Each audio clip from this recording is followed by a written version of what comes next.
Okay. In compliance with the Open Public Meetings Act, PL 1975, Chapter 231, the notice requirements have been satisfied. Meeting dates for the year are listed in the annual agenda. Copies are sent to the Record, Suburbanite, and Northern Valley Press and posted on the bulletin board in the lobby of the Municipal Center. The notice of this special budget meeting, Resolution 20-95, has been sent to the Record, Suburbanite, and Northern Valley News, has been posted on the bulletin board in the lobby of the Municipal Center and Borough website. First thing on the agenda is public comments. Is there anyone here from the public who would like to make a comment? Am I the public? You're the public. Okay, I'm the Tenafly Welcome Committee. Okay, stand up. Stand up. Okay, tell us your name and address. Roxana Stern, 77 Glenwood Road, Tenafly. I'm just here representing our committee and our request for the budget this year, which is $6,500. Okay. I have a list of all the things that we have accomplished and all the money we've spent, almost down to the last penny of the $6,500. Okay. And we hope to have it again next year because we have a few other activities and events that we're trying to put together. We need that extra money. Thank you for coming. Thank you. Do we hear this during administration to discuss this? Okay. Christine, name and address for the record. Christine Evron, 39 Leroy Street, President of the Chamber of Commerce. We are thrilled that the council is looking at lots of ways to reinvigorate downtown. We would like you to prioritize putting in maintenance of existing items that need to be refurbished before we go forward with newer projects. Thank you. Interesting thing, when I went downtown to pick up that cake at Miller's this morning on her point, I was walking, I parked on Washington Street. No, I parked on Railroad, had to walk to Washington Street, and you know, the tiles, the bricks on the sidewalks by the trees, and the crosswalks themselves, they're just a mess that we need to, I know we've got some money in our DPW budget to address that. That's the sort of stuff we need to fix this year. Yep. So thank you, Christine. All right, so the first item on the agenda is administration. Yes. So Lizette, you gonna lead us on this one? Yes. Basically with administration, the only new item that you see, budget has stayed relatively flat from last year, is for the website, we enhanced last year, and we still have to pay for the new revamping of the website, and I included a little bit of money in case, once the website is done, there was discussion about additional add-ons, but first, let's get it up and running, and then see where we are budgetarily. No, that's not the way we planned it. I'm sorry. So it was supposed to be that come this January, February, we budget for the additional, we picked civic, the red emergency alert, Right. and those things, those were going into this year's budget. And so the line item that we actually need, Susan, correct me if I'm wrong, it was like almost 26,000 for the upgrades that have to go in right now. Page 8 of the, What was the quote from Civic? yeah. I don't know, did they give us a quote? It says website. They did. I'd have to go back and get the full. We need that double check. quote, so Okay. it's something like 26,000 for 3 programs to upgrade so that we can get it in, plus the additional, we never had in our specs, when we bid it out, they were incorrect, so we didn't have the app for the smartphones, and so that was The supposed app to be. was included in the bid specs. No, it wasn't, I wrote the specs Well, and I put app, they so- never quoted with the Correct. with the app. And it's correct. None of this was conveyed to me while drafting the budget, so what is the change? So we need, for the development of the app, plus the development, we picked as a website committee, I'm gonna go Susan's look gonna go at get it. the exact numbers, 3 programs that we're going to incorporate into the new website. So what's the number? Oh, She's going to getting the get, she's number. going to get the exact number, I believe it was like 26 something, so that we need in the budget now. So you need 27. So we, Can she's I- gonna get the exact Okay, numbers. so she's getting the question, so Yes. we've got right here 25,000, that includes the number for what we've already contracted for? Yes. That's that number, okay. So Enhancements. now we need to add to that number, so that we can get this all done and done in a timely way. Okay, so that's page 8 while we wait for Susan.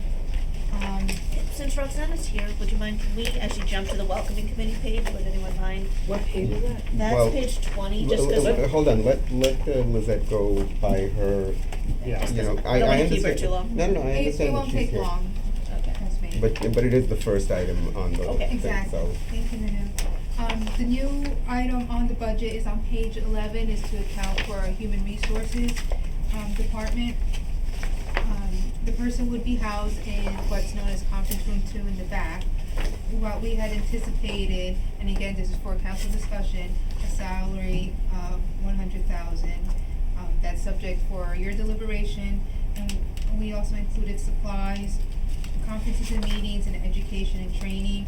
The one thing to know is that when the person you're looking for has a SHRM certification, SHRM certifications are not the same as, let's say, mine and Susan and Omar's, where we take courses whether through the league or different organizations, and we receive our CEUs that way.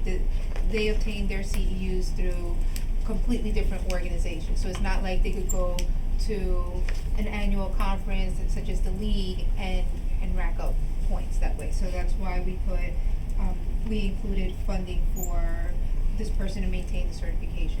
Do you think that's enough? I think it was like $3,000 total for like total operating for the HR rep. Well, everything else is provided by us, So you feel like it's enough for them? Yeah, we provide, it's all centralized, the phone line, the supplies, so. Furniture was a line item elsewhere. The Okay. furniture was Yeah, accounted for. in the more temporary. for if you run a, HR department. I don't know what others entailed. As long as you believe from best practices that 3,000 is enough, then that's great. Jeff? All right, so I know somebody who's a member of SHRM and has all the certifications, spends about 500, just so everyone knows, spends about $500 a year to maintain certification. There are local groups, there's the Bergen Rockland, which is where we advertise, so it's very local, and they provide a lot of the credits. And a lot of the credits also are not municipally oriented, and so, for them to maintain their certification, which is not a requirement, that would be a negotiating point of what percentage we might pay. That's point one. Number two, when we talk about $100,000, does that include pension and FICA, or is that in addition, and where's that? That's somewhere else in the budget. Susan will tell you where, but this is just a flat salary. This does not include the health benefits, pension, the FICA. So that's not what it would cost us to run that. It would No. actually cost us more. If you assume, About 20-30%, somewhere 30%, I guess. yeah. So I have a question, I'm sorry, go ahead, Just Julie. They gave us following up with numbers. what Jeff said, just so I understand the hiring process, let's say it was the 100,000, does that mean though that, like when people, they advertise for a job and they go, the salary is commensurate on your experience, like, so it can go up to 100,000, but you can hire someone at like 80? Yes. Oh, okay, just wanted to make sure I understood. 15 to 20. Also keep in mind that this 100,000, it's, for the budget purposes, it's annualized. Maintenance But if we pay is- someone 100,000 a year and they start, July 1st? And if, It's so a we'll actually prorate. spend 50,000 plus benefits, Right, right? right. To your, point. Okay. So you Yeah, so the deadline, for applications on that position is the end of this month. After. Susan, you were gonna provide us a number? Yes, She's just. I'm just trying to, I didn't look at this over. I think The that- website. Lizette, we paid the 26,000 in that number already? That was page 8, All right, back right, to one at a page time, we're 8. gonna lose track here. Back to Too So page early it's in up the to morning to lose 32, so track. I think we encumbered that already too, or paid it. Okay. So then we would have to add in this year, I just wanna see if this number is included or not. What page is that? Back to page 8. So for the app, the Civic Ready, the Civic Rec, and the CP Connect, let me see, what is, 1, 2. And they said they would give us a discount if we did it within a certain amount of time. I think it was within 6 months, but I have to double check. So you'd have to budget an additional 25,100. And maintenance costs annually for those add-ons would be 22,100 to maintain these. So that the becomes apps. 47,000. Well, you'd have to do 25,000. So So we currently I have the mean- 25,000. But then it'll 20 drop down after that. 25 Just one, maintenance fees, and once then we you, develop. plus you have to still We've done an maintain RFP, we did an RFP for QSend this? until this is totally up and running. Is that, you have to maintain Wait. how, QSend, how much is QSend a year, do you know? No, What's the Civic name? Plus. No, the other The website. existing website? Oh, that's incorporated in here, so you have to, How about much? 75, So then you have to have at least 25 plus 75. that's 32. Yeah, because we don't, just so that you get through this year. You can't just drop the other one before you have this one up and running. Yeah, you have to Well, we're assume hoping the by worst, June. which is, you have to June? assume the worst, so we have to budget for the full year for Yeah. QSend. Well, we're hoping June, so hopefully that Yeah, budget will but be. you can't just cut Correct, it but we off. just, I I get it, agree. I get it, I'm just So saying. 32, and then 32 and the 22 would be a separate line item? Yes, it would be website maintenance. Look, I mean, at the end of the day, that's a lot of the money, internet it's a expenses transition year, on this line? and the vast majority of this money, it's transactional, and it's the cost of transitioning to a better service for the residents. So maybe in the line where it says internet expenses is where that 22,000, what would we call it that? It's gonna be Well, a Did it different- right No. there, On mainly. the website, because it goes to that specific Oh, vendor. okay. So you need 32.6 just for QSend and the add-ons. Got it. And then actually you need 27,310 for the maintenance because Civic Engage is 5210. All right. Basically, they help run, like our emergency response system, they're Well- gonna help us run that throughout the year. Well, that we have to hold off on that and check with the police department because we have code red, and you have to see where, if we're in a multi-year contract where we're at it. And, like, if it's a 5-year contract and we're in year 3, then we can't use the Civic. But we have to design it though, at least so we have the functionality, because I don't wanna keep designing with the same company. So we design it and then we incorporate our code red into it. Right, but right now, we're focused on having the money there, whether it's a 2-year contract or 5-year contract, as an operational, we have to, because you're both right in this scenario. If we have a contract, we have to abide by the contract, but at the end of the day, we still have to The other thing, incorporate right. whatever we need to incorporate into the system, Right. right? So you need 59,910 On top of this 25. No, that's it's the whole including thing. total. 59,910 for website expenses. It's like we're building a website from ground up and, go ahead. Jeff, yes. So just the maintenance, 22,000 approximately. 100, but they said they would 22,000. give us A possibly That- I wrote it down. We'll possibly give a 10 to 20% incentive discount if add-ons are done within 6 months. Which is why we wanted to. My question though, Mhm. is that an ongoing annual expense? I would think for it would be. maintenance? So They- we're talking they- about roughly just under $2,000 per month to maintain it. What do we get for $2,000 or $1,900? I don't know. Well, we didn't get there yet because this But was I- just I all. mean, Do if you want me I'm- to tell you? I some would of it? like to know Okay. for that Okay. kind Well, of we cost have per to- month. So some What of the we get? so some of the details, first of all, they're gonna help us run, like I said, the emergency response and get us, all of the stuff that we would need for a code red type of situation, that's one. Number two, they're gonna be ongoing information, like the GIS system in Mazer is gonna be incorporated into this. So basically, all of the technology we have for our DPW right now is gonna get bundled into this. So everything's gonna go through this website instead of separately. GIS system here, and tracking our recycling cans there, and our, here's where our fleet is of vehicles. It's all gonna go through this, and they're gonna put it all in one place. For rec, we now pay for, out of pocket, 3 different websites. We have Community Pass to sign up, we have Team Snap for the coaches. We pay a fee for each of those. We're not gonna pay those outside fees anymore. They're all gonna go into this. They're gonna help maintain Have we done that, like, We're pluses doing- and minuses? Not, what do you mean, like how much With that how costs? much So how much It's we're not saving, this lost. is a No, go net ahead. positive of $2,000 a Vanu, month. right. Go ahead. Vanu. Well, it's more functionality than Go ahead, savings Vanu. on this one. So, would we consider it charging the website expenses for Civic Rec to Recreation?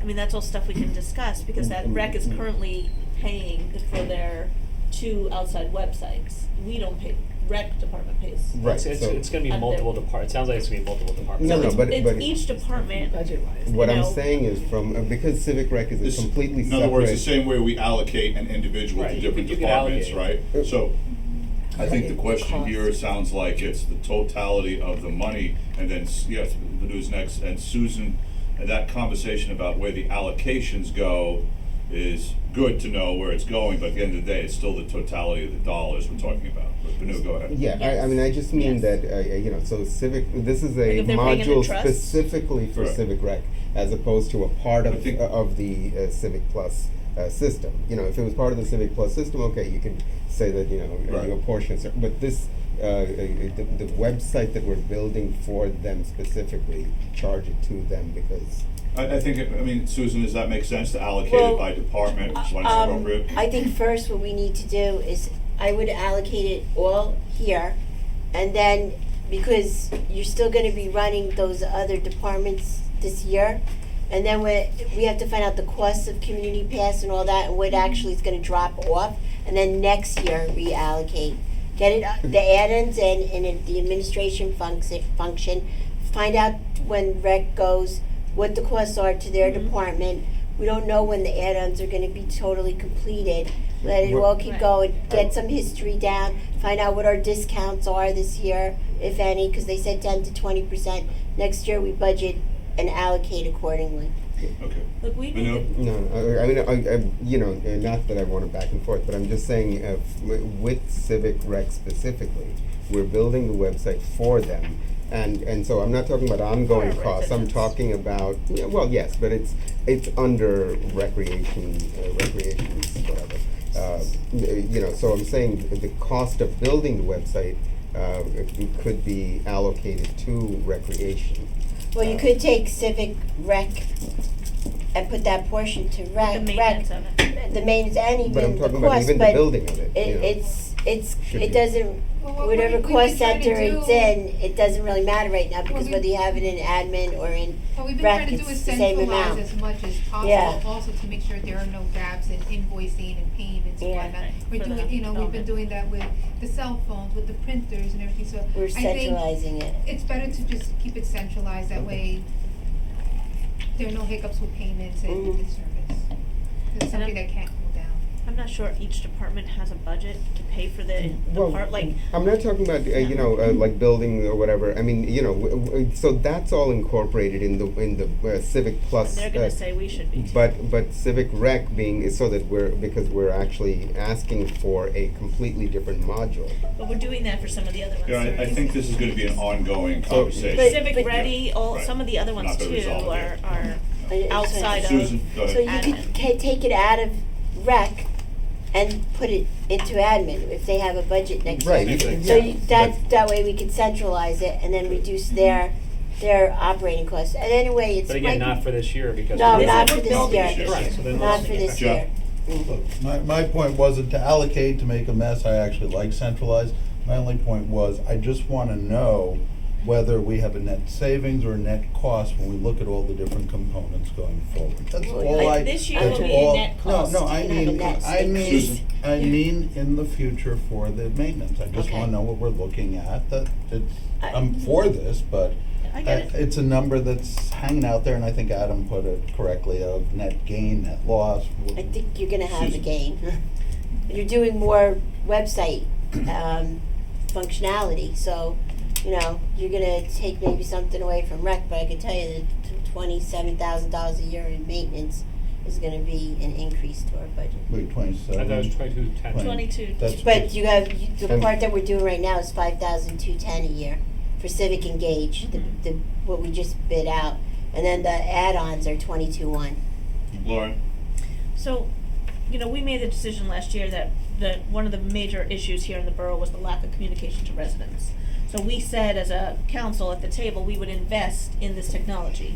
And so really, while it's a gain, it's such a minimal gain to accomplish the goal that we are set forth, which is really, we need updated technology so our residents are informed and everything's centralized and we're not running things through a Facebook or outside, and each department is under one website. And so I think for that kind of a goal, this is the company that we won the bid. I don't think, in comparison to what else we saw, it's outrageous in the marketplace. Yeah, the reality is, better quality costs a little more money, and we're trying to deliver some better quality and services to the residents, so we've got to invest in it. Yes, Banu? And no, I was just, if we were done with this, I was gonna ask a question. Oh, okay, so Question. go ahead, Okay, next good question. And computer supplies. But I know. So, go, no, go. No, I wanted, I know, Something- no, when you and I proposed, I thought we were just gonna go down page by page. Sure. So, We can do Vinu that. and I We've were. got 4 more minutes for the Right. admin budget. So Vinu and I were talking about, for all this going forward, I think, All right, Susan, for efficiencies, I'll ask out loud. everyone's gonna always have a question. Can we just go page by page, doesn't matter, and then check them off? I think that's gonna make Go it right go a ahead. lot faster. Yes, but can I still make the request that, because Roxanne can only be here for a little bit, that we just go one out of order and do welcoming page you first? can do one out of order, go ahead. do that. I wouldn't mind, 4 minutes. just in You got 4 consideration to minutes. our public, Go ahead, member of the public, if you wouldn't mind, can come we, step up here. as a table, discuss the welcoming committee, which is page 20, and then I can let Roxana go, Yes. and then we can go one by one. Go ahead, welcoming committee. Okay, No, so I'm gonna pitch the welcoming Go committee, if you ahead. don't mind, so I'm the liaison, I've been the liaison for a couple of years, and I can't say enough, first of all, about how much dedication 20. Roxana does, so thank you, to our town, and remember, this is to, introduce our town to the new residents that move in, the renters, the sellers, the new homeowners. And so it's a small committee, it's made up of all volunteers who basically make a few events each year to introduce, mayor and council and police and fire, et cetera, to our town, our businesses. So last year we increased the budget to get, better publicity, we got a sign, that hangs across Washington Avenue. And we created 2 events. And this year we're looking to do the same 2 events, a firehouse tour in May. And we're hoping this year to do food and dinner because a lot of the residents didn't come because it was during dinner. And so this year we'd like to feed them, and we've gotten a couple bids. So that is the additional money for this year's budget, which would keep it the same amount. And then in the fall, we do our September welcoming event, which is lovely out here on Peace Plaza near the library, and we all go, and that's catered as well. So I have a question. Yes. So what you're asking for is to keep it the same as last year, I'm asking to keep it- 6,500? yes, Does to- anybody have an issue with that? No, No, well, yes, that's Congratulations. fine. great job, Thank you. thank you. Thank Bye. you. Thank you. Thank you for coming. All right. Thank you for Thank coming, you. everyone. We now Page start at 6. page 1. Next. Does anyone, just let's go one by one, and then I guarantee it'll be faster. The back to page 1 idea though for Adam is that when Jeff brought up Wait, can we start at the page 5? issue about the cost of the of the HR person. So Jeff, are you saying that should be lowered because you do have expertise in the area? Should that not go up to 100,000? No, I'm Your not, question.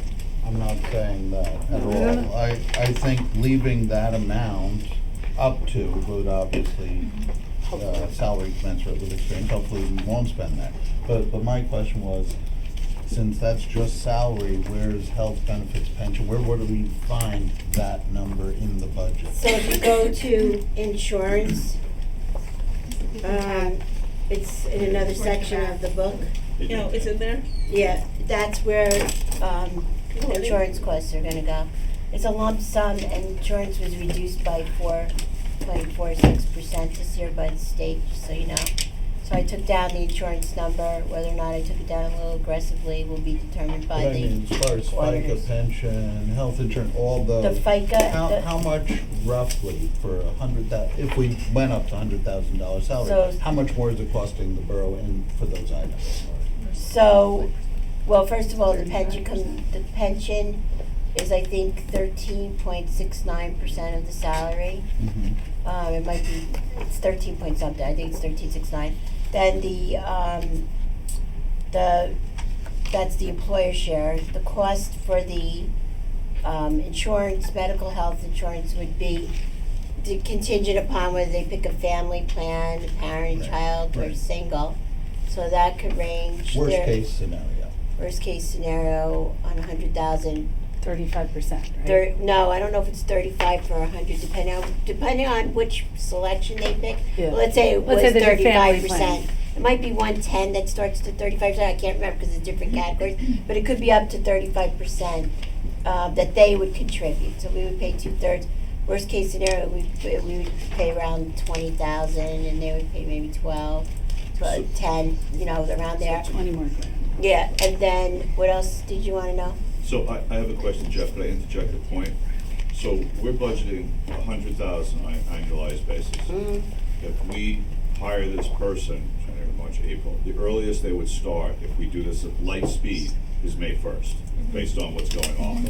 So why aren't we out, let's assume divide the 100,000 by 12, it's about 9,000 a month. And there's 8 months then, is the maximum they'll be working. Shouldn't we be budgeting 72,000 for this? Because they're not gonna work a full year.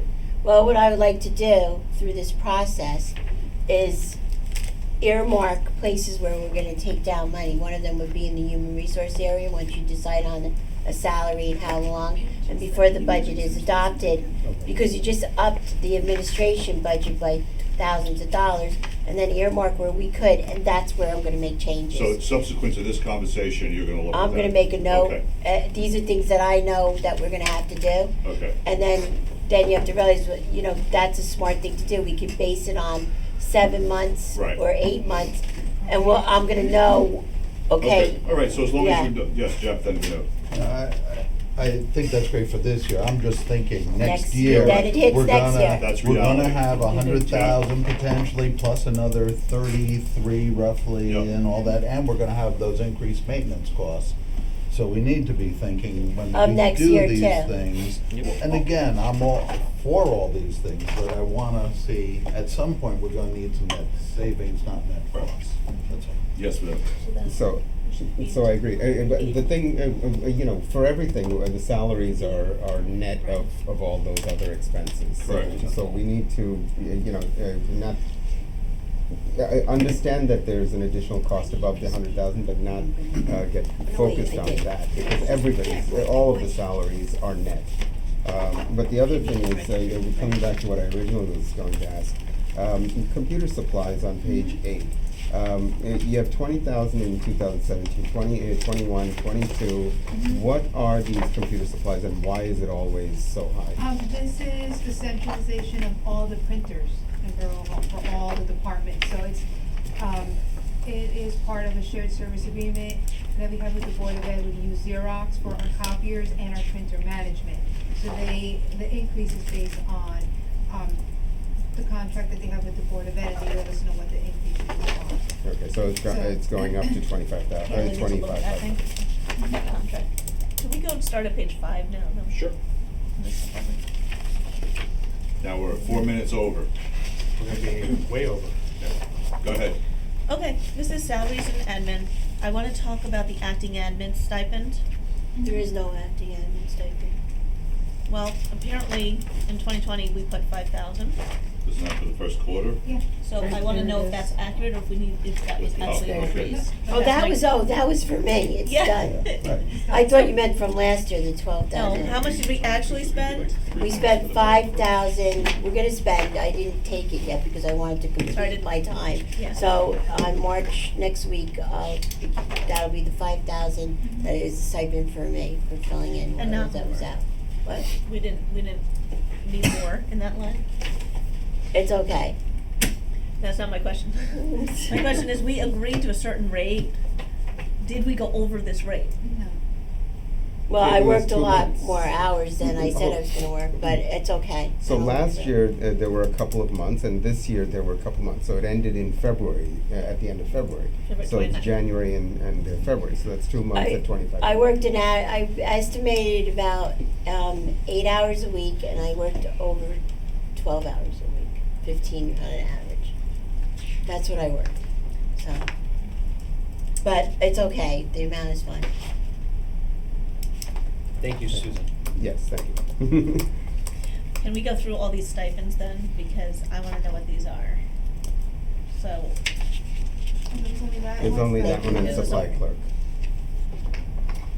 there's a supply clerk stipend. Mhm. What is a temporary seasonal? Temporary Do seasonal. we pay that out to somebody?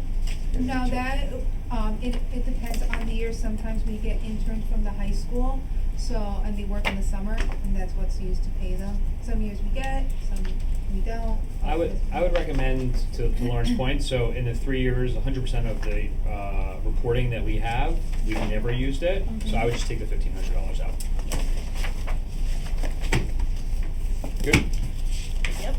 I mean, I think having that in there There's allows- numerous other, I mean, we could there's always literally a move it- contingency line. Right, we could move it into that if we needed to, right? Yeah, plus we have There's $1,000 tons of overtime money. here. Yeah. That's not ever Yeah, used, so. So I'm Another just 1,000 checking. overtime. Can we move it back? We did use it? 2019. No. What page are you on? If we hire. Temp and seasonal, we've never Oh, used. yeah, Yeah, sorry, Well, we we did use just the we just overtime. put it in last year. I've already No, that's used some good. of it, this year, but salaries are a different account than the regular operating budget. Again, my macro point, it's probably the biggest point out of everything that I've done in my first time here is we have lots of these opportunities. Actually, I spoke to people and everyone has a different creative word for it, but I agree with having space and not putting ourselves in trouble. But when you do it at 3 different levels and then you do it again at the top level, I promise you we're going to have a better usage of our funds. No, but I think what she's saying is that you can't commingle the Salary. operating with the salary. So whatever's in salary, you can move around within salary, but you can't move operating. And so the contingency is in operating. Yes. You can't move it into salary. So that's, I think, That's her, correct. Yeah, good. So keeping the So should it 1,500 stay there allows a little bit of flexibility, if, you know, and We hire and teenagers. 1,500 I'm fine with because Just there's. make it 500. It's 2 months of the Okay, summer. let's keep going. Okay, if we don't agree, great. Let's. You wanna pull the table? So, I can pull the, Well, it's I more would than, take they it get out. more than one intern. I would take it out. I would take it out. We also have $1,000 every year in overtime, which only once in 3 years we have to use that $1,000 also. Okay. Oh, you can get it. No, stay. Let's pull the table and let's just Yeah. be more efficient. Oh, and So $0. I'd like to propose taking out the $1,500 of temp and seasonal because we've never used it actually anywhere in this document. So I would just take the $1,500 out of the budget. Are we What do voting? you guys You think? guys have to go Roll call. tell me. No? I Yeah. say no. I say leave it in. Julie? Yes or no? Yes. Leave it Dan, in, no, yes like or to no? leave it in. That's what's the yes or the Oh. no? Are you taking it out? Oh, Yes oh, is so it- no. No what? Dan, yes or no? Don't take it out. No keeps it in, yes takes it out. No. Yes. I'd like to keep it in, but at 1,000, not 1,500, but that's Doesn't cutting matter. hairs, so no. So yes, I lose. Great. Let's keep going. Let's keep the money in the account. Next. Are we up to page 6 yet? Yes, so. Page 6, go. Good. Actually, just sorry, really quick on page 5. You know the clerk is going to be upset. I know, It's I clerk know, time. I know, but Clerk's only gonna take about 2 so minutes. we went from 45,000 to 45,000 on the executive assistant. That 45,000 for 2020 is because we have not completed the negotiations. Correct. On the, so that will go up Yes. Yeah. based on, and that is incorporated in Another line. another line. Payroll adjustments. So payroll adjustments, Yes. but whenever, so it's not like she's not getting an increase. Correct. All salaries are flat, but since there's money aside in payroll adjustment, those that you do see a modest increase are for those employees who still receive longevity, who were Right, okay. hired before. So you're including the longevity in the line item for their Yes. salary, but not. I just think payroll it's important that we should know that because the budget is gonna go up. That is important to know. Yeah. The budget's gonna go up in the extent that the budget will stay the same theoretically, but Right, that because money we will have be a- transferred to the appropriate line. Right. We haven't negotiated that contract yet. Yep. So, okay. Next Good. question. 6, 7. I have questions on 7. Great. Other professional fees? Mm-hmm. What are we talking about here? It all depends. You've used consultants before. There's a sick leave investigator. I used other professional fees to do, for the first time, borough-wide HR training. Is the sick leave investigator the biggest part of that, or it's a small part? It's a small part, and Okay. since sometimes the governing body has used, like in 2018, that line was used for when you use a company to do an actual employee search. So, the usage of that line item fluctuates based on the needs. This year, I would like to continue the HR training. But that'll be with the HR person, that's not with the admin. That is, we bring in a separate company. to Well, do it. only if the the HR person is coming in, so we don't bring in a separate. Right, but I think if someone goes to a class with the building department, whoever, I think, look at the money that way if you want to keep it in the budget, as opposed to what specific department is gonna use it, right? I'm saying now we're gonna do it in-house, which is the goal of all of this. Correct, agreed. So that's, think of the number, about, as opposed to what department's gonna be using. I think 20 here is too high. How much is a sick leave investigator per year? It depends on the usage. What was last year's contract? We used we only used half of the year. We used about $5,000-6,000. 12. So 12, so I would put this at 12. But this also gives you wiggle room in case you wanna hire any type of consultant that, whether it's an executive type of search or a consultant, this is a line that is also used by the governing body. And it has been used.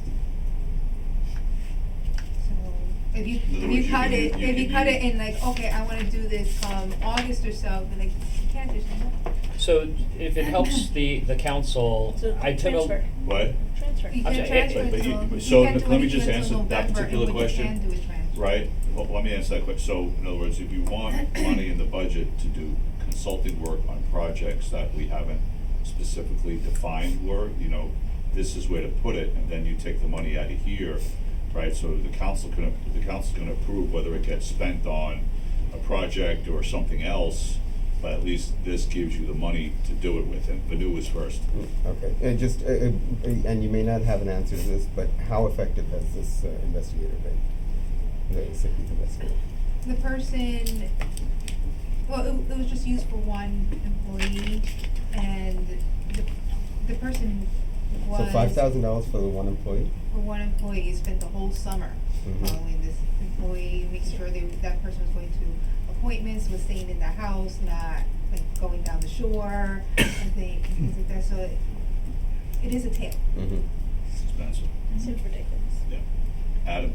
so just to help the team, and I did this for each of the departments. So just for reference, so we're raising, particularly for this contingency, because it's contingency account, the proposed budget is to increase the administration by about 10%, just to give you a sense of where we are. That's The thing great. that's just a reference, the thing that's important is, and again, I've done this for every committee, we consistently, noticeably underspend our amounts. So in 2019, we underspent our budget by 8.7%. In 2017, we underspent it by 7%. So the reason why I bring that up is for both the comment that Lauren's talking about and other professional fees, and what I'm going to bring up next in the additional contingency account. We already bake in, however, over time, we seem to bake in a higher budget than we're actually doing. So yeah, I would try to be a little thinner on the stated contingencies, because we tend to do it anyway. Again, we're nearly underspending by 10% every year. So I don't think we should put additional contingencies into the account. So I bring it up for both Lauren's point on other professional fees, maybe we just need a little bit lower. We've never actually spent to, last year we didn't spend to where we were. And then I'll bring up the same thing on the next page on Okay, having so it I need dedicated. to add something. I don't think Lizette had a sick investigator in 2018. Did you, Lizette? No, that was all used for Greg Farrell. Yeah, so you have to keep that in mind because you wouldn't have known that. Okay. The sick investigator was something that was new in 19, just so that you know that. And the contingency account was new, my colleagues in other municipalities put in 40,000. I was conservative putting 10. But again, I think the point is that, and I want to spend all of our budget. Like, let me be really clear to everybody. I want us to be spending. The point is, for whatever reason, we're not. So to put, again, I would tell you we don't have to put in that additional $10,000 separate line item contingency account, because every other account from history, if you give me later date, I'll give you more analysis. We never spend the amount of money that we're planning to anyway. But one thing I want to point out with the contingency, if something comes up, May, June, July, that money ran out in another department, you can't do anything. Yes, there are transfers, but you can't take it into effect until November.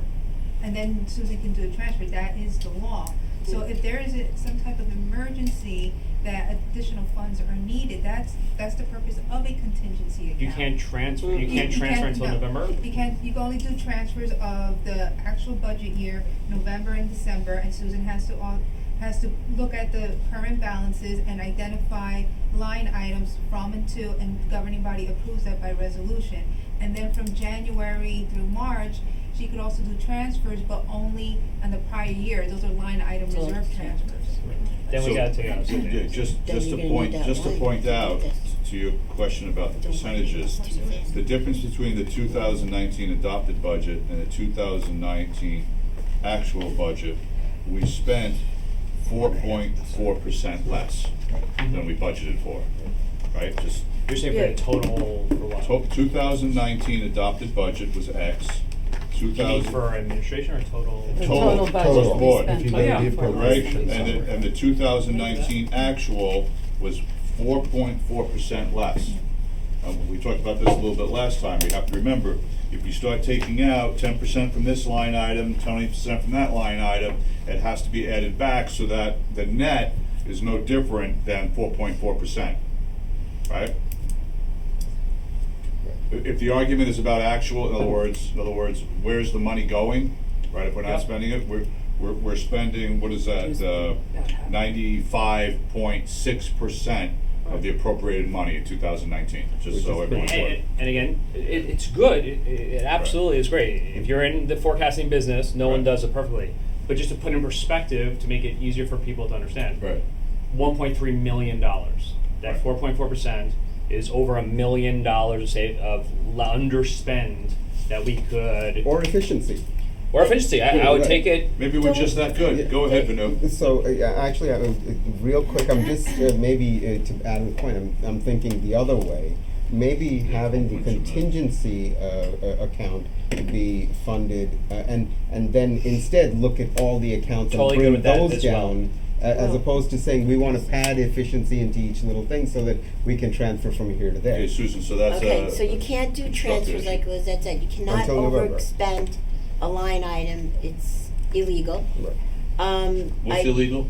You can't overexpend line items Okay. intentionally anyway, and that would be, if we plan a budget where we're making this too thin, it's not gonna be good. That would be a definite audit fine, I have to wait till November. In fact, I had to hold a pension retro bill until November so that I could do a transfer. I forget if it was last year or the year before, and luckily the state didn't press the issue.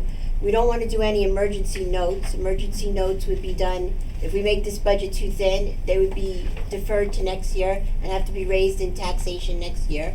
I said, so we don't do emergency notes here.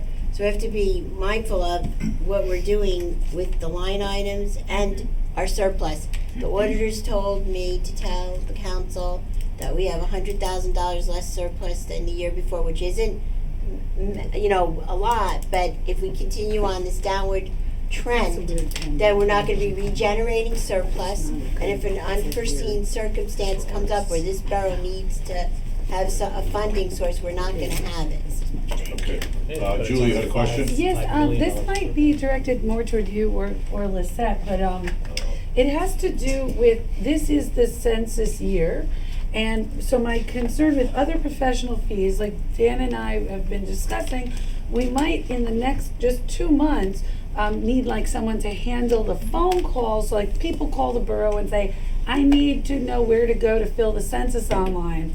Is that part of could that be made part of the regular person who's their duties, or does that have to be, is that like almost like an extra stipend, like handling census calls? That's really my question. That's a one-time thing. Stipend. Okay, wait, That's- go ahead, For the Lizette. regular person sitting at the front desk is already. One at a time, one at a time. Already the regular person sitting at the front desk is inundated with all the calls. And a stipend is more extra duties, but it's. So if they that's handle a consistent. call and they say, go to the So if library. you want to hire a temporary person, Yeah, no, I No, don't that's think no. so. or Yeah. We can you, talk about the floater thing again.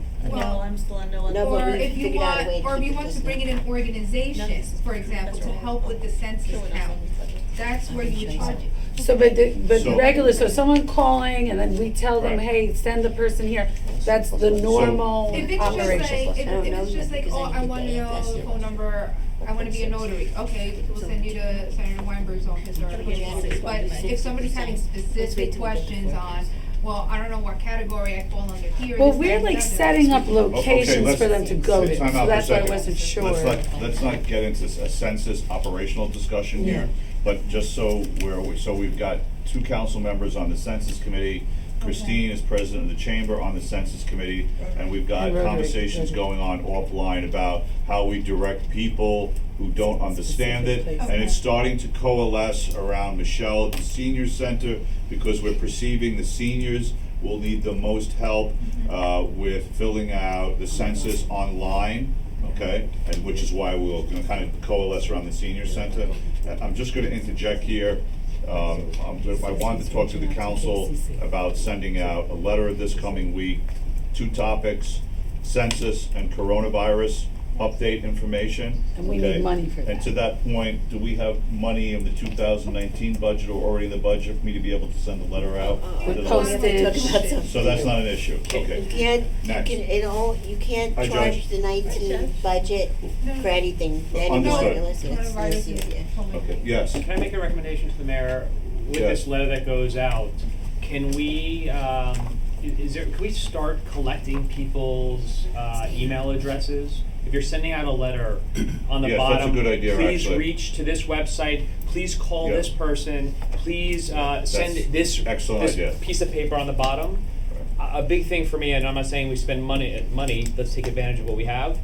We gotta get We need people's email email addresses. addresses and cell phones if they're willing We'll to get craft it. a It good is letter. That's all part of, we can do that through our That's, website and the code red system. Yep. So we'll emphasize So that we in the need letter. money for that letter. Can we, we have can we that. continue, Okay. can we continue going? All right, next question. Wait, can I, Because we've got 7 minutes and then Judge Bell goes. I'd like to propose 1,500 for other professional Volunteers fees. doing it. Round the table, go around the 1,500 or table. 50,000? 15,000, I'm sorry, what did I just say? Okay, 15,000, yes or no, Jeff?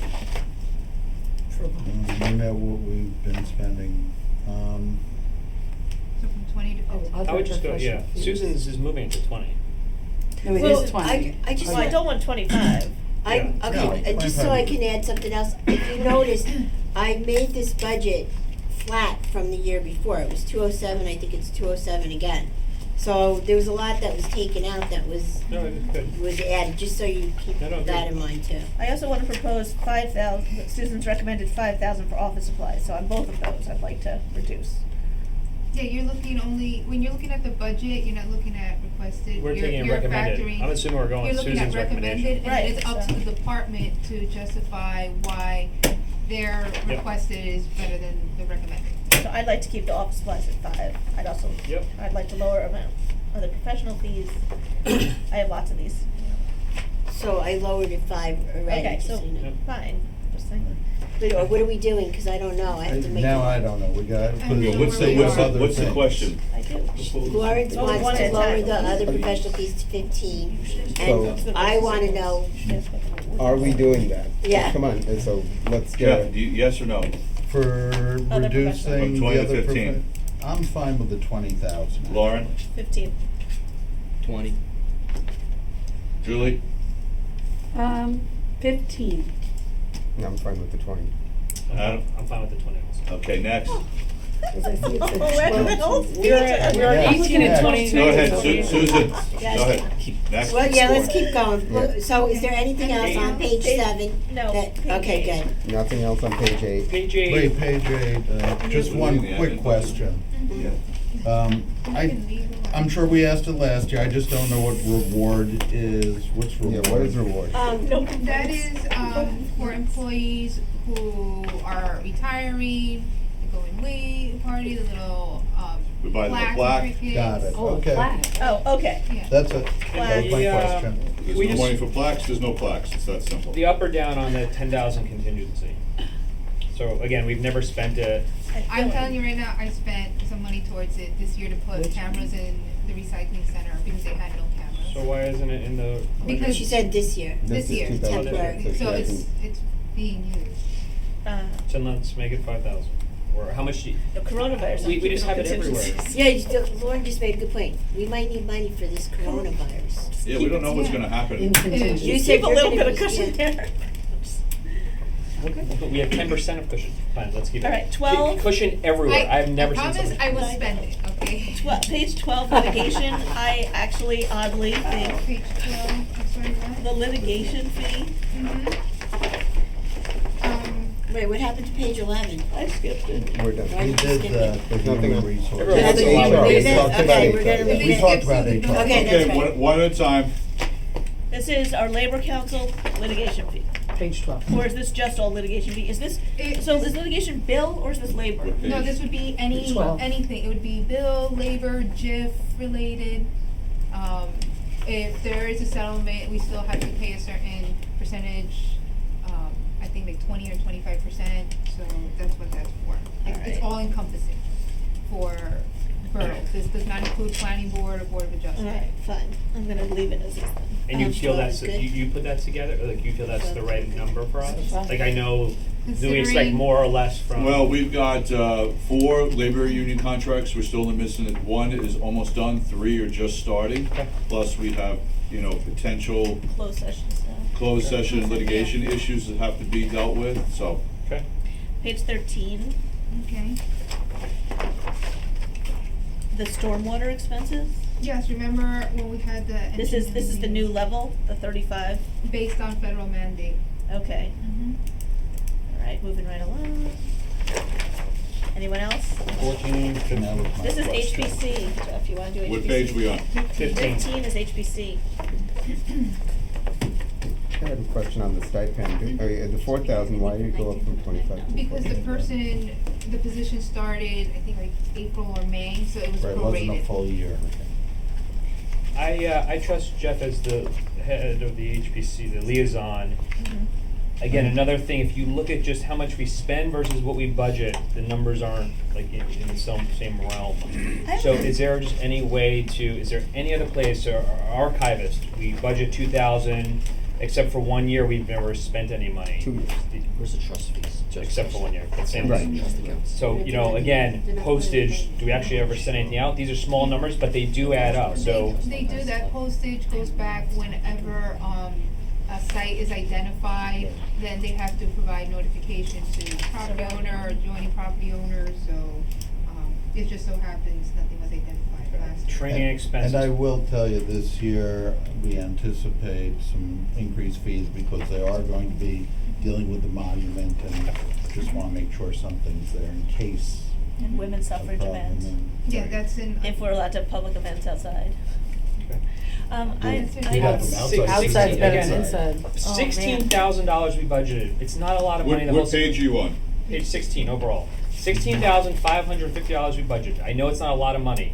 We spent we did not even spend $6,000 last year. So we're at 100 and some odd % higher Yeah. than was spent. It's a small amount, but I principally, guys, I really want to also- implore Well, I you. think There was a last year they training were, session. last year they were anticipating the monument in there, and didn't happen. It was And under some $6,000 for training classes, too, and 2017 they also. couldn't make it. Karen and I Education think Rita were supposed to go to some type of education, some type of training, and because of scheduling, by the time the budget was adopted, they didn't get a chance to go, so that money wasn't spent. Can we bring it to 500? The training? 500? Yeah, For- we From have the 2,500 for the training, and they spend $150.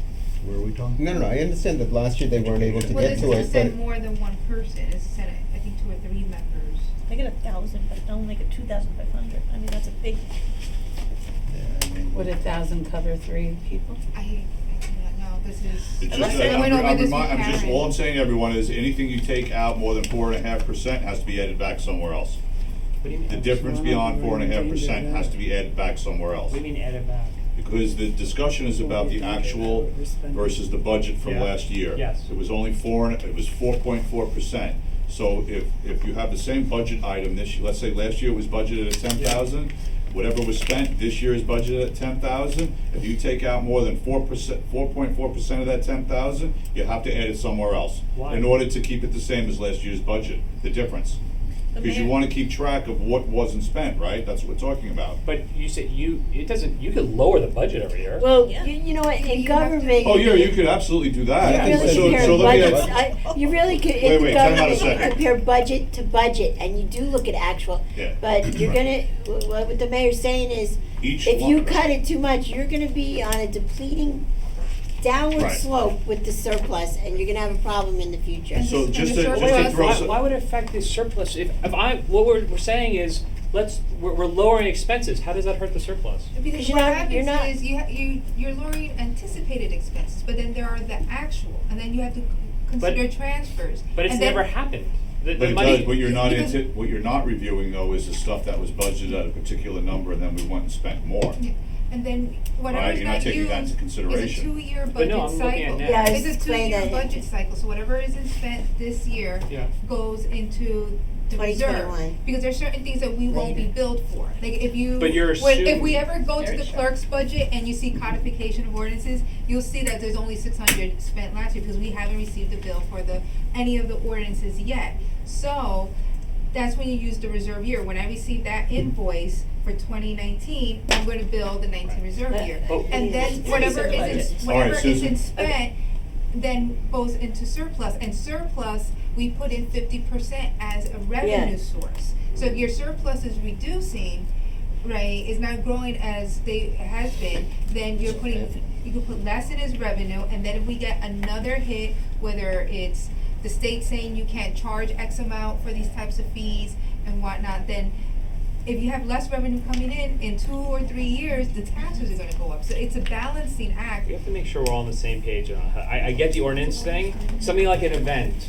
Right. If you didn't go in 2019, Right, but. you're not gonna go to the 2019 event in 2020. Understood, but you can't, the difference in 2019 between the actual and the budget is 4.4%. We underspent by Okay. 4.4%. Right, We so, haven't- we so if haven't you taken go out. through every line item. Yes. Okay? Okay. And nothing changes, let's say we're not The increasing. 2020 line item. you're Yeah, saying. and let's say the line item is, the budget amount is the same as 2019. Yes. Not talking about I'm with raising you. it, okay? Yes. If you lower any item in 2020 by more than 4.4%, you're gonna have to make up for it. In other words, if you want that difference to go away, right, you've got, and you can't lower it by more than 4.4%, otherwise you're gonna wind up with a lower budget this year. Right? Susan was first. Okay, I I just just wanna make wanted sure, to- and I apologize.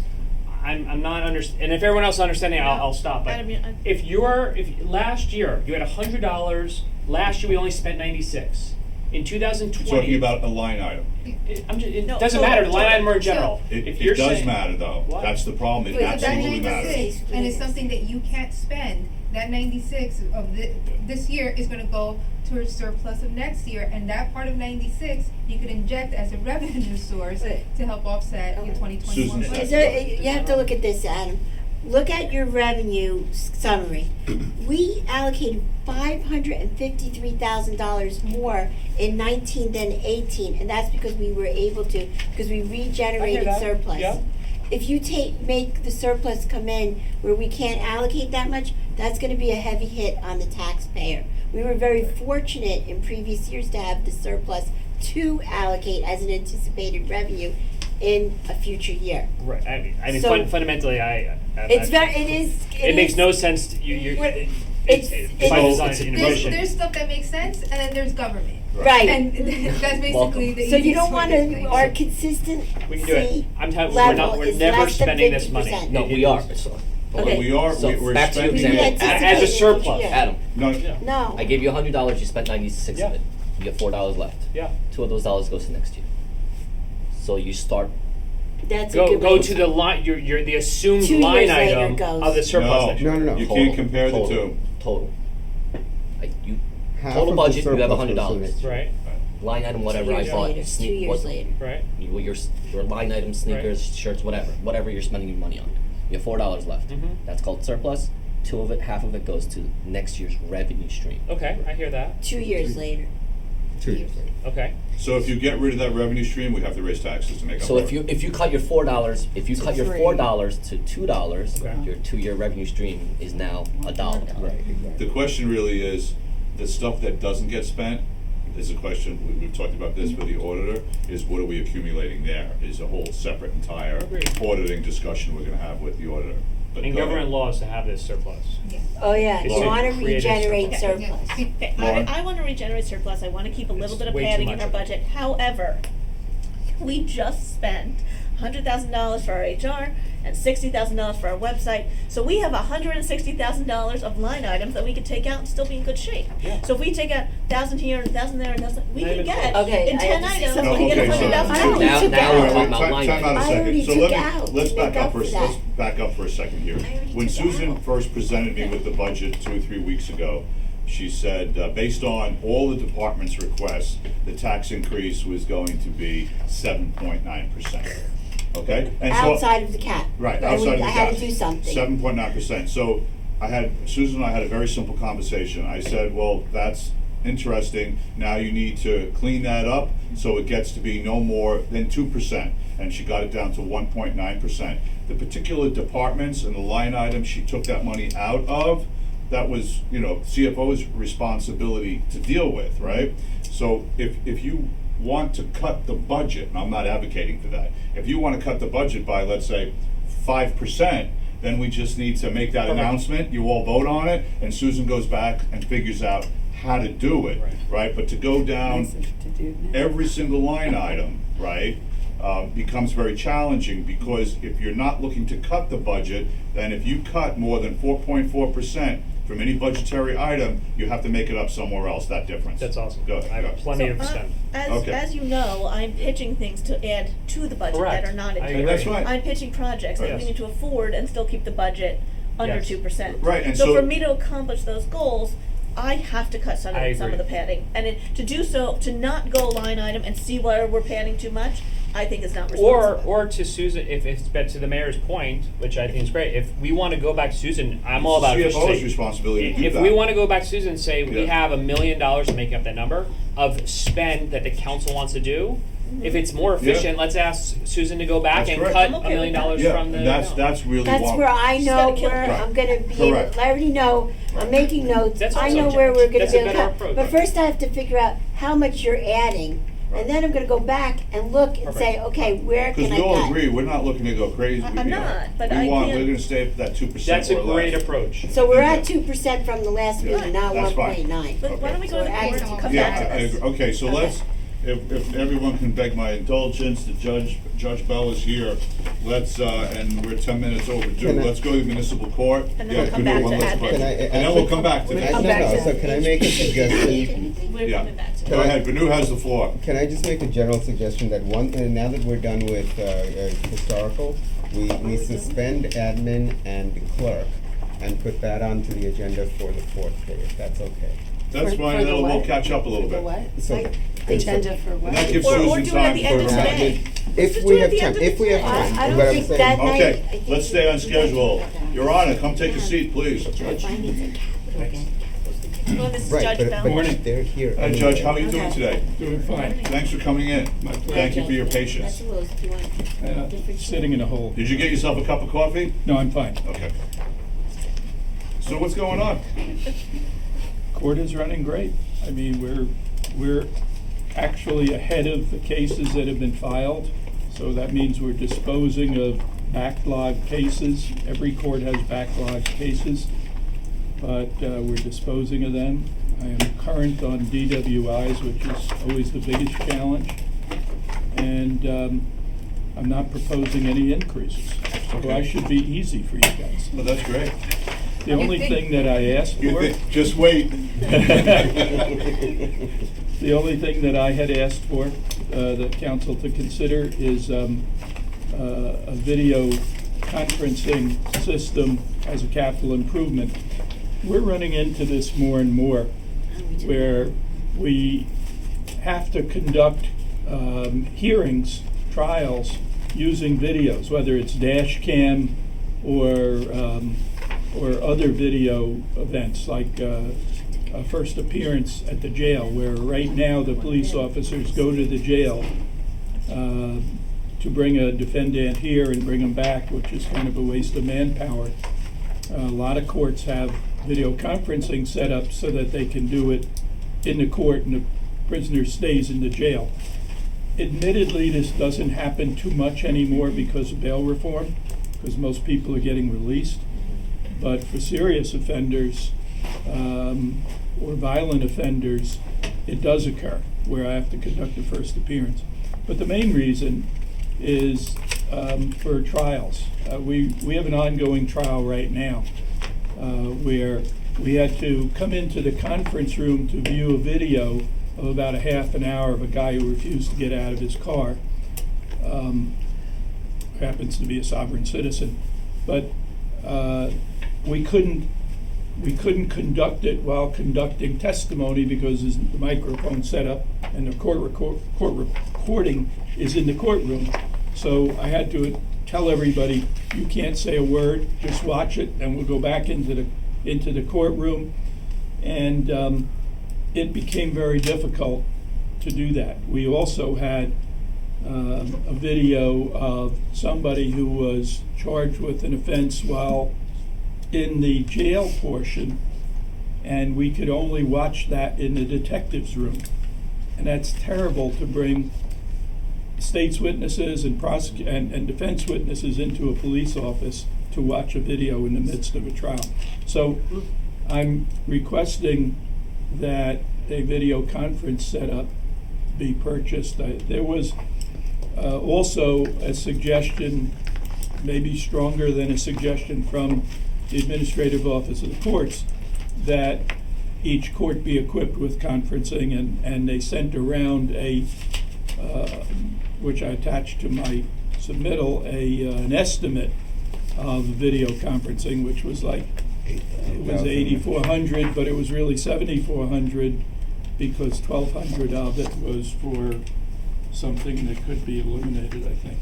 In any event, that was the only suggestion that I had by way of capital improvement, because I've encountered it on 2 or 3 trials this past year. And it's going to be more because of dash cam videos, and if police ever get body cameras, it'll happen all the time. Defense counsel are using these videos more frequently as a way to cross-examine state's witnesses. Dan, you have Dan Benvenuto. So there's 2 types. You described 2 different things. Conferencing as in like a phone call or video playback for evidence. So Well, one, you need both. You Right, need right. you need the audio and the visual. no, for like when you go into the conference room, you're plugging in your USB card and you're watching videos. Right. You don't need to make a phone call. You're not talking to anyone on the other end. You're just watching videos of dash cams and body cams and whatever, right? Right. That's simpler to get than the actual video conferencing thing, I would say. Because you would actually need cameras on both ends. But then you would Well, they do have VoIP Okay. call. I'm the wrong person to ask about the technicalities of it. Right. From my standpoint, it's whatever you got to do to make it work. Right. I got you. Then, Yeah, so, No, go ahead, please. so, I mean, I'm generally, I'm fine with that, I understand the need. You know, I'm just wondering if there are ways that we can find other sources to take money out so that we can pay for it. You can take it out of the planning board budget, because I'm sure they'll use it a lot. And maybe that is a possibility. And there may even be times when the council Yeah. might have use of it, because I could conceive, nowadays, everything is done on discs in terms of planning board. I use them myself in my practice. So I could conceive of an applicant using a site plan on a screen rather than putting it on an easel. Right. Yes, Julia. and Judge, you were saying that most other towns at this point really do have all of that I equipment? don't know if it's most, but certainly many do. Yes, Lauren. Sorry, swallowing. I think this is a reasonable request by the court. I think this would have numerous uses. I think it's not such an expensive item, and it would make a big difference in the way these trials are handled, the way the judge can conduct his court. I'm completely fine putting this in our budget at the 8,693 amounts. Susan, is this already in the capital? It isn't, but Lizette and I are taking that, but on second thought, I'm thinking now with everything that's going on, the video conferencing could serve the council as well. It's $8,600. Instead of going to conferences and stuff, maybe we could do something like Lizette, that. go ahead. Now, is this just for the device, or does it include installation? And also, like with the recording equipment, it comes out of the clerk's budget, I have to pay an annual maintenance fee. Would there be an annual maintenance fee that has to be included in the court's budget for future years? In the estimate, installation was included, as well as on-site service. $1,260 was on-site service. Yeah, here's your service. So, but for future years, there would have to be a maintenance line item added. Susan? That would be The $1,260 every year. $1,200. Yeah, Does that say maintenance, Joe? It says Why not build all on-site these? service. these, those are, Remember Optimum paid for them? Yeah, first yeah, month service. on the grant.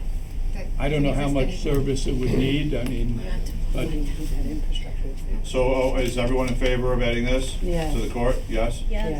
Just the only thing, Go to ahead. Dan's point, I still believe we call it, it's not video conferencing, it's just It's being two able to separate. view videos. As long as that's $8,600, which technically Both, sounds both, high, but, yeah. but if we don't need video conferencing and it's half the price, Right. so Well- I agree with it as long as the professionals that know what they really need do the right thing, because how it's articulated here and what they're asking for are two different. But a little bit, sounds a little different, Yeah. right? Yes, Lauren? So can we pull the table, and then I'd like to talk about the prosecutor's salary. Yeah, that's. There's a few, yeah. There's a So few we other wanna items. pull the table about the video equipment? Yeah, let's vote Okay, it, and let's- Jeff, yes or Everyone no? was fine. Yes. Yes. Lauren? Yes, Yes. Yes, Julie? yes. okay. Okay, so we're Uh, adding it to okay. capital, if there's a maintenance fee, are we gonna put that in the operating, cause I'm Well, gonna, we have to. if there is a maintenance fee, it would be in next year's. Okay, Maintenance- yeah, Usually when you okay. buy equipment, it's an all-in cost, make and a then note. you just have to know what to budget. So for each so year. Susan, can you communicate with the judge just to confirm where the quote is and who we're talking, what vendor we're talking about? And then get in writing how the maintenance fee to confirm what Lizette is saying is accurate. Not Okay. questioning what you're saying, just, you know. And if it could be This way lower, we have it in right? writing, everyone knows.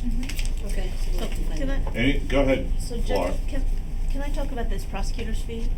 You know, he wants to basically go from 250 to 460. yeah. What are other prosecutors and other courts making for these special sessions? Because these are only special sessions. I can't tell you that, I don't know. And I'm in a position where I don't think as a judge I should be advocating for the prosecutor. Okay. He had asked me, because it has to go into the budget for a request, he had asked me about it, and I put it in, but, I'm, yeah, Mark. He's also, I think he made a request not to be paid from salary and wages, and the auditor is looking into this too. I want to So, revisit this. Well, is the rate changing or is he working more hours? He's asking for a for rate. more Oh, money where for is special it? sessions, he wants his company What to It's be in the paid. over, Let me- page 5. Let me tell you what he does, because, I mean, from a time standpoint, I'm sure he's underpaid for these special sessions, because for every special session, it's usually trials for DWIs or longer trials. And he has to prepare the witnesses, he has to, research, because frequently I'm asking attorneys for briefs on legal issues. So from a time standpoint, I'm sure he's spending a lot more time out of court preparing for special sessions than he probably does for regular sessions. Because that's all done on his time. So, Yes, I just want to go. say, we do have to revisit the prosecutor only because the auditor is looking into Mark Fierro's request as to whether he can be, his company can be paid. We're not sure if that's allowed or not. Right now, he's paid through salary and wages as a part-time, employee. Gets a W-2. He would be then set up as a vendor. We're not sure if that would be allowed. If a prosecutor can be a vendor, so you're Right. confirming that with the auditors? Right, they're investigating it. It has not been decided. Okay, so that's separate than the budget So conversation. then, Susan, what I would like to know is what prosecutors for other special sessions in the county are paid. What the I would going have to rate is try to basically. find out. Before I So give then this guy his 460 an company- hour. Fair enough, go ahead, Vinu? Okay, Or going percent, back yeah. to the conferences, the event number 2, you know, I don't know if, there are a bunch of these different MCA conferences. I'm not sure why, you know, this attendee needs to attend all of these conferences. Oh, I said the same thing. Wait, one at a time, wait, So Vanu's got that. I'm saying I agree. I'm suggesting that Oh. event number 2 be taken out, unless there's a good reason for why that specific. What is one. event It's number two? in It's- Burlington. It's a What is it? Burlington County And it's a- MCA. and it's No, that's $1,000. Wait. How many credits does she? Wait, let the judge speak. Yes. The court administrator is required to attend conferences in order to keep up her license. Okay. And one of the annual conferences every year is in Burlington County. Okay. They don't space it around, so it's closer to Bergen or Mhm. middle of the state. That's Okay. just the way. And then all the others are also part of that same She training has and to, development. she has to and- get a certain number of credits each year. And there's no other way to do it except attend a conference? Nothing Yeah. online. There's nothing online, nothing, you know, in a classroom somewhere? No, they're required to attend, just as I'm required to attend 2 seminars a year. I don't put it in a budget, I do it on my own expense, but, she has to maintain a certain number of credits, and, you can only go where the conferences are, and they're mandatory attendance, just as mine is. No, I understand when something is mandatory, but do we know how many are mandatory? I mean, is there How many something that's credits you got? Have to go right? I mean, how, Yeah. do we know how many? Somebody could put 20 items on Yeah, here and say, yeah, I well, see what you're I'm, saying. I don't know the so- answer to that. Okay, so maybe we can find that out, Susan. Well, I can find out how many credits she needs, but also, one of the things that I know I look at when I'm looking at CEUs is if it's a value-added topic, that's gonna help me to be more educated in a certain topic as well. Right, not just So- for the sake of being. So some things I don't go to because I don't think it's something I need to know that would help me in my job. Other things I attend because it might be new legislation or items that would add value to my current position. Sure. And then the other thing I wanted to ask was, overtime on page 5, we've kept it at 2,500 every year, but it seems like every year it's been going over. Actually doubling it there. And the question is, one, why is there so much overtime? Is that just a function of how long the court's been is going, or is that and maybe should that amount be increased, or should we consider the part-time person who's doing it increasing the hours? I mean, is there something else that we should be doing? It's a function of two things. It's a function of the length of special sessions. I hold one special session every month in the afternoon. If there are pleas, it ends early. If they're not pleas, then the trials go right up to the court session at 5 o'clock. The court sessions, if they run over, we have no way of knowing how many trials there are gonna be in any court session. Depends on who pleads not guilty. So, this would mostly be, I'm guessing, for Connie, who sits in the office during the court sessions, and Marie, who's running the summonses back and forth. I guess as well as Dawn. I assume Dawn has a certain number of hours per week. 35, she works Okay, normally. so if it's more than that, and I'm sure it is when there are lengthy court sessions, then that's where it comes from. So it runs over. Let's make that It may have 4. been my mistake in not seeking a higher amount. No, I'm just saying, because if, and going to the, we're expending more than we're putting in, budgeting for, where's that money coming from if we're expending more? I'd Comes put from 4 the in that opposite one. side of the conversation we had 10 minutes ago, Right, exactly, so, but I'm saying. That's where it's coming from. But I'm kind of Should be 4. Suggesting maybe we should raise it to 4. I don't think you need Okay, to raise Susan. it. Unfortunately. I don't think you need to raise it because because he didn't use money in other line items. You're gonna have it where some line items might go over, some might go under, or if you wanna What happens to that reallocate. before November thing? But, and also, how about the salaries thing, where No, but- salaries must be separate but you from have to look at categories, the it's in. actual versus Right. the total budget. He spent 122, he has a budget of 125. Cumulatively, all the line items still came out to a few thousand less. So he has a little bit of wiggle room to accommodate the overtime. I get that, but I thought we were talking about it in the last session, that salaries must be here, operating must be here, and you can't take operating and put it into salaries. We're not really taking operating and putting it in salaries what would happen here is if he goes over, if the judge's department goes over in that area, it will create a negative there, but the total cost control for the total. No, I get that, what I'm department. saying is from a budgeting I think standpoint. from like the last meeting, if, let's say there are certain there's a line item that always goes over $2,000. And within the same account, there's a line item that's always under $2,000, instead of keeping the status quo on those numbers to reflect the actual and just move that money around. You're not cutting the budget, it is just the allocation within the account, so there's not that absorption factor. Okay, so in this Is that- so in this situation, I could say a couple things. You could up the overtime line, however, you can't really, in this situation, you're not gonna take it from anywhere else, cause the only place to take it would be from special sessions, and we have to wait for wait to see the overall budget with the prosecutor too, to see where we're gonna accommodate this. Cause if he goes into a vendor status, that's gonna change things in this budget. Yes, Lauren, I'm sorry, Lauren was Look, first. I understand that we can transfer, but in this case, we have 3 full years where we're not anticipating overtime. So to me, this would be logically one to up to overtime and avoid a transfer situation. Okay. Here, I just think like, we have 3 consistent years where we're not even close to our actual budget, we are almost double. Right.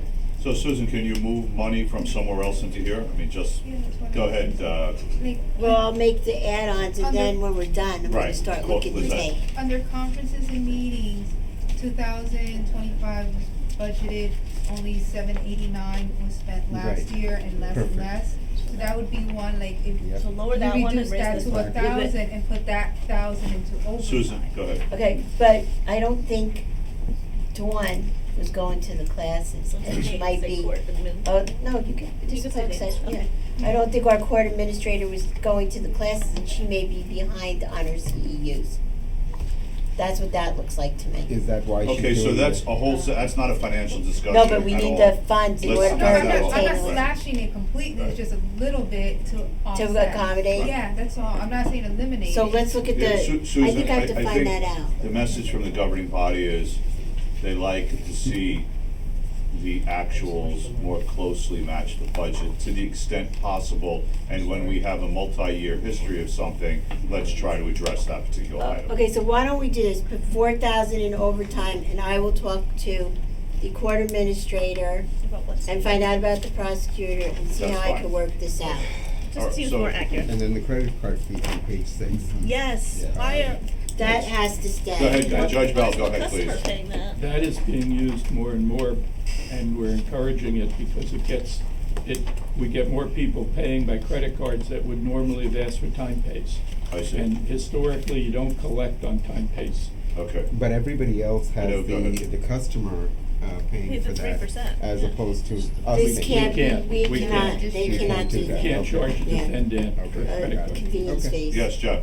Yeah, simple question, Judge, because last year your transmittal letter had about the change in volume and that you were experiencing quite an uptick. Has that continued? Has it flattened out? Has volume changed anyway? The volume has sort of flattened a little. I don't think the police are writing quite as many tickets as they did in the prior year, but, you know, it varies because my sessions run anywhere from 50 defendants to 90 defendants.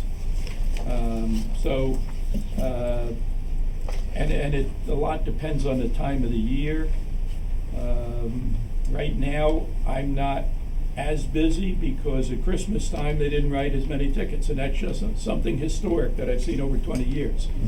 But come the summer, they will be writing a lot more tickets, and those are usually a month or two behind. I hear them a month or two after they're issued.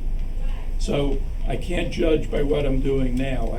The only thing I can tell you is I think it's slightly less than last year in terms of number of tickets issued. All right, thank you. Lauren? I have one more question for the judge. So the property vacancy tickets, are those coming before you I haven't seen many. for the fines? I haven't seen many. Because we passed an ordinance saying, if your store's vacant, we're gonna start fining you. I just wanted to know if there's a lot of pushback and appeals. I haven't. I don't think Okay. I've had one yet. Oh, well, I don't Okay. recall, Hopefully unless people they pay. pleaded guilty to We something have else. 1,000 over. Judge, are you presiding over the Dumont court when it's here, or is the No, Dumont no, judge? no, they have their own judge. So we're not expending labor or effort other than they're using our facility here as far as My you're aware? understanding is that there's one police officer that serves as a liaison during that court session. Tenafly police officer? Yeah. Yeah, I see them here occasionally, and I went But there. no, we're not, Right, none of the court personnel are involved, we're not here, they have their own personnel. okay. And we get income from that? Yeah, do not.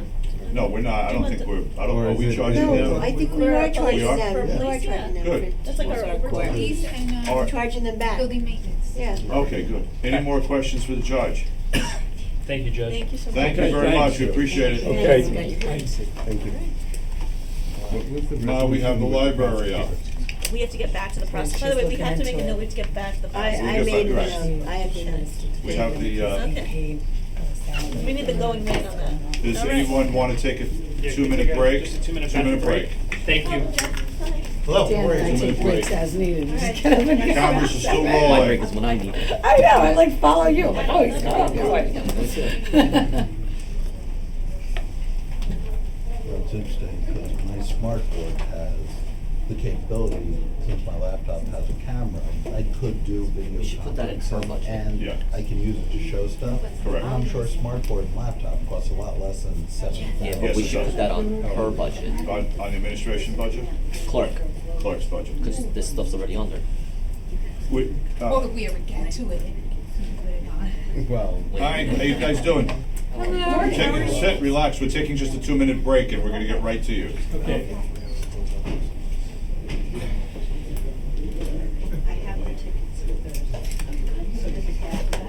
Just, Susan, just so you know, when you were going back and forth a little bit about the question you answered was great, but the second thing about what does their lease say?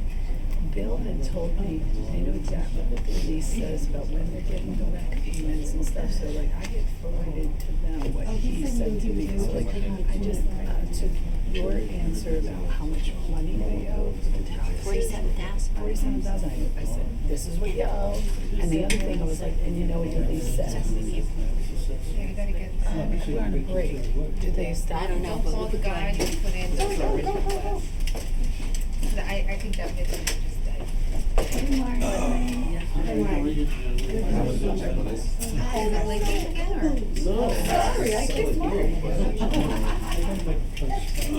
And nothing's you know, it been done? gets confusing from Adam and Susan's discussion. I'm gonna yell at you all these elbows. When you have, all right, I understand that. We're spending less than What? 1.3 million. And at the same time, Susan said bring the 100,000 surplus. So Right, how do you that's the same. spend less than you have, but you have a surplus? The only way to do this is spend money, okay? To start having them think of the fact that, you know, what we already No, doing. but that's still, those are two Are you a library? numbers that just.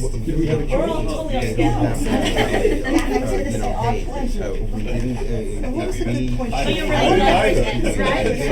That was. Oh, library is next. Library is next. Already. Oh, I wanted to thank you for the vacancy maintenance Do the ordinance. other thing, what the Republican anyway said, which is cut the budget so there isn't enough money in the budget. And then they'll have to figure out ways to make themselves more efficient. All right, Omar, you ready to rock and roll? There's an extend More spring. than Democrats. No, the soap dispenser when I went to. I'm just saying that's the.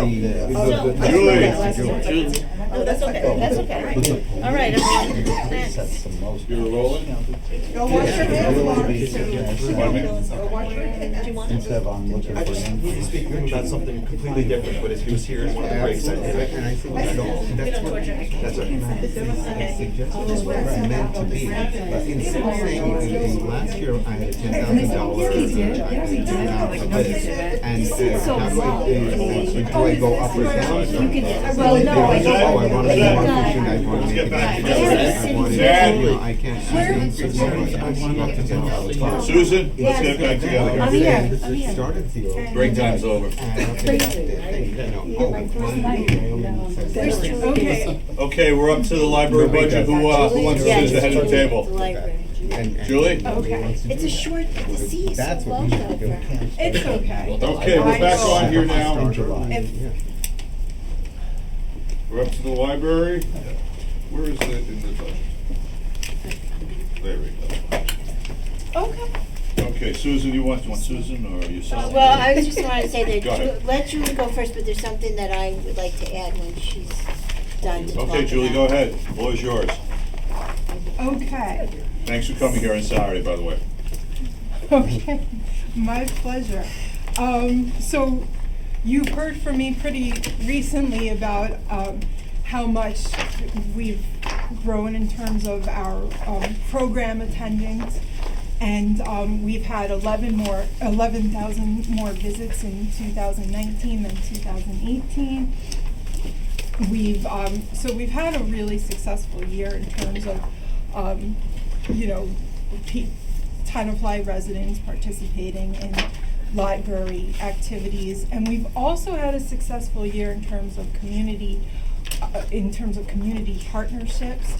We've partnered, just recently we've partnered with the Smith and Stillman HSAs for, they have a readathon every year, and they recently had a readathon kickoff. Maybe you saw Chief Chamberlain on Facebook reading to the kids. So they had their kickoff here, and we're hoping to continue that. We're really excited about, I know the schools have been doing that for a long time, and we want them to have more programs here. We have programs with the Tenafly Nature Center.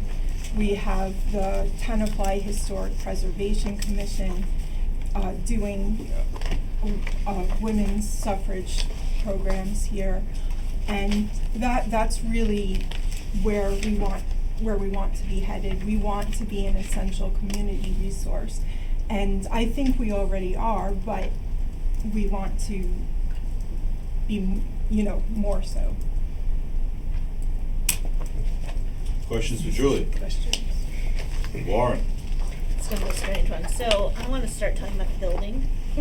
I know that you put in your summary of the EFS. Yes.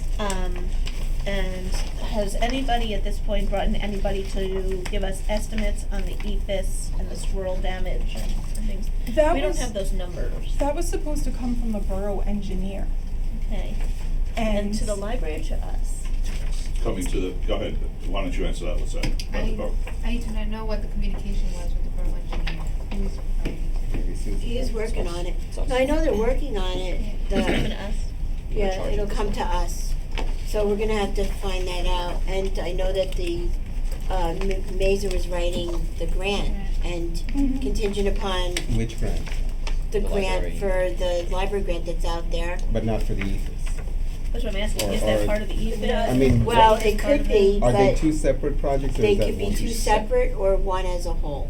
Mm-hmm. That could be part of the overall So just grant. back up for a couple of months in terms of how it unfolded, the library, and Julie, you correct me if I'm wrong, if I misstate anything, please. The library was talking to Iovine Architects, okay? And then as this whole outside of the building, squirrel, animal infestation, hijinks really start to unravel as being a real reality, we kind of realized, okay, this is an issue that has to get dealt with, and really it's not the library's relationship with the architect in terms of managing it. It's really about whether, regardless of where the money comes from, it should be the borough has to contract for these services, bond, the library can't do bonding, and it really is the borough engineer that should be the lead group that deals with the quotes and all the other details so that's how Mazer got involved with the grant writing and gathering the costs together for the exterior work.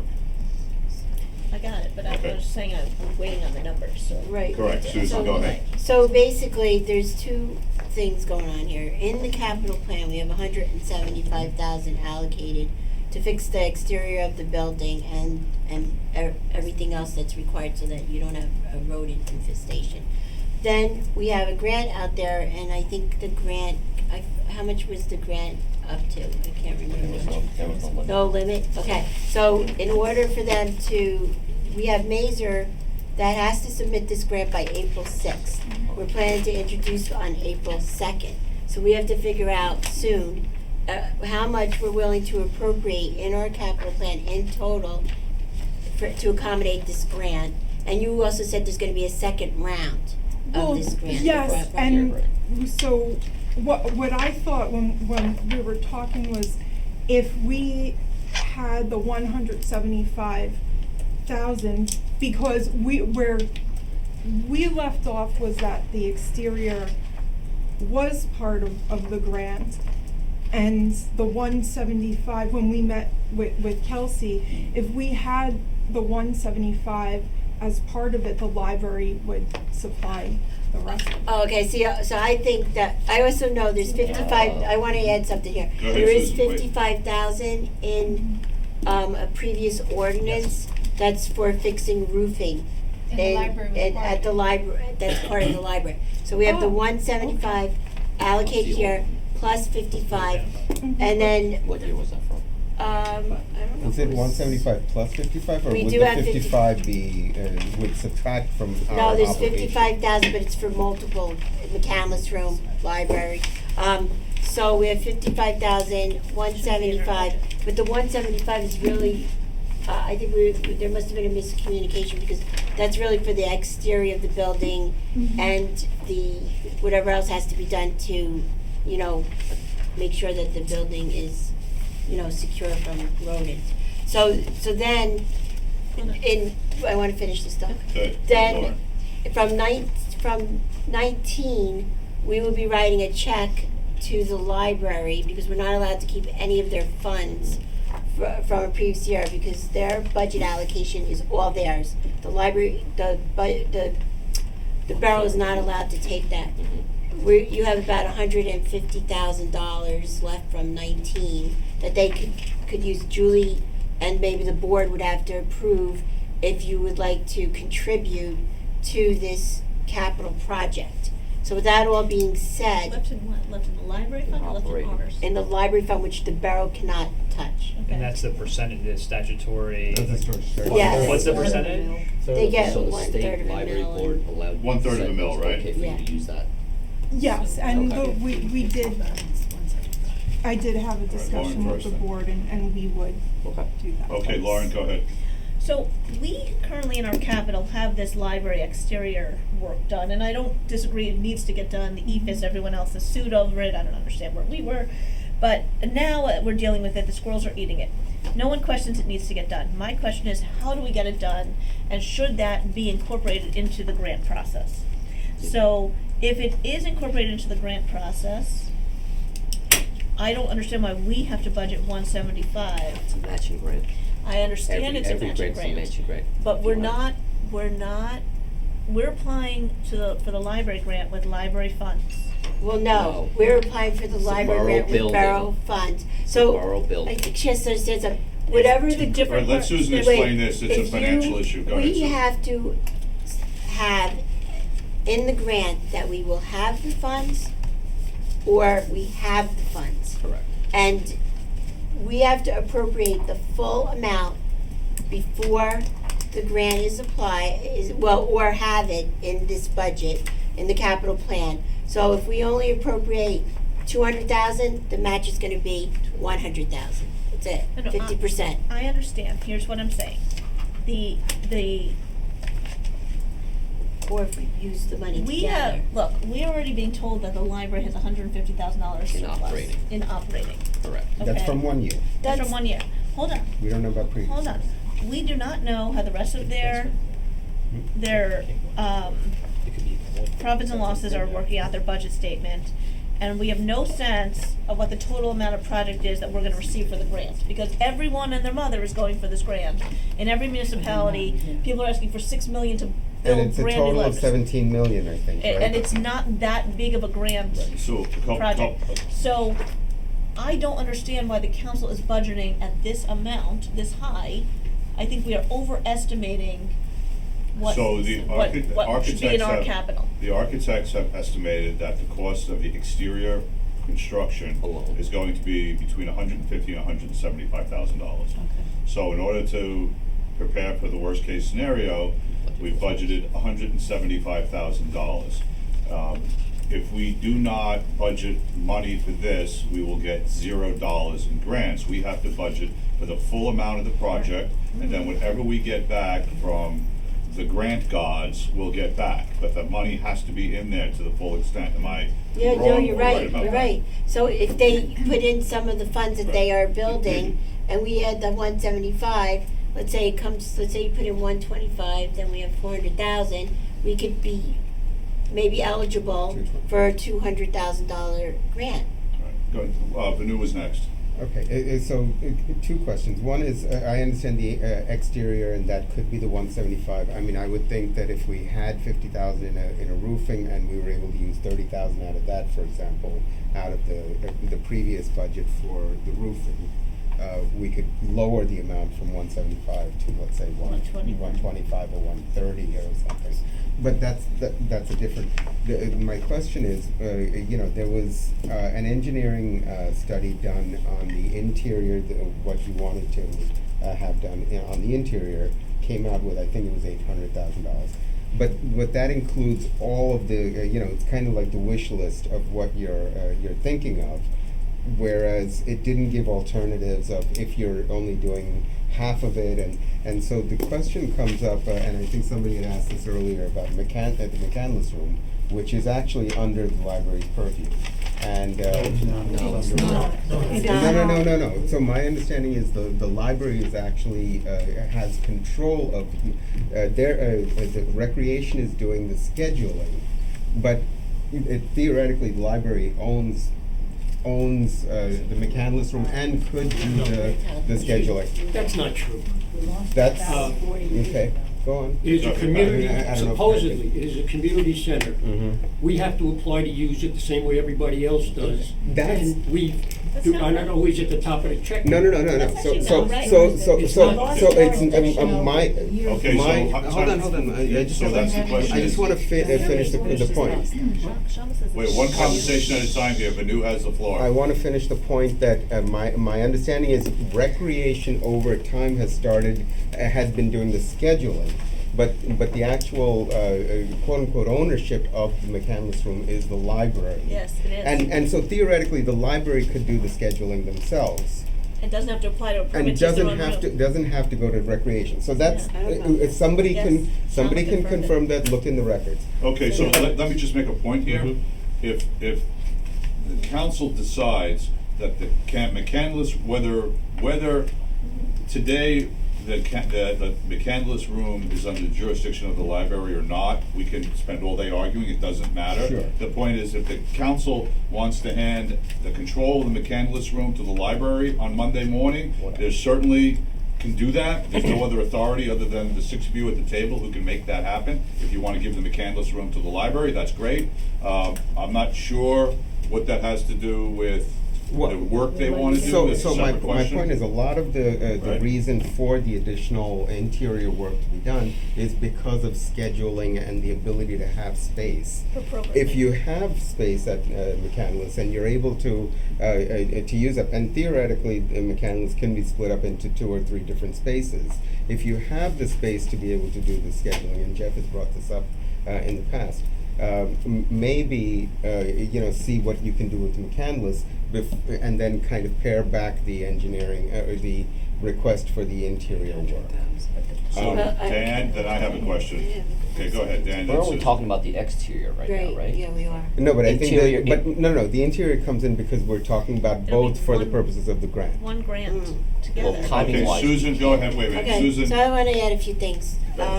First of all, the exterior, the building is ours, and the exterior really needs to be done, and that's what's This year. allocated in This the year. capital plan.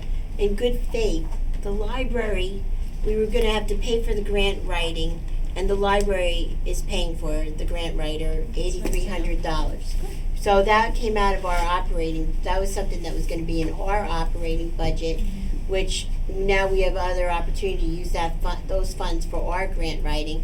Julie has said that she'll take it out of her budget. Sorry. Now, the other funds, you have to keep in mind, they're willing, and they don't have to do this, to take the surplus monies that were in their budget and allocate them accordingly, which I would think that could be part of your monies to do the interior of the building. So what they're really asking for right now in our plan is to fix the exterior of the building. So if you take if you take the 175, maybe the 55, and whatever the library can allocate, put that all together. Lizette and I should talk to the engineers with Julie present, and then come up with a total number that we're willing to appropriate, and then use that number for the allocation for the But grant. you're still talking about the interior. Yeah, but they're gonna use their funds But it's for the one interior. grant application. It's one, that's what I'm saying, it's one grant application. So if we're going for one grant application, we need to know the all-in, and if we're looking at 800, we need to know how much the council side of the table needs to put in. If you're gonna go for an $800,000 Right. grant, you need to put 800,000 Yeah, in the and capital. I don't That's see what I'm that saying. We happening. don't have that, and so Well, I'm trying to. We're not Right, asking for exactly. that. Yeah, but we're not asking, They're not I'm asking for saying, that. maybe if there's a second round, $800,000 grant. we do what gotta we figure can this this out. year. Right, wait, one at a time, I one at a think we could time. do what we can this year, and then maybe when the second round comes up, do another one. When's the second round of the grant applications coming up? They don't know. You don't know, this one took No. what, 20 years? This is the first time? Yes, Okay. exactly. Did it take that long? No, It took it's a been while. about It's been a while. 3 years. Oh, so, Because they but I have mean, that. you could only Just do to what put it you in could perspective. do. But I'm saying, look, this is the exterior. I don't see any match for a library interior grant here. It's not up for this year. They're not asking for it. They're not asking for it this year. Oh, sorry, I'm sorry. Okay. My impression was that they were. But Right, if you so put, then do you where's have the any idea of how 200,000 or much whatever money they're putting in? What is the that gonna library be? will be able to put in? So I don't know what the, I mean, that's a This question is for news, Julie. this is news today. Right. Like Right, fair enough. News to me too. $280,000. You would add That's to why I'm this. not paying So the they're, dues. they're willing to add in about $280,000. So if you take the 280, the 175, and the 55, I don't know how much of the 55 we could use because I have to do other stuff. You add that all up, then maybe we could come up with and talk to the engineers a reasonable amount for this grant. I'm saying, so then This- we should completely forget about the interior. Correct. I agree. Completely. And I get just it. talk about Just- the just exterior. exterior. So then, we don't even care about the Then- additional then that they they're would put only I don't in. at know why you would do 175. that if the library's willing to put some of their own No, funds. that, No, it's a 'cause the- combined, But it then, has to be but then you're combined. clouding the Yes. issue. What? Outside is 175. Inside, random number 800. Oh, okay, yeah. So this year we're gonna go for the 175. Just focus on the outside. No, that's not what we're saying. We're going for like 500. Hey, Julie, what do you What would want? that Let's, wait a minute, 500 let's ask the person I who's mean, at little inside. Lauren, what are you looking for? Well, right now, the estimate was based on everything put together, so, 800 includes that. yes, so, Including the no, well, outside. I think it was more than 800. it was more than Yeah, it was 800, more because than when I 975 presented or to you, whatever. it was just the interior, because at that point, I was under the impression that the Outside. exterior It's was all just glass. being taken care of separately. I mean, if they can be applied for separately, the projects can be separated if that also, I don't know if that would make you more comfortable. We could do 2 separate applications this Yeah. year for the grant. Yes. So Susan, talk about that a little bit. If we do 2 applications, how does that affect what Well, we need to budget in the capital? Right now, this has to be decided pretty soon. I'd have to talk to Mazer, Talk to Kelsey. to Kelsey, Kelsey. she's from Mazer, about how she would write the grant. But what I'm saying is, the library is willing to fund some of this project. And they're willing to fund like we're doing the 175 for the exterior, which is our responsibility, it's our building. Right. And we're doing the entire interior. So I'm not they're- asking for anything towards the Yeah, so if interior. they fund part of this project, whatever we could come up with in funding, we should put towards the grant to see if we could get 50% of that back and appropriate that So the amount. library is gonna fund Whether it's the 1 grant or interior. 2 grants. The library is gonna fund whatever the interior renovations are. Is that That's what we're what they're- saying here? yes. Okay, okay. And there's no got ask it. to this date. Right, For other than, interior. right, that's Other than correct. putting in the number for the Right. purpose. So the number has to go, that number has to go in the capital budget Now. for purposes of applying for the grant, even though the library themselves are gonna Well, pay for it. I don't, no, because we're not this is an amount that we're gonna incur debt for. The other part is not gonna be Okay, debt so we don't need to incurred. concern, we're only So I have to concerned find about out the from exterior. bond council how Okay. this is gonna pull together. Okay. So, Okay. you know, there's a required down payment, but That's maybe easier then. there's a state grant, there's a whole bunch of factors that are gonna go into, Yeah. so we need to talk to Kelsey to find out, how do we Okay. pull this all together? This is the money that we're going to appropriate. What does this mean? And we'll talk to bond council, first the engineer to get the all-in cost, the architect, and pull it together that way. So we're all in agreement on the $175,000 in the capital for the exterior repairs then? Yes. Okay, now I have another thing to Go bring ahead. up. I would still say. So, in some of in reviewing the library budget, I am requesting that we charge back certain services that the borough does for the library. And it is common practice in other municipalities that this is done. So, I have been working up the numbers, and the services that would be charged back would be accounts payable, payroll, the cost, a portion of the cost for the use of admins, which we pay the whole amount for. And I already talked to Julie about this. I don't have the number. What's the total annual number you're talking about? Well, it's somewhere, it's around $12,000 to $15,000 a year. And you and Julie have discussed this? We discussed it, you know, I told Julie to talk to other libraries too, I've been talking to other CFOs. Are we charging them for electrical? Yes. Yes, they already have that charge back, their maintenance charge back. And, you know, we did it based on how many purchase orders, how many employees, you know, I'm not done with it, a portion of the admins based on the amount of the employees. That number would not affect our budget in any way, it would just be a shift from their budget to our budget. So is that already reflected here? No, I'm Because it really, doesn't affect us. I needed to discuss it Can we and have discuss it at the the table? board here as well. The electrical and maintenance, I feel like if we're in charge of the building, why are we charging the library electrical and maintenance? That seems overkill to me. That's We don't not charge any other overkill. departments to use our building. Well, we can't charge them Well, rent. because, Why would we so charge rent? They're our we're library. literally taking opposite sides of the same Yeah, you're argument right now. I understand So that. this is about cost allocation, Right, right? but certain services, okay, that we use specialized things, but things for the building, which are electrical and maintenance, that seems silly to charge. We don't charge any department for the use of our building. But it's a semi-autonomous department Turn on the as opposed lights? to, as opposed to. No, I think Vanu's point is, and Susan's point is, the library has a budget statutorily that is somewhat, that is independent from the boroughs, and so we allocate costs appropriately. We don't allocate, I mean, we really don't get involved in the details of whether the building department is paying for their electricity separate, because they don't have a statutorily separate budget than the municipality, right? So historically, we charge them for the maintenance services, for their share of the maintenance services, right? I guess theoretically, if the library wanted to, they can go out and hire their own maintenance company to do this, right? I mean, Pat, wouldn't that be accurate? If they wanted to, but We they don't. actually do. Right. We Well, have a actually- cleaning service. One at a time here. Manu, go ahead. Yeah, actually, I was gonna ask, are you in any way dissatisfied with the service provided by DPW? Do we really wanna have the pay a lot. customer service discussion here? No, I just need, because I wanna know that what we're charging for DPW is fair. That's a good question. You know, as opposed to. All right, Manu has the floor. So, We do pay for our own cleaning and services. why is that? Is it because you need additional Yes. services? Or is it because what you're What do? dissatisfied with what you're getting from DPW? One at a time. We're dissatisfied with what we're getting from DPW. In the Okay. years that I've been on the board, which are now 11 years, What the did you say, number of Susan? times that the library is cleaned has gone down precipitously. The way the cleaning is done, it's spot cleaning.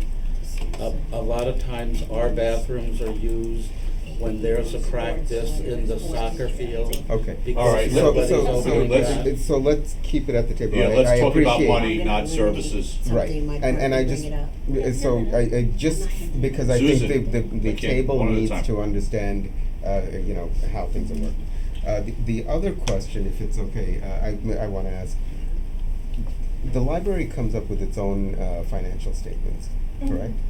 Is that shared with the borough? Yes, no, we have their audit. It's in, Yeah. We have their Do audit. we, Not, you don't have their Not audit yet. in here. We get a copy of their audit. Okay, got it. Yeah. So that includes, you know, how much is statutorily provided to the I don't, library? does the 130 mil number show in that audit? Yeah, It has to. Yeah, if I could just throw in I don't there, know if it it does. shows the different Shows- trusts they have, you know, yeah. people have endowed money to the library. The for assets, their books. It liabilities, shows everything you know. you would expect on a balance sheet. Right. Okay. So Julie and I will work out the cost allocation so that she understands it and where the numbers come from. So, Are there any other questions for Julie? yeah. Well, I guess more for, and Susan knows best, the books and publication, I don't know if there was a delay in purchase, but if you notice, there was, so pretty much we have 100% increase in book That is spend. not an accurate number. What page you on? Page 5, I have this. In fact, Susan can speak to that because that wasn't the original number in the budget that I did, so. Okay, so yeah, so Julie and I went over a few things. Remember, anything that's done in the library budget does not affect the overall budget. It's funds that are reallocated. And when Julie and I went over some things, that number will decrease now by the 8,300 for grant writing because this came about after the books were, In the books and yes, that number will go down because it's gonna be 8,300 of it's going to be reallocated for the grant writing. The line is not in there yet because that was you received your books prior to our discussion. There will be an increase in one of the salary and wages because someone in her department will be promoted because they're gonna be getting their master's degree. And we have to add a library assistant, which was in there for 22 hours for $14.28 an hour. So those are the items that will reduce that line and be reallocated somewhere else within the overall library budget. Okay. And then the allocation will be taken out of that line too for the amounts that we're gonna be charging back. So just to the basic point that Jeff that brought up for us, let's just make sure, again, everything's in the right place. Well, it will be when I start to make the changes. Banu? So we have a certain amount coming. Library has their own. They're their own cost center and their own. They do everything within their financials. How much of this budget, forgetting about all the millions or thousands that are spent for books and all that, which are part of their budget, how much is the borough responsible for? What happens Of this is we budget. have an allocation for the borough that's our amount to raise for taxation. Part of that amount is 1.573, was it, for the library this year? 1.5 million, right? Yeah, 1.573. 1.579. Right. 979. So 1.579 will be the allocation for the library, which is part of the amount that we're gonna raise for taxation. Right, but now outside of that, how much does the borough actually? Should be none. I mean, is it How zero? much are we Is it- spending, how much is the borough spending independent of the library budget? Zero. For the library. Nothing. It's actually, if it's true, it's actually. Nothing. Right. It's Right. their That's less. amount, and that's what they spend. That's the question on the floor. When there's transfers done, Just yeah. go to the number. Okay. If the number is okay. zero, That's it's it. zero. All right, Zero. that's fine, that's all I want. Any other questions for Julie, because we're over time now? I have a question in the back of the room. Just one quick thing about the McCandless room. I don't know how many of you have been in there recently. I spent some time because my granddaughter took a class there, but it's a vast cavernous space with Yeah, I know. absolutely awful acoustics. Yes. In order to make it viable for the library to use, it would need quite a bit of renovation. So I know. To bring it into the library would require taking down the wall that probably supports the upper part of the the upper part. So you're talking about a huge expense. I don't think that's Okay, our all right, intention. Banu, you have a question? Then we're gonna be done with the library here. Yes, Banu? Just an observation that I understand that McCandless Room is a cavernous space. It can be subdivided into smaller spaces, but the acoustics are terrible, and I would support, putting some money in to improve things there, So- but otherwise. So Julie, a couple of the council people are interested in expanding your empire and giving you more space. So my point is that perhaps you should discuss that with Lizette offline to see if that's viable, and then that's a whole separate thing. Yes, Lizette? But just keep in mind, Right. the McCandless room serves as 4 polling places. And the way the room is set up is how it is approved by the Board of Elections and the state to use as a polling place. So if that space is taken and things get put in that space, then Lizette, I assure you, I am not looking to take Block the those McCandless out, room. you know, You don't- guys need a soccer field? No, I'm saying block those days out. Jeff, and this is the last question for the library, I think. It's not really, just to fish out, because I'm a big advocate of better utilization of space that exists, including the McCandless room. I think the acoustics is fair discussion. I think for next year, we should start the discussion soon about how to better utilize the space we have. How we can make it, maybe simple acoustical tiles will go a long ways. There are a lot of things that can be done. To have that discussion will aim towards next year, and then maybe you'll have more space, because it's way underutilized. as a space. I checked the number of hours, it just is not being used, and if we can make it better, so you can use it, that would be great for everything. Julie, thank you for coming in. Thank you. Yes, Thank you. And thank you to everybody. Appreciate it. Yeah, Keep thank up the you all great for work at the coming in. library.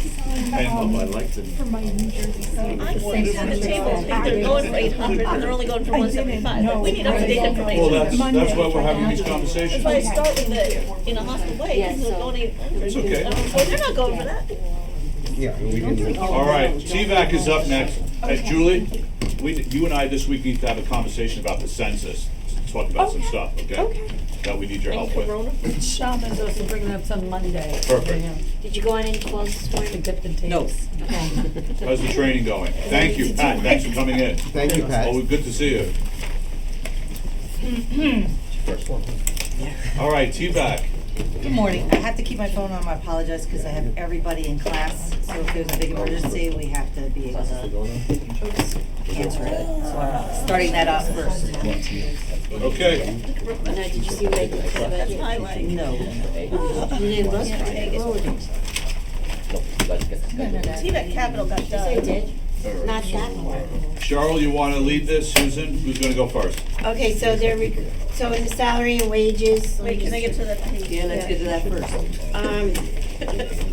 There was a request made for Cheryl's wages to go up to $20 an hour. I think it was from $17 and something an hour to $20,800 a year. That's what I did. Which, in the salary, you'll see it's $18,366.40, but I did include it in the admin recommended to $20,800, so it's already part of this budget, so you'll have to decide whether or not, right now, whether you're gonna approve that or not. And remember, it's not what they do, it's what they may have to do. Just given the circumstances, especially in this year. Yeah, Well, especially this last week. On that note, in terms of salary and wages, I would like a stipended position for a medical director. No. I want, listen. It's not your choice. It's First the of all- squad's choice. You First of all- cannot have a medical director. First of all, it's In our ordinance. asinine not to even consider this, given the state of the world as today. This is a doctor with a certified MD that is going to be somebody who Lauren. can advise the TVAC, Lauren, communicate with our state. We cannot discuss So- this right now. communicate This with is federal. nothing to This do would with go budget. on a Hold on, time out a stipend second. Decide Time out the a second. money for her first and then Yeah. go to No, that. well, that's gonna depend on whether we have No, another it's not gonna stipend. depend. Hold on a second, time out. If It's we're not going gonna to, depend. if the This is council the- wants to, Susan, Yeah. if the council wants to decide to add personnel, we need to put this on a work session, and we need to discuss it, and we have to if everybody wants to do something like that, have a conversation, we need to put it on a work session, Put it on for talk Tuesday, it through. please. What? Put it on for Tuesday. Talk it through, have an understanding of what the dollars are, the pros and cons, right? So that conversation is not part of the budget discussion now. But I'm saying if we are gonna budget for that, then it might affect any other salaries and wages we have within this But department. we can't do the chicken and the egg. We have to decide on this budget based on the facts we have.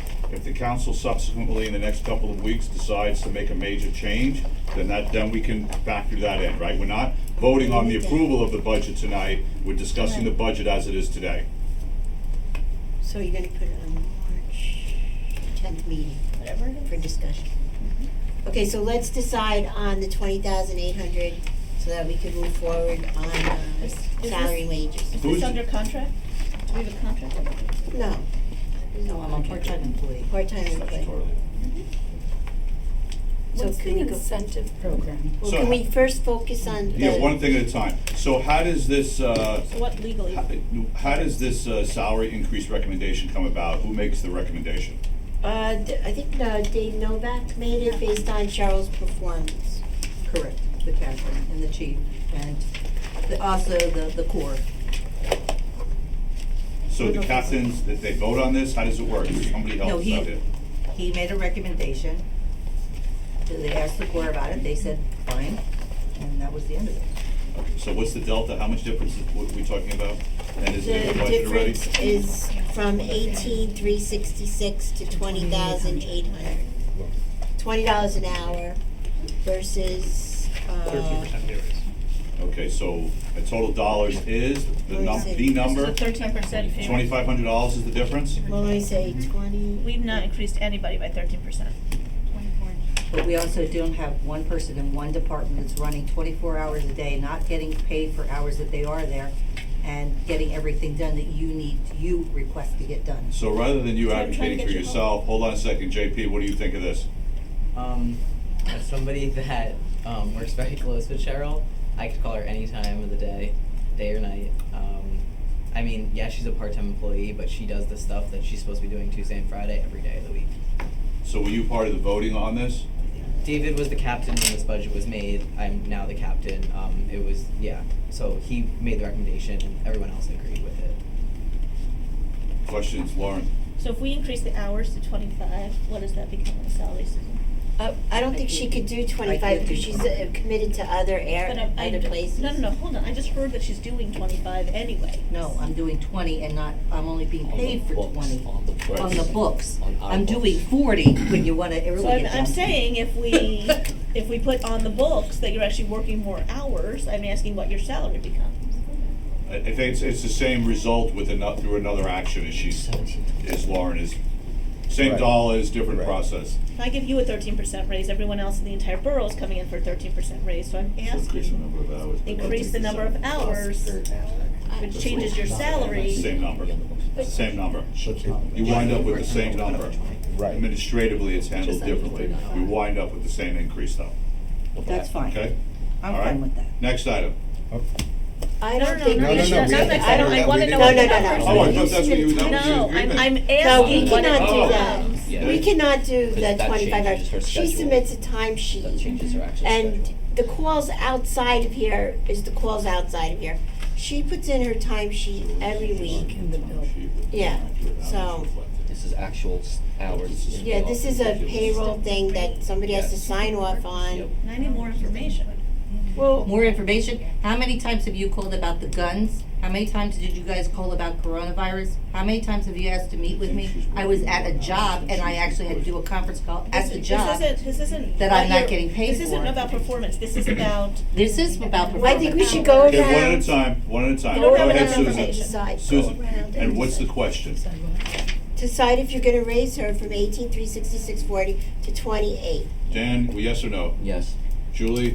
I don't have enough information here, Yeah, I'm I- sorry, what else? there's not What- enough Well, information then on the you What can table. say that when you go around. But, Go ahead. He said yes. Not enough information.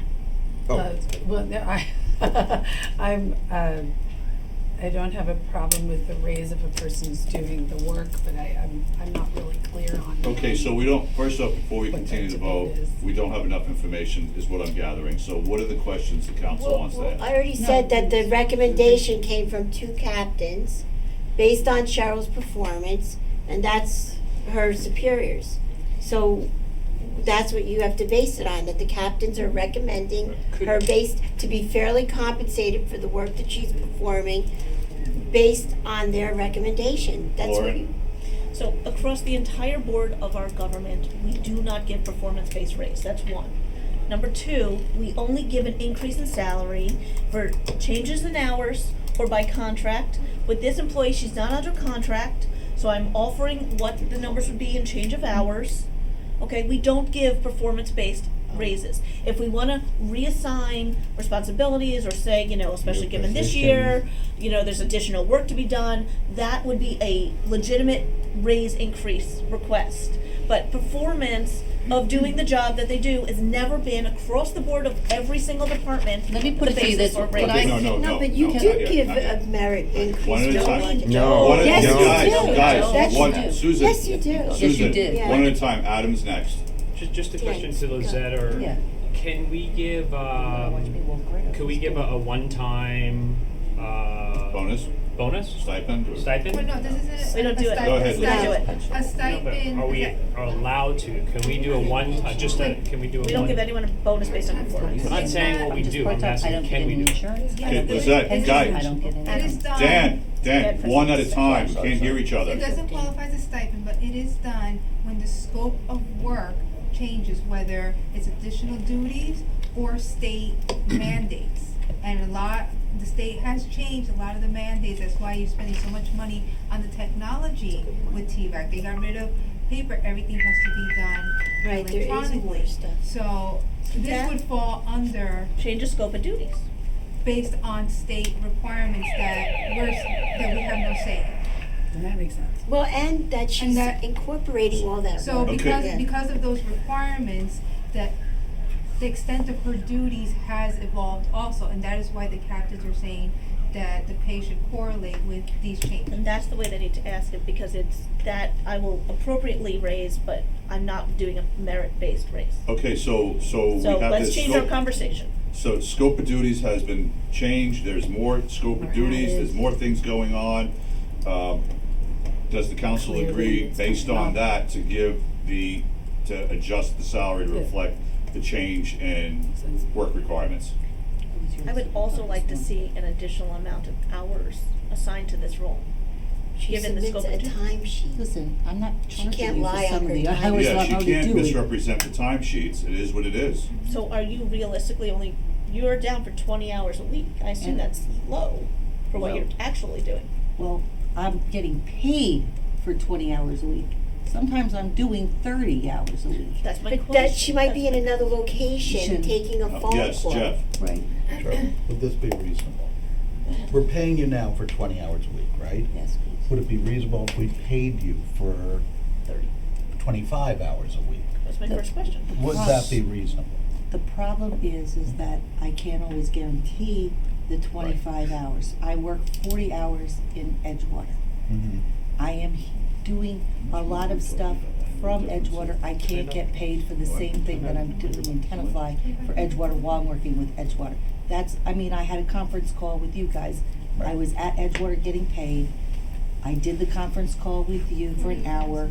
I can't charge that to Tenafly, so that was free. Okay, I And just I'm, didn't and know. like this morning at 7:00 in the morning, when I had 40 people sitting out there because no one could get into the McCandless room because the key's missing. I No, had my a call at question- 7:00 this morning, I had to Alright, run you- down here and get the doors open. I get the answer. My question just been if there was even a couple of those hours. And I do put in a couple of extra hours over the 20 hours on Because certain quite times of the honestly- year because of the increase of Because whatever work. quite there is. honestly, if we were even changing it on paper to 22 and a half hours, that accomplishes everything. I can do 22 and a half. Then that accomplishes it. That's I the can way do it is. 22, I can 13%. I can definitely do 22. Is that the arrangement, Susan? Does that work? I don't see what the difference is if you're gonna pay her for 28 and this, she's already doing the No, hours, you know? let's just keep it at 20 and then Change job duties, that's something. true. Change I job mean, duties. it is, she's taking on a different scope of job work. Then She's we'll change that. evolving into that role. It's so $48 a she should be week, fairly Susan. compensated. It's $48 a week more. Based on the scope of duties, does the council want to do this? It's yes or no. I'm fine with it. Jeff? As long Adam? as Yeah. that's clear. Vanu? It's fine. Julie? Yes. Dan? So I want a written new scope of duties then. Yes, So Susan, we have Susan and everything Lizette will kosher. do that. Okay, we'll do. Absolutely. So that no one else in the Perfect. borough comes in and says, well, someone else Yeah, got a 13% understood. raise. No, that's perfectly reasonable. It's a change in duties, and that's how we'll define it. Okay, not a problem. All of them jump in. Yeah. You better. That gives you plenty of things to do, free time. No, thank you. Okay, next, Cheryl, continue on. You have anything more to say? Council have any questions? I do. Vanu is first. So maintenance and repair of equipment, it's been going up, year after year significantly. Why is it constantly rising? Go ahead, Cheryl. Because our building is old. What? I can't hear you. Because our building is But old, this is repair of equipment. but our bills are getting older. Uh-huh. And the repairs have to be, some of this stuff also has to, one thing I wanted to tell you is like when what's that thing called, the hydraulic thing that sucks the air out? The dump system with the Porto. No, The bay. in the bay with that big green thing. Yes. The air tank. The air vac, it's a hydraulic system. It went out. We need to have it in order to keep the exhaust from the vehicles going out through. It's So basically, we took it's basically that out something of- that allows the exhausts to be put into those hoses. And Vent system, a ventilation. Right, so that we don't get brain freeze. So there are So two. we're taking things out of the maintenance for the vehicles since it was hooked to the vehicles, so that's why we took it out of that line. Okay, so that it went to equipment as opposed to vehicles. I was gonna say there are two, there's maintenance of motor vehicles and there's maintenance of equipment, so that's the increase. Yeah, that's So why, you- because we didn't know, because that's why I asked for a line for $3,000 for emergency things, cause But- we don't have anything to cover everything in our building. But is that a one-time increase or is that an ongoing Well, increase? we don't know what else is gonna go wrong in our building. The pipes above us that have their heating system in it, No, they but- could burst on top of our rigs and. Understood, but we can't anticipate for like 9 million different things that can go wrong. Right, but we have. But we're saying. We also have gators that are old that get maintenance. We have trailers that we get maintenance. So we also have other vehicles besides the ambulances. Well, so one is vehicles and one is equipment. So I'm talking specifically about equipment. It's going Well, up equipment from comes under gators 3,000 and trailers and that kind of Right, stuff. but 3,000 to 3,000 to 5,500 to 6,500. What page are, I'm So sorry, where are page we at? 7, It was 3, it was 3. above clothing and uniforms. Yeah, but you recommended 6,500. Right, but I'm saying lowered every it. year it's been going up, and so the question is, why is it Well, constantly because we rising? spent 6,393, so Okay, so that's Okay, why one I at a went. time here. Vanu has the floor. That's Can- why I said it was okay to do the 600. Can we bring it down to 5,000? No, because we already spent $6,993 last year. But what I'm saying is, I are don't know we what's sh- gonna happen this year. Well, yeah, so it could be 1,000. It could. We don't know what it'll be this Yeah, year. but if I don't have a buffer on it, how am I gonna be able to Go pay ahead, for it? Susan, go I ahead. just wanna let everybody know before Wait, we one go at a through time.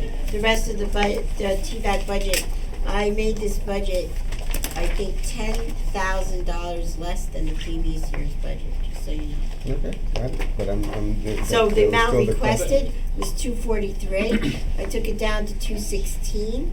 Mhm. If you look at 19, they had 226, and of course they didn't spend that much, but it was a significant decrease from what they were requesting. But just as a reminder, again, in my ask to TVAC, which is doing an awesome job, is help us help you on, we are always underspending double digits. So last year we underspent our budget by 13%, before that 17%, before that 15%. So help us, whether it be make it easier to procure the stuff, to the point that maybe you and Vino were talking about, which is it's in the wrong buckets.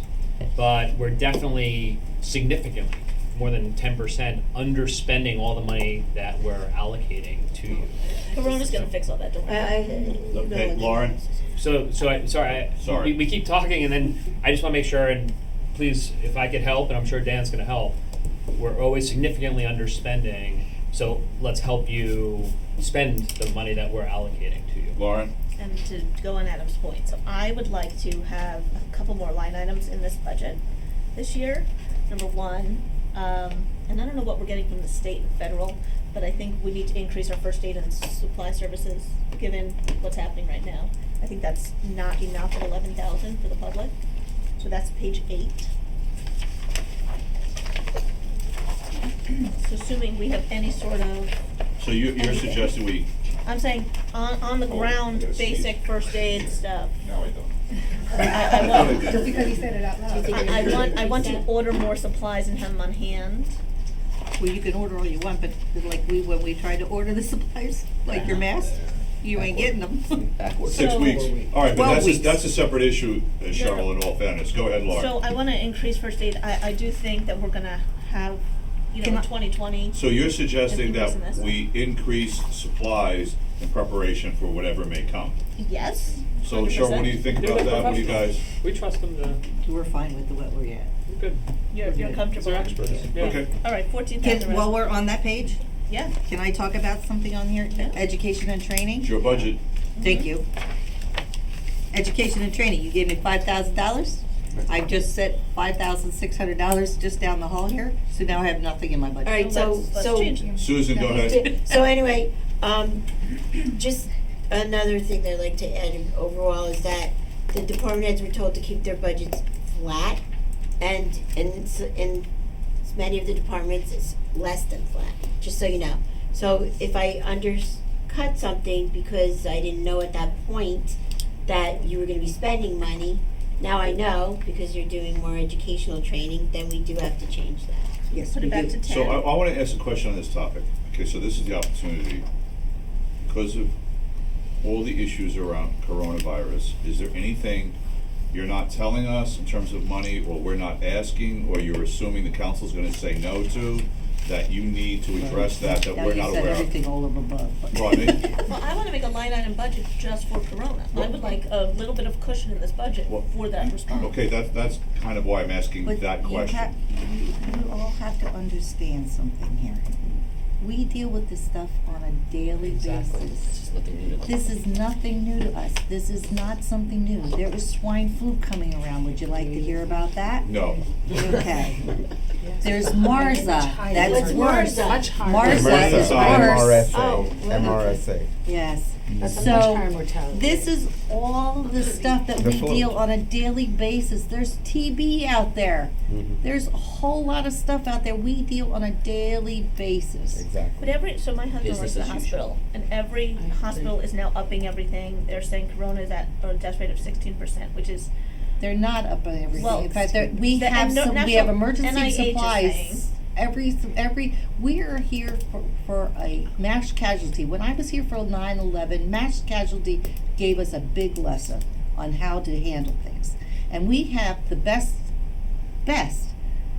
squad here. The state is actually following on how to evacuate County Manor. Was the best thing during Sandy. They're using it all over the state now for the same way that we evacuated County Manor. We had to take 15 people out of there because they had no heat, electricity for their oxygen or anything. And we went through Sandy, we survived that. We're gonna survive all of this, it's just a matter of time. We have backups, we have contacts do you have to enough money? everybody. Do you have enough money? The thing is that the If we had to biggest make a thing is quarantine in town, do we have a You know, location and money in the budget for that? Okay, so the question is simple then, Lizette, is this is the time, in other words, Let's not mess don't around. come back in 8 weeks and say, you guys didn't give me enough money to deal with whatever issues I Well, have. that's why we're going over I the think budget. we're I just said we you are didn't give me enough money for irres- training because I gotta have Okay, it. okay. We're irresponsible I- if we don't put money aside for this. I really truly believe that as a What's the borough. Okay, contingency Lizette. account? Go ahead, Lizette. That's why there's a contingent account under administration. Yes. Yeah, And how much is in that? 10,000. 10,000 I spent. That's not enough. Well, Come then go, then on. if the We council don't, we wants would, to first put. of all, we would never handle an emergency that Right. big. State, county, someone else takes over. Yes, There's it's protocols called for this. OEMS, Office of understand Emergency that. Medical. But- And they come in and they take management, they take over everything. We've been trained, that's why There's- we're having training classes now. Look, These There's training protocols classes already back in there. place. All This is the nothing mayors new. in Seattle, the mayors in California, the people who are telling us, we've seen it and now this is the advice we're giving you, are saying you're not budgeting enough, you're not So the planning que- enough. it's a very- No, but that's it's a- federal funds, whatever other funds, being whatever you wanna call it. $8 billion. But if we had a patient. Yeah, okay, let's not, wait a minute, 2%. time out for a second. Let's not go around the table talking about all the different things that could or Right. might Whatever transpire, or, kills us. Lizette, go ahead. And remember, each Yeah, 'cause state you is want different. to- In New Jersey. Wait, one at a time, Cheryl. In New Jersey, municipalities are a creature of the state, so we would fall under state protocol, state directives, Right. and be given state funding that they would get back from FEMA, or in the Whatever. event of an emergency, just like with Sandy, that we OEM. put in That's what I- reimbursements through FEMA. right, Correct. yeah. Correct. So there is, Right, there that's how it is, works. Too conservative for me. but that is a No, chain, I'm a certified emergency manager, that is a chain of command that we must follow. We can't undertake anything as much as we want to. We are prohibited by law, by mandate, that we can't go Oversee it, cowboy yeah. and try to do things ourselves. We have to follow. What about things like disinfecting, things that are on our We level? already We bought that. purchased. But do we and- have enough disinfecting solution? I mean, basic supplies here. There's a saying backlog, they do. there's a 2 to 3 month backlog, and what I told our buildings and grounds person is, if there's a backlog, get bleach and make our own. That's what we decided 2 days ago. So we're working on it, but also we are subject to the marketplace, and there's a shortage. I went to the supermarket yesterday, you can't find toilet paper anywhere. I understand that, which is why I'm trying to budget and buy now in We preparation. did buy yesterday, We did buy. purchased. What they're saying is they have enough money in the budget to handle what we But need that's to why handle we don't on our wanna level. cut the stuff that we're cutting, because we buy and Yes, supply. absolutely. We have to One at a trust them. time, one at a time. Go ahead, Cheryl. we supply, and those trailers that are down there are mass casualty trailers. Right. So if there's a mass casualty, we used it in Sandy, they're supplied, but you keep cutting our budget here, we can't resupply them, that's all I'm to trying say. to increase it But here. we have, I said, we have the right numbers right now. If it gets worse, if there's more than what we're handling now, then That's when it we'll goes up. increase it. But we But have right to now, we increase it looked at now, that's what I'm saying, Cheryl, we as a table have to plan for that contingency now.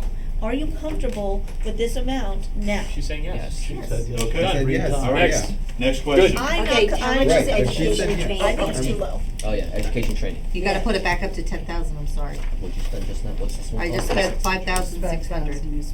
Okay. Can we just How's it reallocate it, your call on, so again, if you look at page Reallocate before where? on page 7, we're not spending, on books and publications or. Books and publications, we have is for our call sheets, for our RMAs, and we have our envelopes and our letterhead. You I see reduced that. that already anyway. Hello. Again. Recommendations already. That's good. Again, my point is, we get budget, we don't spend it. I want us to spend it. I spent $1,334 and I don't think that one is as accurate as it was supposed to be, because I All right. thought I spent $504.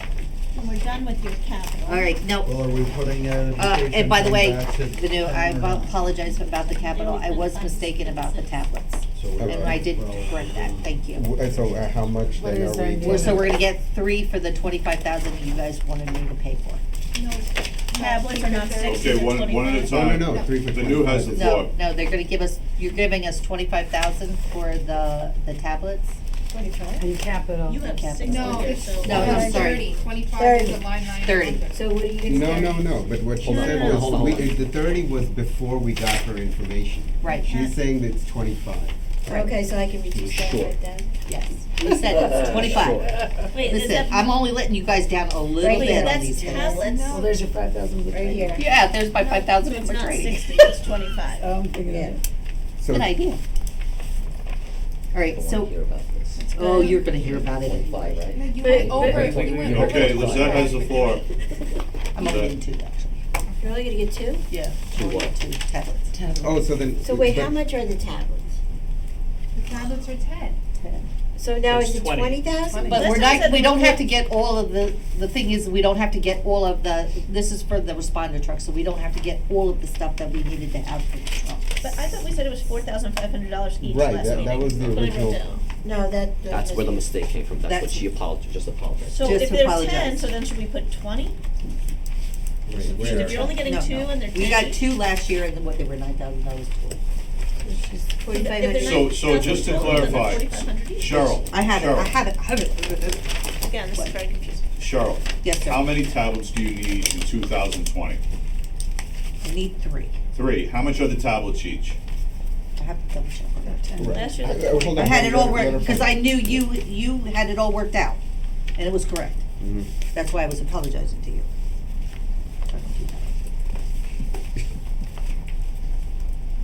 Getting over our time limit here. You put in 3 tablets at 60 for 20,000, they're not. No, hold on. Right, Is she, right, that's why. No, the recommended She amount is- went down to 30. I have to go get, I don't have Confirming my with the paper with records. me, on the tablet, I'm sorry. Okay, so we don't know. I can follow up with her. You have on to, that. so Susan, you'll follow up with Cheryl and Yeah, then I thought you revisit gave with me the something on council on the Well, I cost don't know of if the you gave me tablets. the latest. I did. and she wants 3, that's the amount she wants. Right. We don't have enough facts here. So next topic. How much Okay, do you need? Well, hold when on. you get it, when you get it from Cheryl, put in 3 of them, and is everyone okay at the table at that? When we get the And right le- number, well, let budget us for 3. know. And then let Yeah, we're gonna Susan- meet again with that. Okay, Right, so- you have Monday to night. increase, Usually get Susan. telecommunications I got on page 9. Page 9. Wait, let's finish page 8. No, I gotta do this while I have to, where I have to know I have to get in. I seriously think we should get more for Wait a minute, time out. Page Lauren 9. has a question. No, I already asked it. No question? Okay, go ahead, Cheryl. Page 9, telecommunications. Due to the fact that we have to go with the state now and we're mobile charts, they increased us from $130 to $185. What does it mean to go with the state? We're on mobile charts, which means they're regulating our charts. they're being sent to the state right away. This company covers all of what we're doing with the state. And it's mobilized so we can take it into people's houses, get all their information. We can take them into the ambulances, get all their information, and they charge us more. When we used to take it and put it on paper and come back to the headquarters and fill out our paperwork on the computer with the charts with this company, PenCare. Now it's mobile. You have to increase the charges because they have to watch for your firewalls, and you have to watch, make sure there's nothing getting out there in the public. This is all because of the HIPAA thing. So I have to increase that line because we're gonna go over budget. So how much? It's gotta go back where it's 7,000. Okay. Next line. Next topic. I think we're going back to page 8. Yes, let's Back go to page to- 8. Susan wanted back page 8. I just wanna make sure we're increasing education and training back to 10. That's the whole Yes. point. And if there's any 4.4 other difference. changes on that page. It's a battle. Okay, He doesn't agree with me. office supplies have to go back up. Happy to. What are we buying? Well, we're gonna have to, Which one is it? Where is it? Office supplies. Office supplies. we're gonna be having a shower soon. What does that Baby mean? shower? No, we're gonna have a, no, Oh, A what? like an A actual shower. our shower's in our trailer. So why is that an office supply? Why Because is we have to that- buy Oh, soap that's their office. and. And all the- That's their All right, office. one at a time. We're gonna have Go to buy ahead. soap and. Soap for showers. Soap and towels and. Are we sharing And, towels? No Egyptian no. cotton, no. Huh? Crazy. So what are we What? making that? Wanna make All right, it Cheryl, 750? next, any other questions or comments? 750. Well, you're just moving me right along, aren't Yep. you? It doesn't matter what type of did that soap you go buy. up? Maybe Yeah, 750. Vanu has a question. It's her question. Clothing and uniforms, 11,500. Yeah. What, page are you oh, on? sorry. We have to go What back page to are you on? office supplies. Office Wait, supplies. she wants to know Vanu what's has the the- floor. So, Go ahead, oh, no, Vanu. no, go. 750? 750, and From fine. 500. Yeah. That's fine, 750. The You 10 only for went up education. $250? No, you How only much spent is soap? $200 last year. How much is soap? And you didn't get the shower yet. Okay, you're right. It's 6 months till I get the shower. So Okay. 750. All right, so in clothing and uniforms on page 7 for 11,500. What? Page 11. Above books and publications. Page 7. Page 7. I'm sorry, Near we the could be Okay, wait a minute, Hold on, Vanu's in hold the on. middle of a Real thought there. quick. Hold Sorry. on. Go ahead, Vanu. So 11,500, and then the uniform allowance, the 33,000 on the next Okay. page. You're getting those two lines confused. No, no, I mean, Just like last year. I just want you to Just like explain last it. year. Here we go. Go. Go ahead, Okay, Cheryl. How many Dan members? first. Cheryl's got the floor. Okay. The clothing and uniform allowance is the people who become members as a senior member get BDUs, boots, shirts, proper equipment for on-calls. Has nothing to do with that other line. The other line is a stipend line Okay. that we used to break down the two stipends. We get $1,000 for clothing for anything we ruin on our clothing if we're out on a call or have to throw out, which we just did when we went on a crappy call not too long ago. No detail. Yeah, no need for that. So then the 11,500, do they also get a stipend? They do, they. So they get a stipend and they get No, the but they're uniform. getting their initial uniform, which they don't get prior to, which the boots are a big deal. Jackets to go outside and calls, Okay. like, you know. Say that again, stuff- JP? Like, that's the 11 this one's going towards making sure that our kids are clothed for the calls. Okay. Right. The other one's for the replacements. For the what? Replacement. Okay. I'm fine with it. And then when Park wants us to do things for the state, where we have to buy dress uniforms, that cost more than what Dress we blues. really When want. they go to events, they should be in dress blues. We do the 9/11 for the county. Because, I mean, I see what, certain things that you spend for.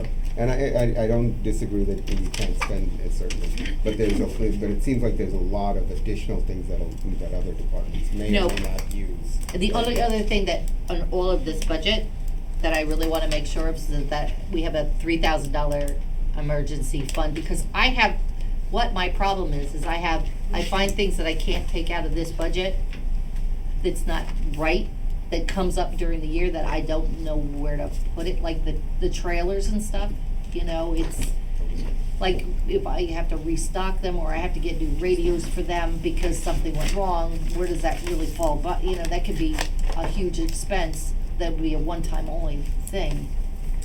The garage doors were another thing. We found out that I got billed for that for $900, and I didn't know where to take that out of, because I thought it was building maintenance, but it ended up not being building maintenance.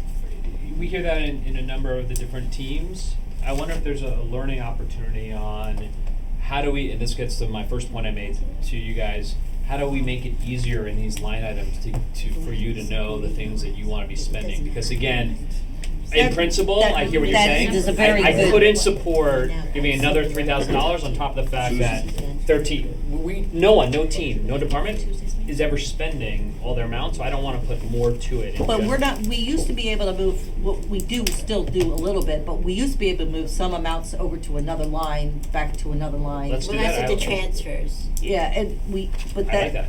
If we could do it. If we could do it, but there's certain things that we weren't allowed to do because they weren't under, like, we needed something for rape, remember that pager thing, but we couldn't do the pagers into.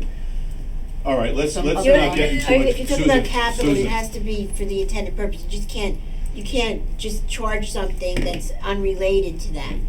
Or See, in the that's what I'm budget talking or about. in the capital. All right, let's get, But that's where the $3,000 would come. Where is this number? What page? all right, any other questions for That's what I'm Cheryl? asking. Oh, did they say yes? Hello, we haven't cut to the $3,000, I'm asking for an extra line here.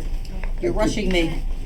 Because we gotta move it along, we're behind schedule. So are we adding a line item? What I'm are you still not gonna calling get it? shortchanged on my What are What do budget. you need another $3,000 added to this I budget? just want an emergency fund line for But $3,000. it has to be for something. So, Can you put it as an emergency line? well, you have to. Isn't that what the contingency is for, the emergency? Well, that's what, we have a contingency. We have we just funded $10,000 as a contingency in the admin budget. If there's an emergency, I created last year a contingency account. The departments can't use it, and it has to be a true emergency, and it has to go through Susan and I. But that exists for that type of reason.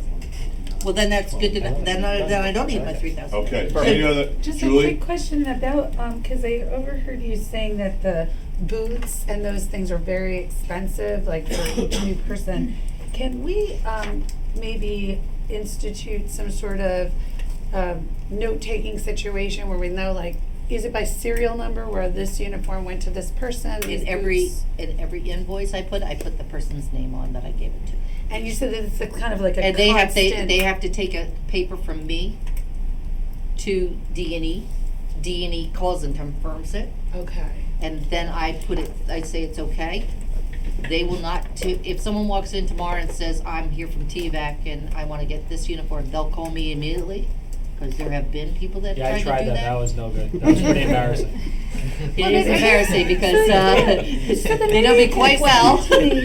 So then, if you could explain to me then, this number, which stays fairly constant, it's like we have the same number of people who get new uniform annually, or Yes, they keep it? because They don't.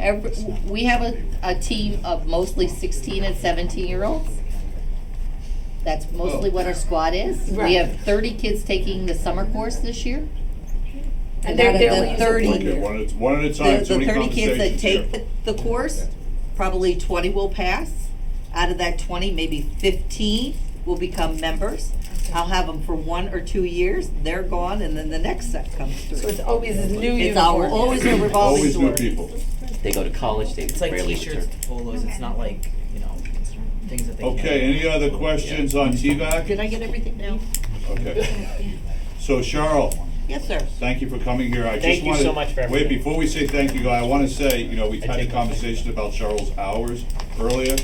This week, there's been a lot of issues going on, and Cheryl has been available, notwithstanding her hours, every single day, and then some days, all day long for all the issues. So I just want the council to be aware of that. When we need her, she's there.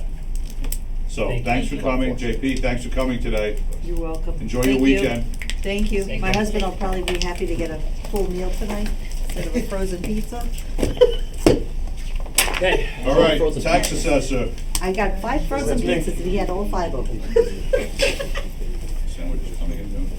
And I will get back to you on the tablets. Yes. You. 3 quarters of pizzas each? We have sandwiches coming. Again. Sorry. Take care, lady, guys. If you ever got to the clerk's budget, you'd see it.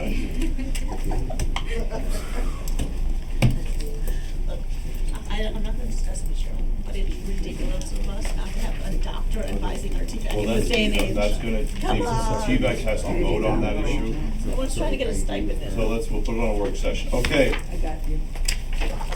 tax assessor's office, showtime. Morning. Hey, Jen.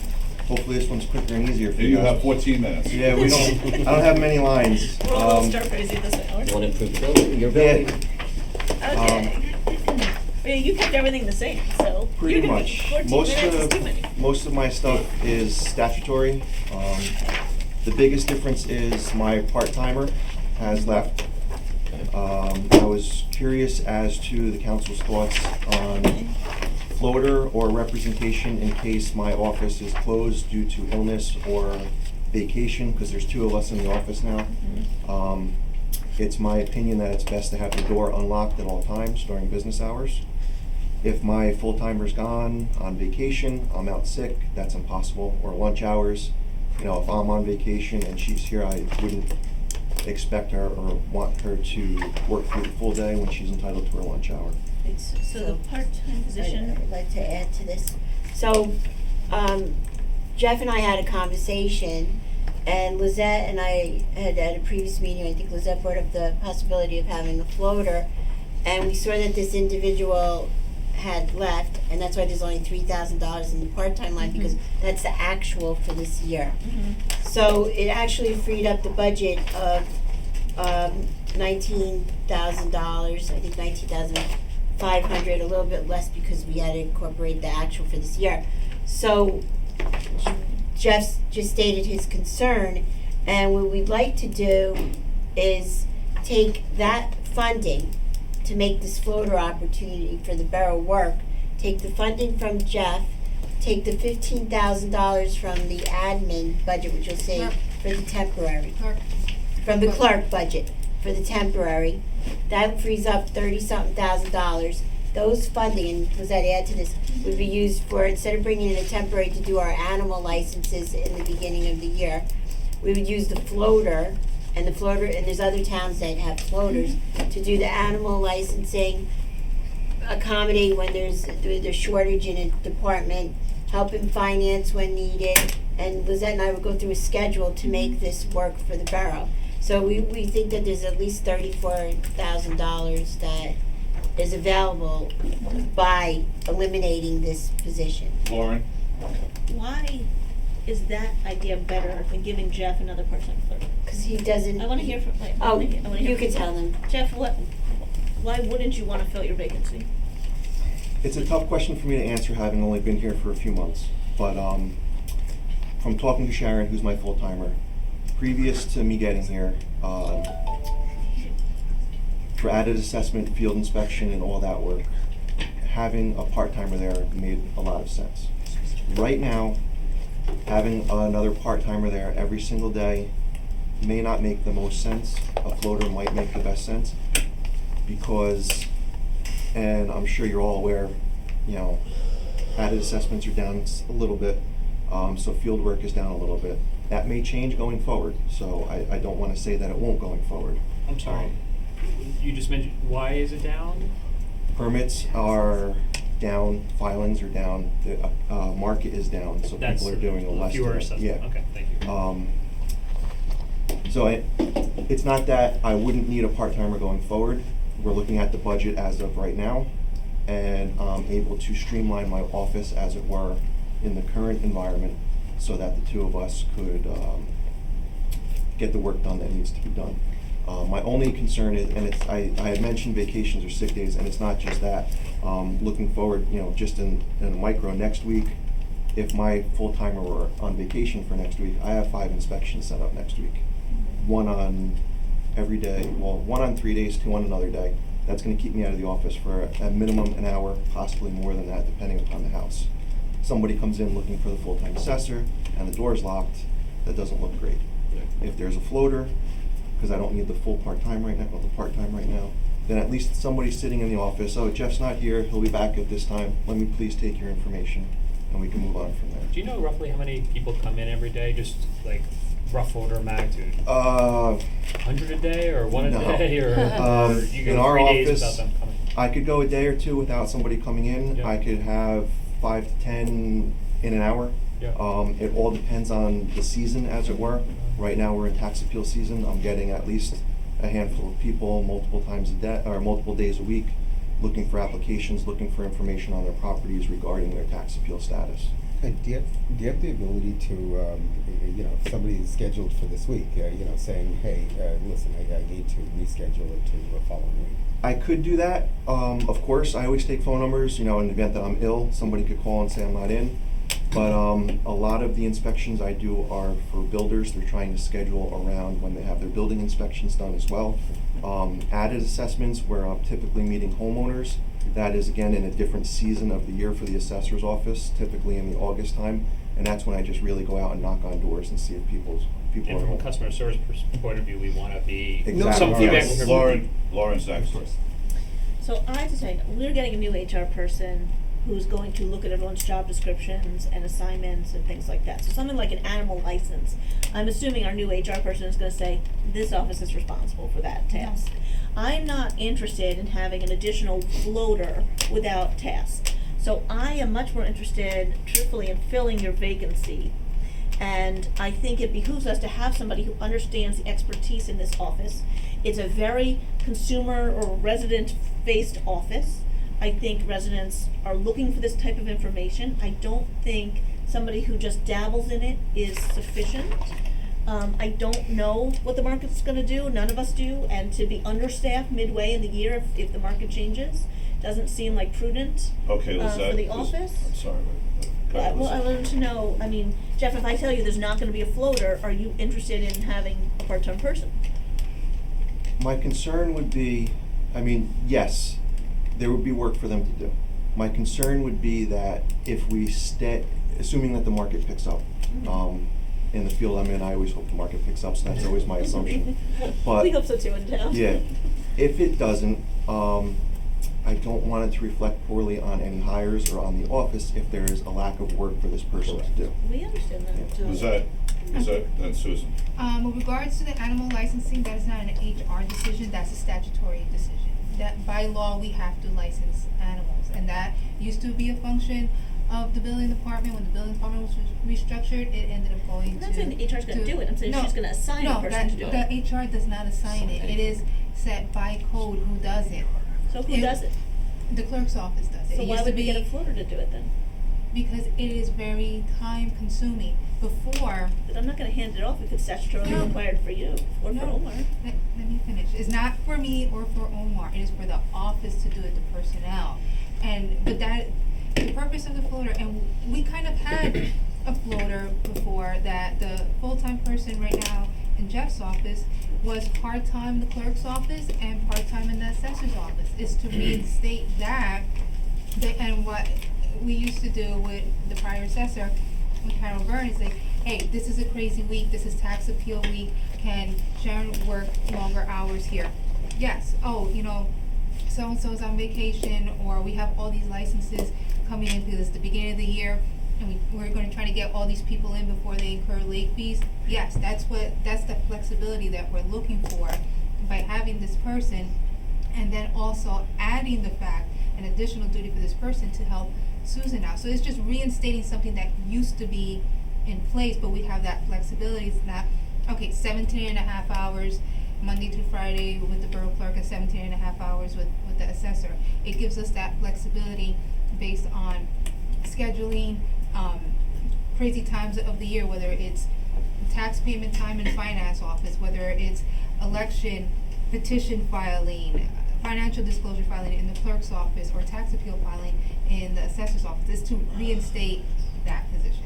Susan, then Lauren. Okay, so when Jeff and I spoke, first of all, I don't think we want anybody sitting around. at some points of the day. This floater position, should Jeff ever really need a person again part-time, we could always reevaluate this position and make the floater end up in his department again. Right. So, you know, we're trying to reallocate our resources to where the duties are needed during more volume times in certain areas. So if he's saying right now he's not busy, he's busy, but between the I'm two not of them, thinking they busy. can Right. keep Right. going, and we could keep a position, just reallocate the head count, so that where the volume is needed to perform Right, services, right. we could do He that. said it. He just said it Should best. he need the person back, and we then have to reevaluate. And plus, in other boroughs, there's not always, you're sufficiently staffed compared to other boroughs of the same size. Okay, Lauren, then Dan.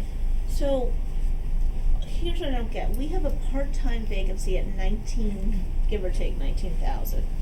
Okay, you're asking me for a position for 34,000 to divide it between two departments. Well, No, to cover the many, animal. many. Hold on a second. No, I'll just- So, Well, here's my question. I have two questions. I have two different ones. If we assign a new employee to the tax assessor's office at 19,094, or give or take whatever we negotiate for that position, and they're not busy, you know, they can then at 19,094 spend a few days helping out in other departments. But if we get a floater position for twice as much that's not assigned, that doesn't have the education and training for the tax department, then we're behind the ball and we're paying more. I just don't understand This- why, look, we can hire this vacancy at a lower rate, and if Jeff's office isn't busy, if the tax assessor's not busy, you could say, okay, new employee, we'd like you to help out in the clerk's office for these 2 But that's weeks. what a floater Right, that's is. what But that's not a oh, your cost of the floater is okay. so much more so So than the Dan, then vacancy. Vanu. So, I've seen boroughs with floaters, just under different titles. So if the 19 in Jeff's office, Mhm. 19,000, there's 19,000 in her office, there's 19,000 in her office, there's 19,000 in that office. One person just to float during seasonal busy times. He just said, I'm busy, not 3 people busy. Needs expertise and certifications in Susan's office. So No, this is one's the, gonna this float. is, No, this not is the the- bottom, we're talking this is a about- clerk 1 position. This is filing and stuff like that. We can't keep Adminis- up in my office This is a with it. clerk 1 position, which in civil service is a bit, it's like the entry level position.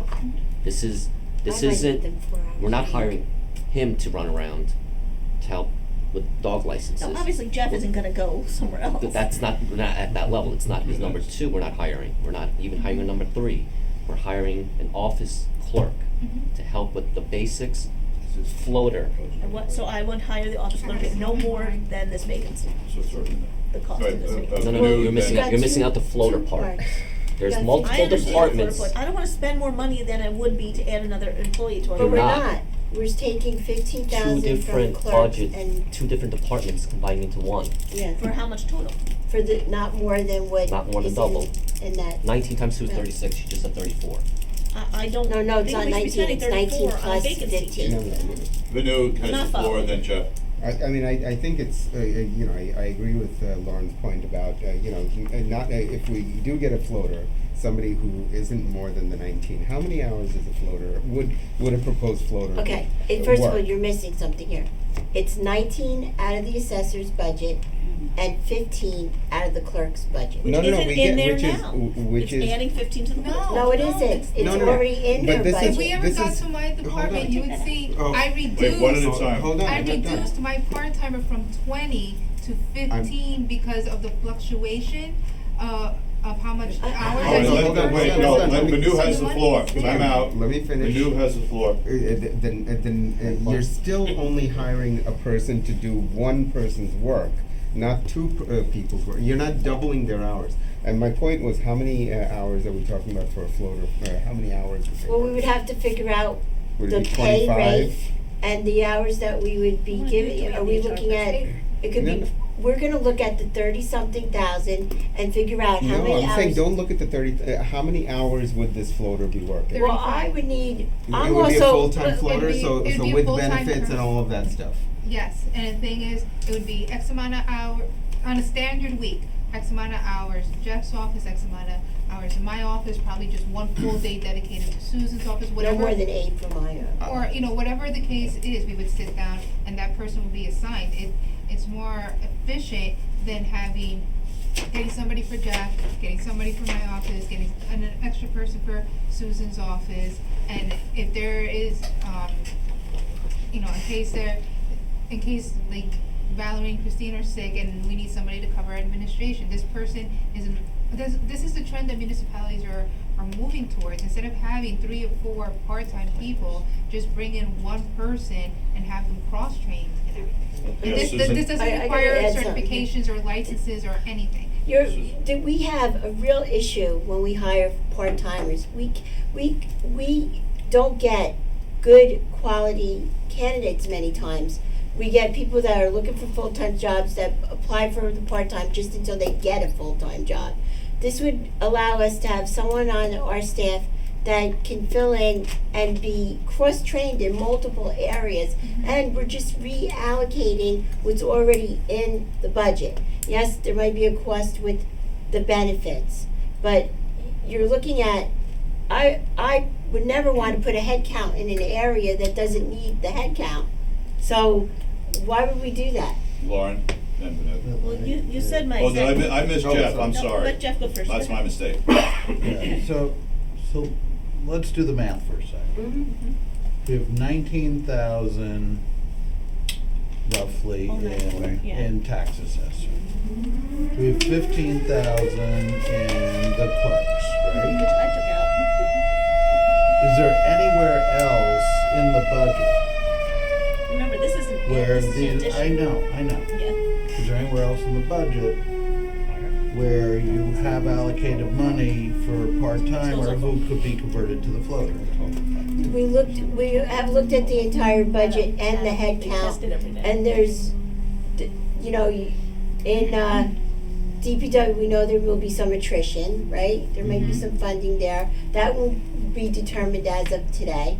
Then we know that this is a viable spot to reallocate the resources.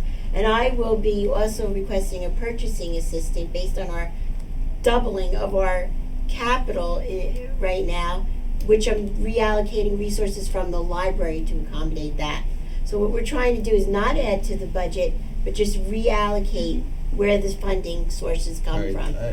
that was a good partial answer. That my question really was, are there any staff lines that are part-time that will be replaced by the floater other than the 2 we've identified, the tax assessor and the clerks? Which is a new one. Because what we're doing is, not only are we basically adding those salaries and just saying we'll have a full-timer, but part-timers aren't the same benefits, we're also adding to the benefits. So then the government- And our costs, I just wanna make sure that the floater is financially viable as well as logical, both. So what we could do is we could also, even though this isn't our recommendation, hire the person at 29 hours a week, where it could be a part-time position that could go to a full-time based on the needs of the borough.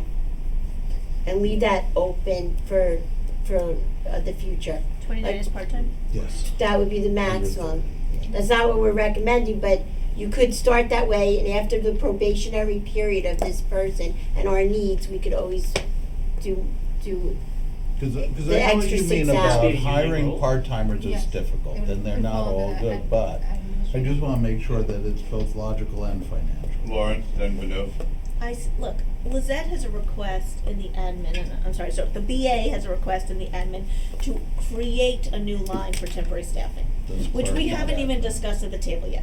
So that 15,000 hasn't even been discussed as a brand new line item for additional. That's not a new line item. It That was is. reallocated May I from a speak? part-time position. It was reallocated from part-time, but now it's under temporary staffing, which, again, hadn't been discussed. So here we are combining that into this position, when I still believe the tax assessor's office, at some point this year, is going to need the 3 employees. And it doesn't make any sense to not give the tax assessor the correct employees that wanna do tax assessing. But the That's tax correct. assessor is At telling us he places doesn't too. need that. the correct, you don't As of make someone today. sit there and Correct. not have. Yeah, and he As of knows. today. As of today, we're Well, talking about today. But We if could someone, need- if someone from another office can assist, why have two positions Okay, filled? wait, Lizette and Benu, losing track. It's moving the body. What I did, Lizette, go ahead. the temporary, the 15,000 is a new line, but it's replacing a part-time position. I actually lowered my budget because, again, the activity, I have peaks and valleys. And first 4 or 5 months of the year is extremely busy, then May through the summer, parts of September, it gets quiet, so, and then it picks up again in October with elections and reorg and whatnot. So, it looks like a new line, but I'm actually reducing it by $5,000 by saying I don't need somebody all the time in a part-time status. So why Okay, don't we- Benu, we have Benu's next. Okay, so just a question, the previous part-time clerk, you may not know, but the previous part-time clerk, were they kind of, did they understand tax assessment and stuff like that, or were they purely a clerk? Good question. Based on the couple of years she had been in the position, she had picked up on how the office is run. But she wasn't hired for that? She wasn't hired because of any past experience as an assessor's clerk or anything like that. Can she answer resident questions about tax assessing? Sometimes it's just like, At the most basic level. Eventually. Yeah. So the point is, 2 years when she first got the job, she wasn't hired for that. Learned on the job. So she learned a little bit over the years and She'll enough do to in be the able other to answer a departments. rudimentary question. But we want somebody in the tax assessor's office, if a resident comes in, who's informed and can talk to the residents in an informed way. But what she- So maybe it would But behoove us to sometimes- hire a part-time and give them some training. But what Sometimes he's saying statutorily you is don't want them that- to answer that Right, stuff. well, what he's saying, Yes. You what definitely don't want someone not what our tax certified to assessor answer is any saying, questions. Okay. what our tax assessor is saying is that, he doesn't necessarily want that person to answer the questions, Right. but just to Definitely defer not want them to answer the and questions. say, I will reach out, Reach out I'll to our let, tax assessor. or, you can come in at this point, or, he'll be back at this point, or he'll reach out to you. And there is an unofficial list that both girls know. If they ask this certain question, it gets forwarded to me. Yes. Okay, Adam? Just a general point, and I'd love Jeff's, Women. I think we should, Sorry. I would love for Jeff to come back, at a work session and help us talk through it. But one of the things that I'm excited about with the HR director coming in as well is a lot of these things I bet could get answered and even more desired by the residents online. The mayor and I were introduced to a tool that sometimes they're just asking for a form, sometimes they're just asking for a easy yes, no. I'll tell you one step better than hiring a person, floater, anything, is in 0 seconds they could click something and they get 50% of their questions answered. Right, we're building a website. Okay, There all right, are- okay, hold on, But, one at a time. but I just, my Adam? point is that I don't want to hire someone, particularly someone that if it's, after a year or something, it's a full-time, we can't go up or down, would be, let's make sure we're doing the right things, and I trust the department head to know what's best for what we're looking for. Lizette, then Susan. But to say that answering questions is oversimplifying, there's some basic tasks. Main thing is if this person's in my office and that office is, we get a lot of money coming in. It has to be receipted within 48 hours. That person would have to be doing that. People go to the tax assessor's office saying, I need a 200-foot list. You can't get that online. You have to cite your specific block and lot and get it. And a lot of open requests are appraisers coming in saying, I need a property record card. Somebody has to pull that in. So it's more than just answering questions. It's doing lower level tasks, but that you need a body to do it. You need somebody to Fill the you need vacancy. somebody. This is, look, the floater question Wait, is hold separate. on, one at a time. So one at a Floater time. question is separate. It's not fair to Jeff to have this whole floater argument in tax assessor. It's whether we fill the vacancy or not, and let him do his rest of his budget. I said no. This Hold on, is, to Susan, me, go this ahead. is, I can't help but say this is very simple. She has a busy time in January that you need a physical body to perform a statutory task. The assessor is saying he doesn't need a physical body there all the year. time. Right. We need to shuffle someone around for absences and coverage. And we're saying the clerk's office is willing to reallocate. She already took the part-time position, reallocated it to temporary because she didn't need that body there all year. He's saying, I don't need this body there. So what we're saying is, you need it there during certain peak times. You need it there during certain peak times. I may need it there during certain times. We wanna take this person and cross-train them, utilizing the funding sources we already have in place in this budget, and make it work for the borough. Right.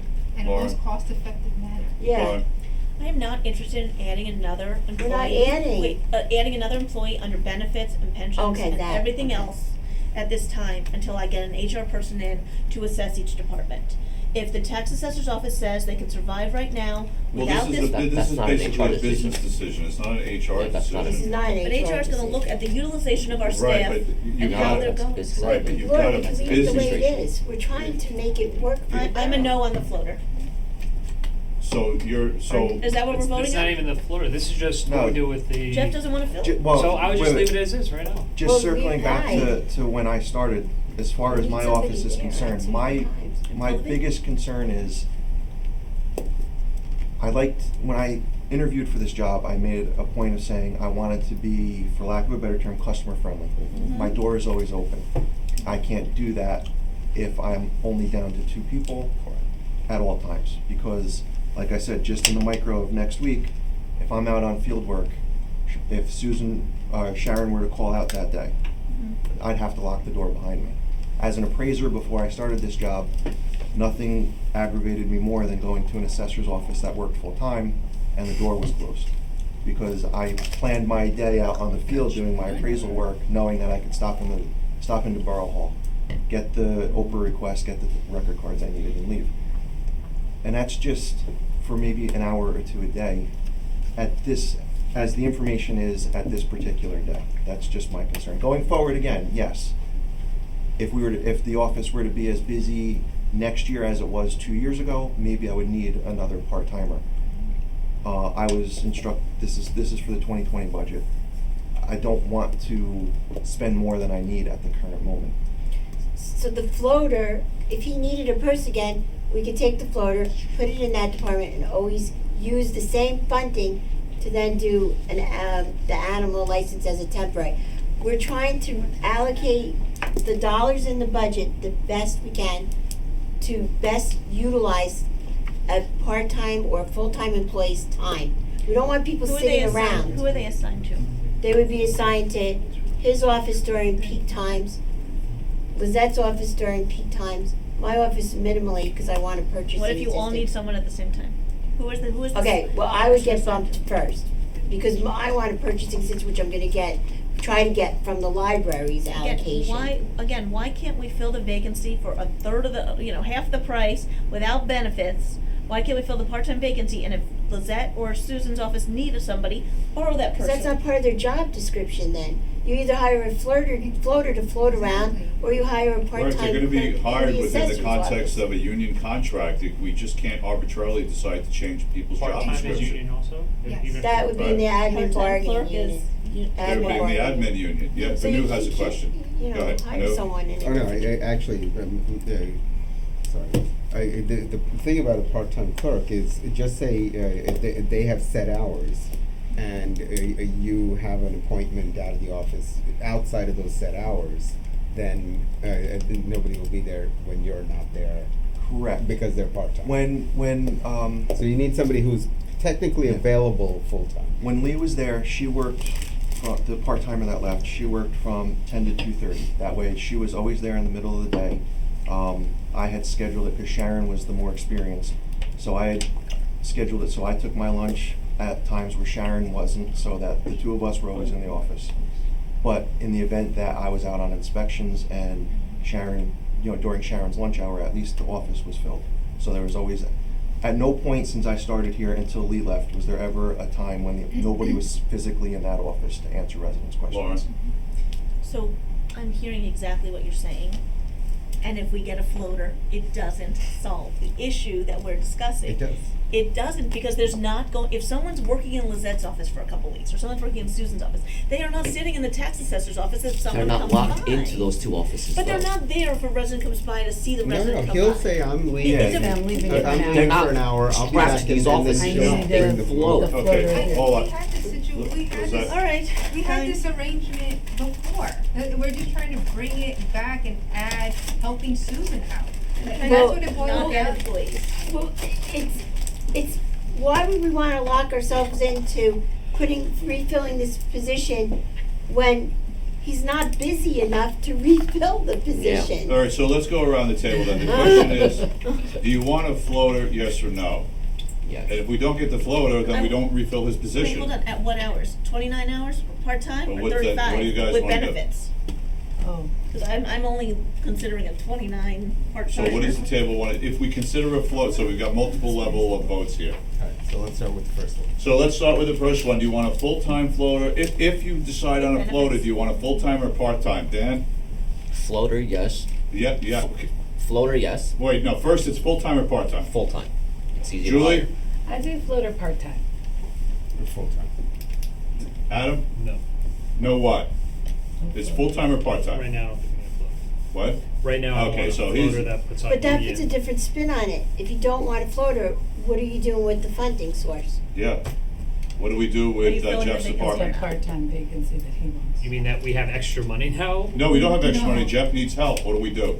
Do we hire a part-timer just for the I'd like to assessors? see, yeah, Or so maybe we, environment, so whether we have the temporary or overtime or whatever the other thing is. Again, what I hear, and please tell me if I'm wrong, is it could be an hour or two a day because That- you're out. That's why I don't want to, I wasn't requesting to Right. fill it at the moment. So I wouldn't hire someone that, again, you know, from whatever the union rules are, like after a year, you can't let, you know, go up or down.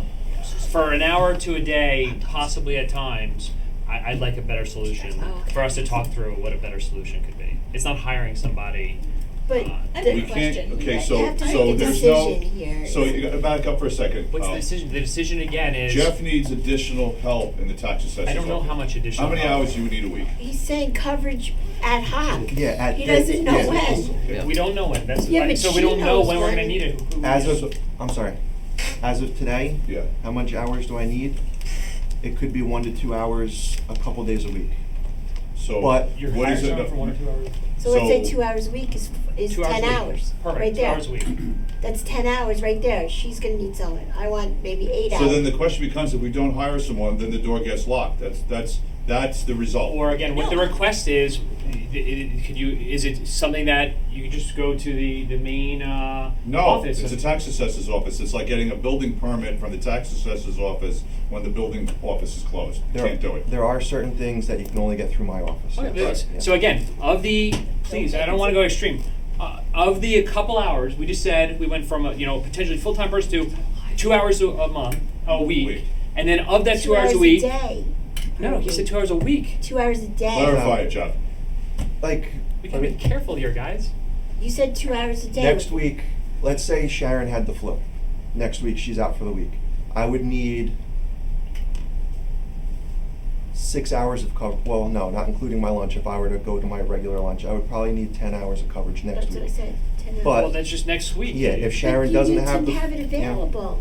So here's the That's So question. put it in. Let's hire So- 50 full-time people. But no, the question becomes, from a resident point of view, do you want the assessor's office open 8 hours a day, or when there's no one available, it simply gets locked? That's my one First concern. question. And he has. First question. You have to be able to answer that question. You want it locked or unlocked? Go around the table. Julie. I don't believe I have that's a- actually I have not a what's question happening. But that about is that. what's, that's what he's I know, saying. but Mark, I have a question Right. about that. Right. So here's what I'm hearing at the table.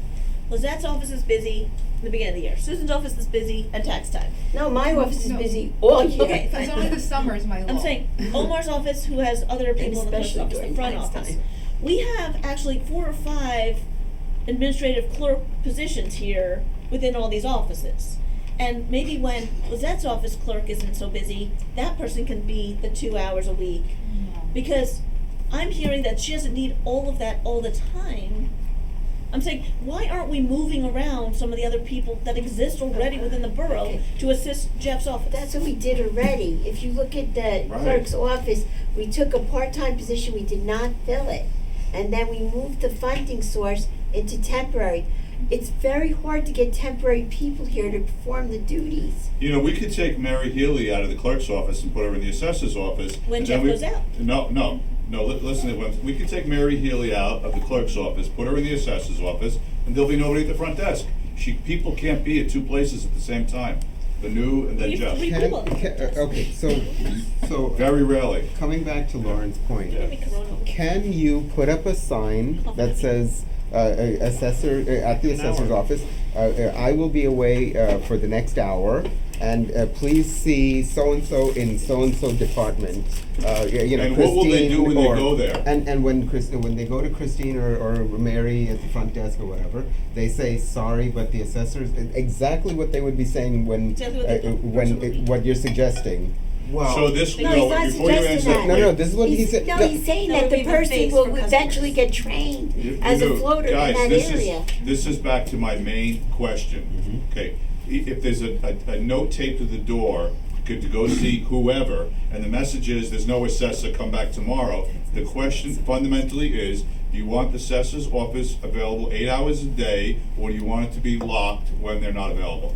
That, you have to be able to answer that question first. I'm gonna fill the part-time clerk. No, at the- That's not the trained question, though. eventually to Do you want it locked or unlocked? Unlocked. Go ahead, Lizette. We, in crunch time, we have done that, and we said, oh, see so-and-so, and people are like, but I need a property record card, I have to file That's this. what I'm saying. But if And it's Jeff's just- not there anyway, you no, can do it. if you have No. You train the somebody that's person. trained in that department, that's there, would normally print it out, I need a 200-foot list, you mean I have to come back 2 days later? With the amount of taxes I pay, I have to come back, Right. that is what we Just get. do it up or down And- vote. and Up or down additionally- vote. Yeah, right, this Yeah, is. up or down vote. And We're- fill the okay, vacancy, stop. and then, well, then Okay, Lizette, stop. additionally, So- with the clerk's office, we had a part-timer that was let go in April, and we tried to make it efficient and have the existing staff there work overtime, and that didn't work. So a lot of these ideas have taken place in actuality, and they haven't worked. We wouldn't come to you otherwise had we not tried other venues. Okay, so here's the, yes, Jeff, then we're gonna call the I question. had my hand up before you. Yes, I know, yes, you did. So I start out earlier that I'm looking at numbers Yeah. and efficiencies. So in 2019, in terms of what Jeff had asked for and in terms of what the clerk office had asked for, we had one at $20,800 we were paying, and another at $19,094, which is a total of $39,900 rounded. And that's for 2 part-timers. Now, if we were hiring someone full-time, let's say at $30,000 plus benefits, that's $39,000 with somebody who has more flexibility.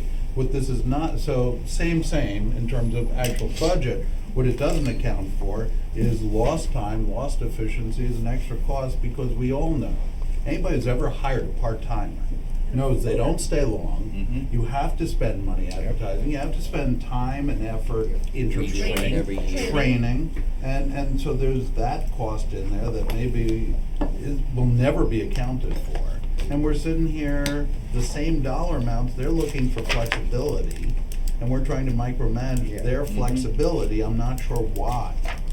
So you would go Now, with the other full-time. question would be, the only other question would be, and this gets the point of Jeff's office being open or closed, did we need those people who we hired last year to begin with? Do we need the part-timer in the clerk's office? Do we need the part-timer in the tax office? Do we wanna have it that we're a borough where, you know, if I'm resident, I've taken half a day off from my job to come down, deal with some of that tax assessor's office, and I see the doors locked, and the only thing is I can talk to somebody who doesn't know what they're talking about from another department to say he's not here, I'm gonna be frustrated and angry. And they do get upset. The residents get Because very I upset. just burned half a day. Really sorry, you assuming. come back in an hour. He'll be No, here in they an don't hour. wanna run around, He's and they not only gonna have be an back hour in an hour, sometimes. and quite Yeah, honestly, on field. I They're got the on rest of my lunch day sometimes. planned. All right, I'm a one at a 10-foot time, resident. one at a time.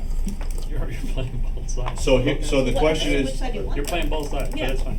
Well, I'm raising Every the point he said is economic Yeah. actual. What's your question, conclusion? but Let's look, to call me, it out. if they feel that these are essential people, and we're putting it into the budget for next year, and if they don't, this doesn't turn out to be an essential person, then next year we don't put them in the budget, but if they feel they need the extra help. Sorry, just to be clear though, don't we have, and I know it might be a cutoff, but this is a union person. After a year, Six if we months. after 6 months, if we realize that we don't need that person, could we don't have to, We can eliminate a position. We can, Because Yeah. restructuring. even though we have bargaining always units, eliminate Yeah, it. restructure. we're not civil service. Right, you could So sue. you could just say, you know what, I well, want, it's super You know, easy you when we have- realize that we need or you don't have need. that flexibility, whether it's for budgetary reasons, or you could say, you know what, we're creating a community service liaison, so we're taking you out of here and putting you here, or you're only going to be Okay, here with so let's call this question. The question is, do you want to hire the floater? It's yes to hire the floater, no if you don't want to. Jeff? Yes. Lauren? No. Dan? Julie? Yes. Yes. Banu? Adam? I would use temporary, so no. Okay, so 4-2, So it's full-time floater. yes.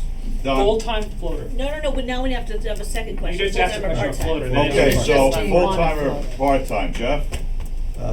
I would do only full-time up to $30,000, otherwise part-time. Okay, Lauren? I would do part-time, I don't wanna pay benefits for another employee in the borough. Dan? Full-time. Julie?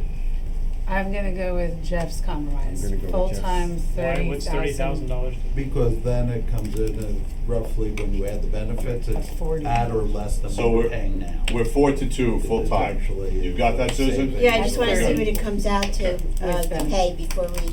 I don't wanna increase. Jeff, I'm that. gonna ask you, if you find Not that one thing, the market has pay changed less. drastically, please touch base $16 with us. and absolutely. 48 cents an hour. Like I had said when I started, I want my office to run See what smoothly, happens. so if I ever get to the point You know, where you I'm want a under good audit, quality I'll come to candidate. you. I'd rather put a face in your I would do office. at least 17 an hour. But right now, Assigned to you. Okay. I just don't want Not somebody sitting there 16, twiddling their thumbs. It Well, doesn't what look is good it, for the what's borough, the, it what's doesn't the look good for my office. salary at Okay. 17 Correct. an hour, And, just Susan's. and as we discussed, if Jeff, at your convenience, if you could just let Lizette know, I'd like you guys to come to $39.40. a work session That's okay. at your convenience, Okay. and love just to hear your Jeff, you thoughts can go to on, 31,000? are you, Okay, good. you know, All right. what do you need, We're how done you with doing, tax what do you assessor, let's recommend? take a break for lunch. Actually, I don't think we're done. I just had a quick question.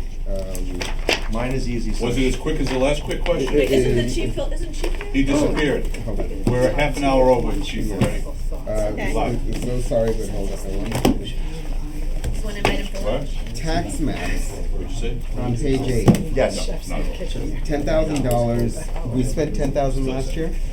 I had encumbered 10,000 because, I was looking back at previous budgets. Like I said, I haven't been here that long, so I was looking back at previous budgets, and they've had the 10,000 in there. I do know that Sharon in my office keeps a track of every change that gets made through subdivision, two families turning into condos, et cetera, et cetera. Hold on.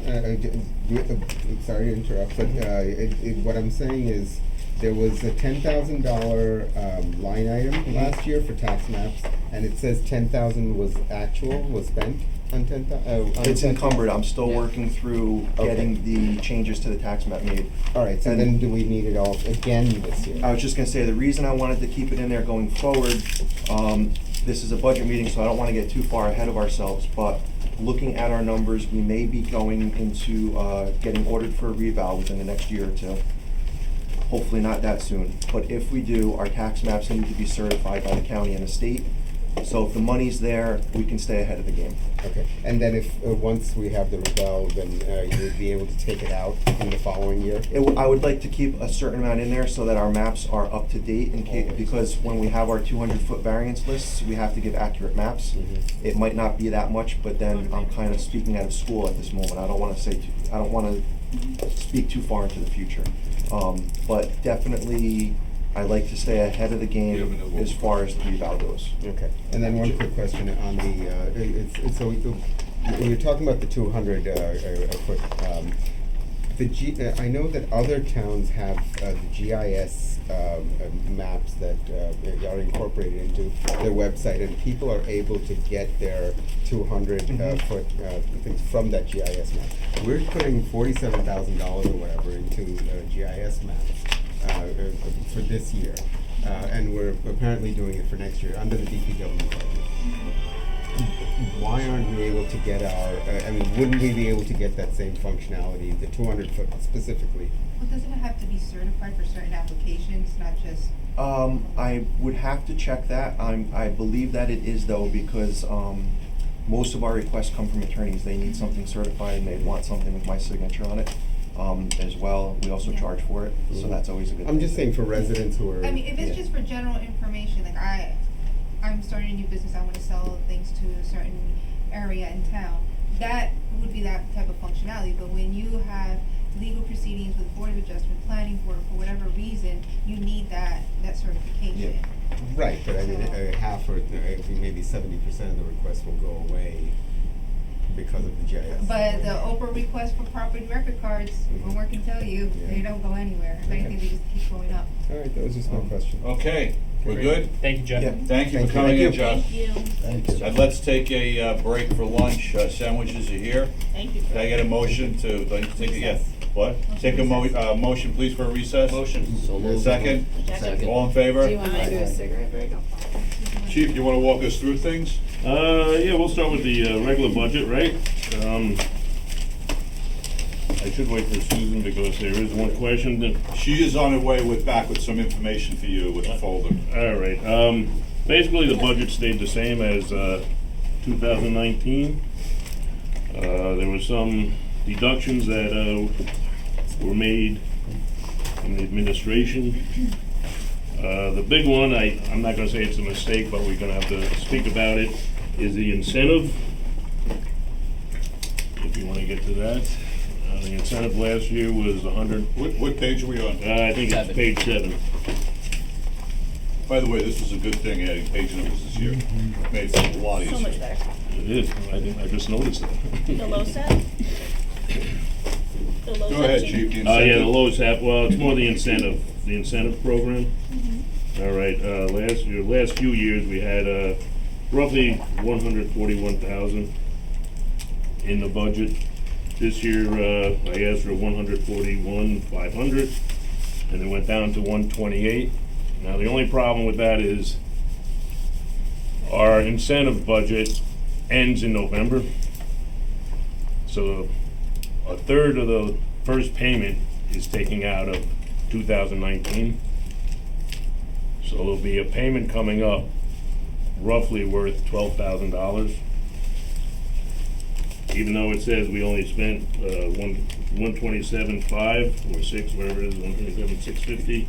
Chief, can I interrupt just for a second? Susan, can you kind of explain that to us a little bit? Well, okay, you're gonna have to let me know where you started because I just came in the room. Yeah, Page see, 7. so that was the way. Page 7. Low set. Incentive program. That's not LoSAP, but. Yeah, sorry, incentive program. Incentive. Okay, Page so- 7. I said, I mean, Page 7. Okay. All right, sometimes it happens, but last few years was roughly, I'm gonna say 141. Okay. All right, this year went down to 128, but our incentive ends actually in November. So there's gonna be one more payment for the first quarter, taking out of 2019, and that's actually gonna be around $12,000. I have a question. Go ahead, Susan.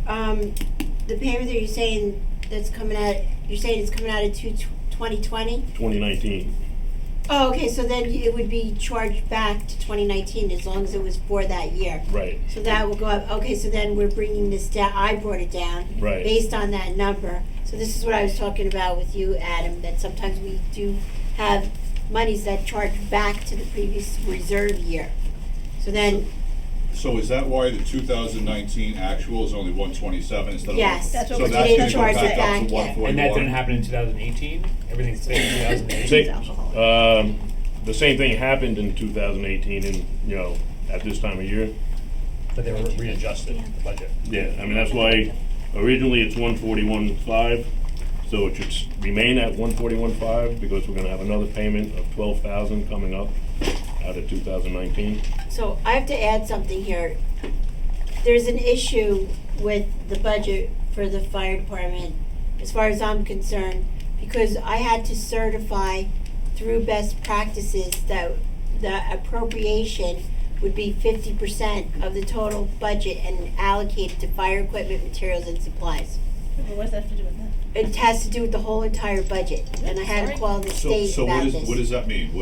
That means that the total number for the fire department, including volunteer fire departments, needs to be 50% of the allocation appropriated by the budget has to be for fire equipment, materials, and supplies. So the chief would have to go through the line items with me to let me know what's a supply, what's not a supply, where clearly the incentive, and I'm not saying, like, I don't think this may be a fair situation. I already called the state about it.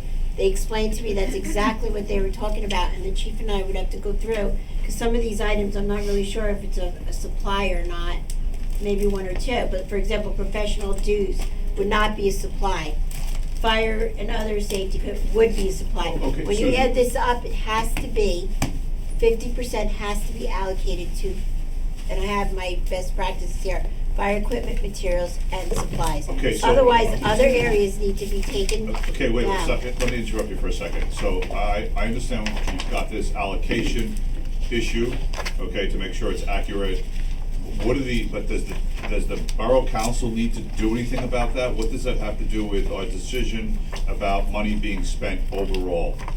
That means that we have to make sure that that bottom number is 50% is allocated towards fire equipment, materials, and supplies. The fire equipment? Oh, okay. It's a fire equipment, Supplies, as opposed to, 70% salaries. yeah. as opposed to salaries. No, as opposed to the whole entire budget allocated to the fire department.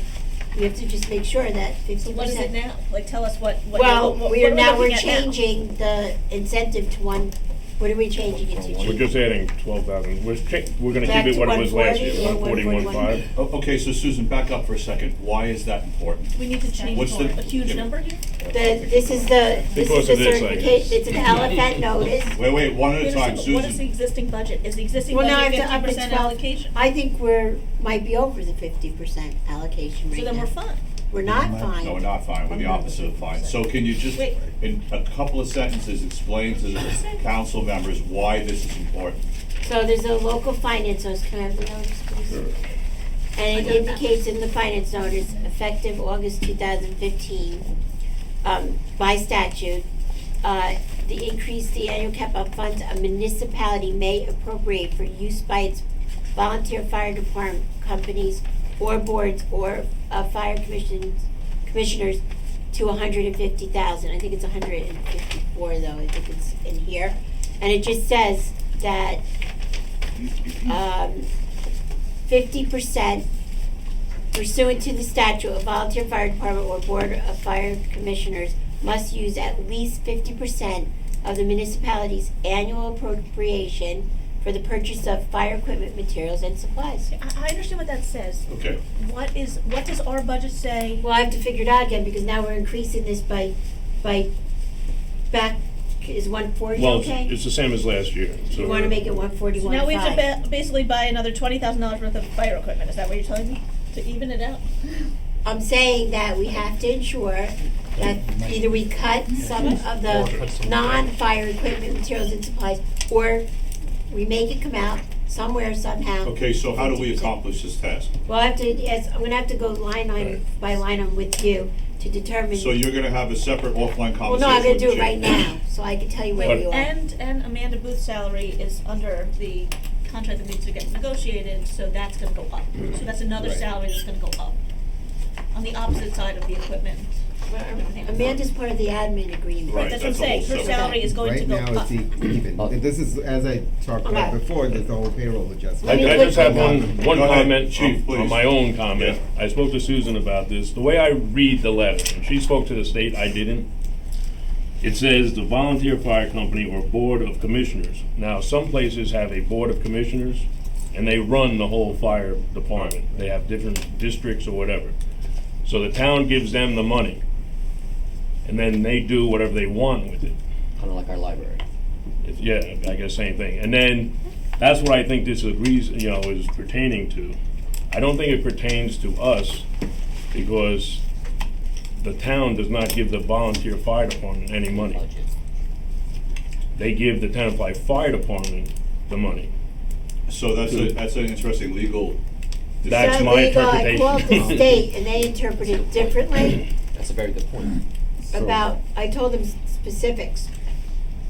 I had a conversation with a Jason Maturci Right. from the state about TVAC and about the fire department.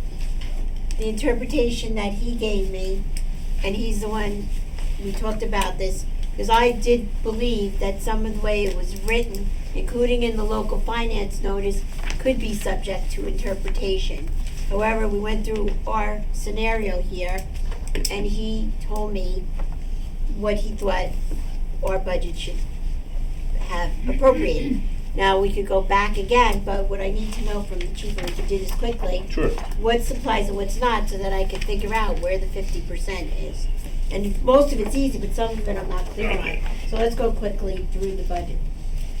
So salaries and wages is definitely not supplies. But would that go under fire department, or would that be? I would find that out again, Okay. just to make sure. So then you go to printing and binding. That would I be don't know if that's considered supplies, right? but it has to be fire equipment, materials, and supplies related to that. So is that supplies? Yes. Okay. Motor Maintenance vehicles, and motor vehicles would be supplies. supplies, Nexus supplies. Maintenance and that would be supplies. Other contractual, that's not supplies. It's a radio system, so Supplies. I would say yes. Well, then that makes a huge difference. But what's in other contractual? Goose Town for the radios, The maintenance of a maintenance, Radios. lease, Supplies. whatever you wanna call it. Supplies. Annual. maintenance, but I don't know if maintenance is considered a supply. I have to find that out. No, it's for Maintenance the of- lease. What? For the lease. For the lease. So if you That's don't pay the lease, leasing you the don't have radio the supply. equipment. Bingo. The radio equipment is a supply. I just have to make sure. I'll No, put but it it's an down. annual lease payment. We got the resolution every year for the lease and they fill out pay to play form, so. Okay, I'll find out.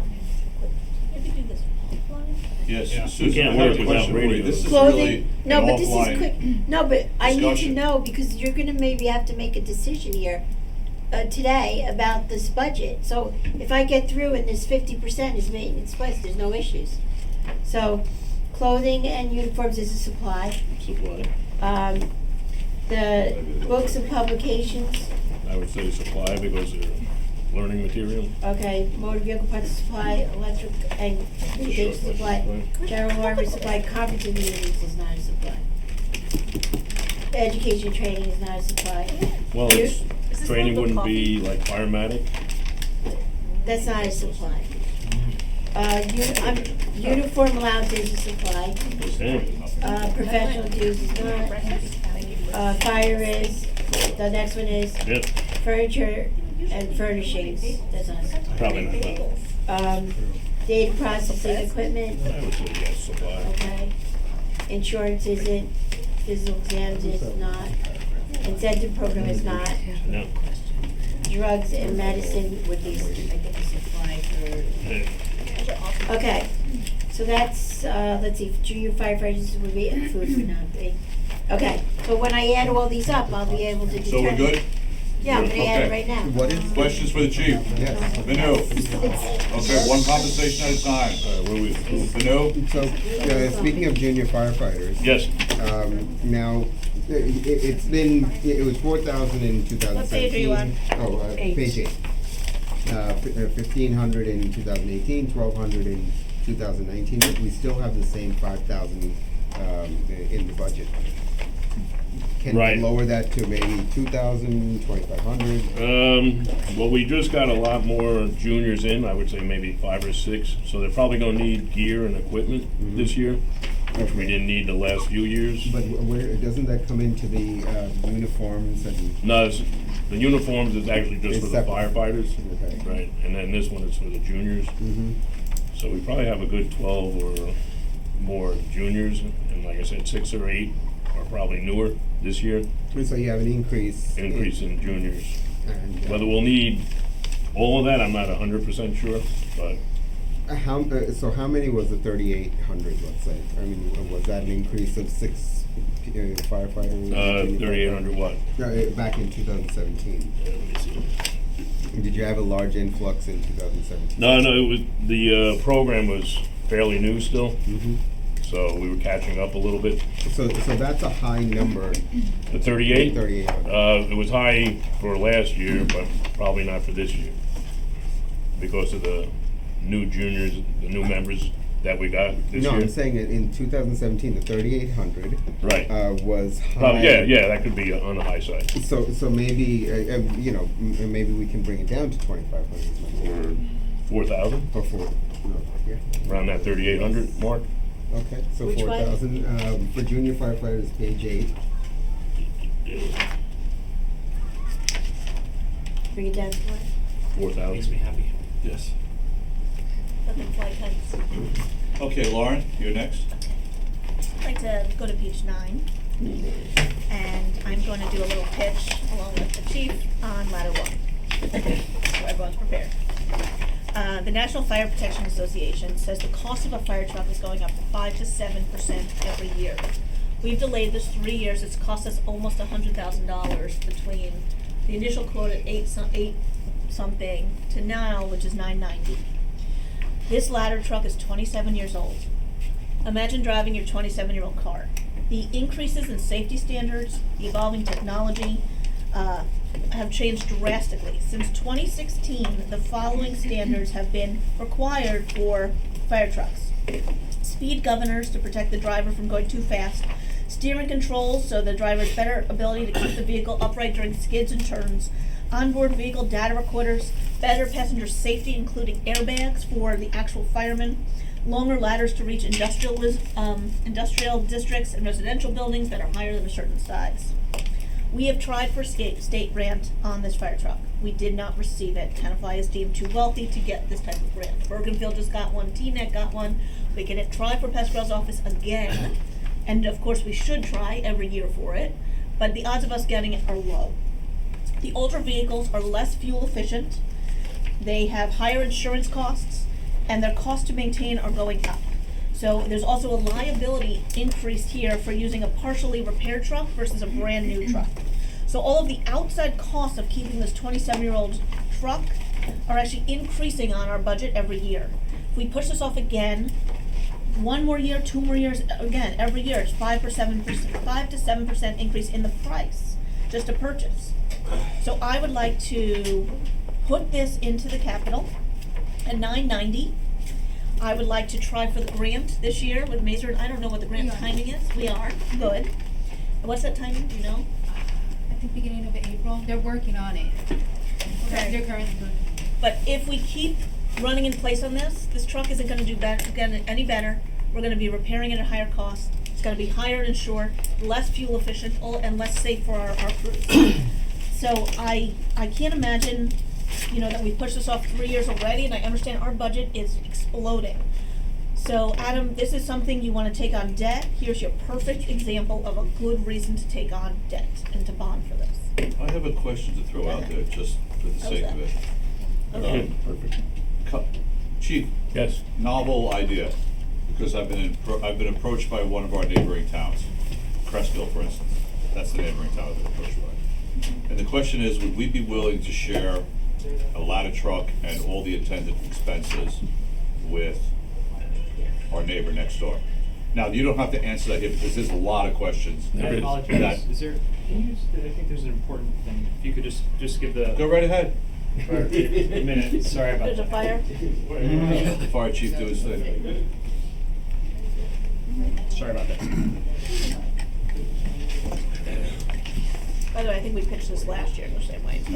Lauren, did you have any numbers when you said about the cost of the maintenance going up? Yeah, he gave us, Susan sent us around the maintenance numbers. Susan, do you have them? I asked her to send around to council all the Not to the maintenance. That's a whole Sorry, fire nother. truck. Oh, Yeah, I but don't it's think all I premature. You sent Yeah, it, you email. did. You sent it. Yeah, did. you ordered I don't remember. You're sending it, but Julie, I had Susan Well, look at all the maintenance and spent you this ordered year it 2 years when on the the truck fire shows truck up. and sent it around. When you might have the need. I'll bring it up. Sorry, thank you, but. Chief, do you So- wanna add anything before we go Okay, into the hearing? so back to that, and I'm not asking you to give an answer here, because there's 1,000 details to that question, but it's been posed to me, and I'm wondering whether that's a potential solution, and perhaps we should have a conversation with our neighbors, chief. Right. To see if that's something that would make sense. I actually spoke to the mayor about Okay. that also. Good. Yeah. To touch on it real quick, we have more to offer Cresskill than they have to offer us. That's okay. But that's okay, Yeah. but that's gonna put a bigger load on our fire department. and I don't see us gaining anything. So that's something to look at. So, I mean, think but that- I'm open for suggestions, but So my question is, do both towns need to go out and spend pretty much $1 million on a ladder truck? Or is one ladder truck that we each chip in for enough to cover both towns? That's the question, really. right, And you don't have to, I'm not trying to put you on the spot, right, because there's a lot of details to Right. that. Go ahead, Vanu. I guess that brings up the question, how many times last year did the ladder truck go out on calls? we did about 600 or 700 calls, so maybe 500 times. The ladder truck went out 700 times? It's our second due truck. Okay. It's your second what? Second due, so one truck goes first and then the ladder goes second. And is it need, I don't know, I'm still trying to learn how it works with, do you need that ladder truck for most things in town, or are most trucks Most okay fire with a calls, house? but I mean, it all depends on the situation with what type of fire it is, but at a fire, you're gonna need it, of course. You know, how many fires we have, but we have to be prepared to have No, them. of course. You know, so. How far does the ladder extend? The one we have now, 110 feet. So in. How many stories is that? While every. That's about 11 stories. But 11 stories. Okay, I'd rather make sure. You'd have to go But straight is up. that- Okay, so that's if you go straight up. In terms of, in other words, reality, a building is on fire, you can only bring the truck, I imagine, so close to the building. Realistically, how many stories could you go with a 100-foot ladder? It all depends, like you said, on how close. Right. Commercial buildings, you can get a little bit closer, so 5, 6 stories maybe. 5 or 6 stories. That's better than I thought, actually. Yeah, yeah. Is 100 feet the maximum ladder you can get on a truck? I think a company made like a 200-foot one. I wouldn't want to go up it, but Yeah, that's pretty. in fact, it had an so- elevator to go No. to the top, like a little platform that. I understand we're considering a hotel. Yeah, because, as you know, you've probably heard the rumors about the Clinton Inn, a new hotel, more stories. They're asking for more stories typically. I heard they're asking for 10, but They're that's asking for 10, but that doesn't mean that's They're what's gonna get it, approved, right. Right. So if that That was did a good exist, this ladder couldn't handle that, correct? Not 10 stories, no, but nobody really can. I mean, even the city, their Okay. ladder trucks are 75 foot, and then they Okay. go Then they from go, there, but go yeah, up the. yeah. Then you have fire suppression systems in buildings and Yeah, a little bit fire escapes and things of that nature. But we'll speak about the ladder. The main concerns now are the safety features that go into the ladder. Think of a ladder as a crane, all right? There's situations that you shouldn't put yourself into, like the reach, the outriggers that go out. So the newer ladders actually would stop you from doing something stupid, I'll say, making it tip over. So they have many more safety features that way. And Yeah, I only did a couple. yeah, and just the riding positions are safer, but everything's 27 years later, the technology is unbelievable. How much longer do you think this current truck will last? I'm gonna say 3 years, maybe. I mean, it could last longer than that also. And the cycle time for ordering a new one from the day somebody It takes decides- about 3 years. It takes 3 years to get it. Yep. And again, that'll go up 5 to 7% Why does this per take so year, long? so that will You say gotta it's come up up with all the 50%. specs, Wait, one and at a then all the financial stuff takes a little time, and then by the time they build it, it's another year, so. Susan, how does it work with appropriating money for a fire truck and in terms of buying it versus leasing it and all that sort of thing? So we haven't investigated any leasing options. Lizette and I had gone for passenger vehicles and things like that. I have. Oh, you did? Montclair gets it from HGAC buy. They've leased it over 10 years at 110. I have it in my office. So and the operating 100 and something thousand? It was in capital. Oh, it was? But then they lease it and buy it. Okay, so if you lease to buy, you could put it in capital. You have to appropriate the whole 900,000 in the first year, or you No. appropriate You 100,000? spread out the payments. That's a nice option. I don't know. Montclair spreads out. Well, we said that 3 years ago. I- Jeff and I said that. I would Wait, check one at with a my time. bond What- counsel Susan, though go ahead. first. I would wanna make sure with our bond counsel that you could do it that way. Okay, because that's a significant decision that Yeah, it council is. needs to, whether they decide to buy the truck or not. I think the financing aspect, capital versus budget, and how much in the cap is very important with the decision-making process. And if you could also add the new versus used. New versus used, That's the second. I can't address that. Chief, you wanna talk to that issue? New truck versus a used truck? What kind of used truck? I don't understand the Another question. 20-year-old true joke.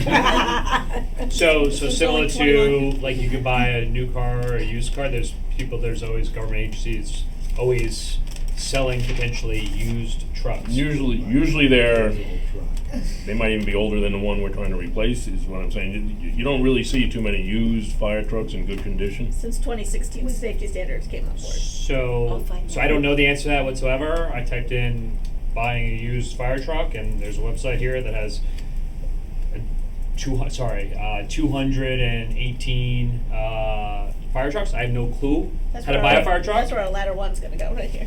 Well, this one is like 2018. My point is, I don't know the answer to that.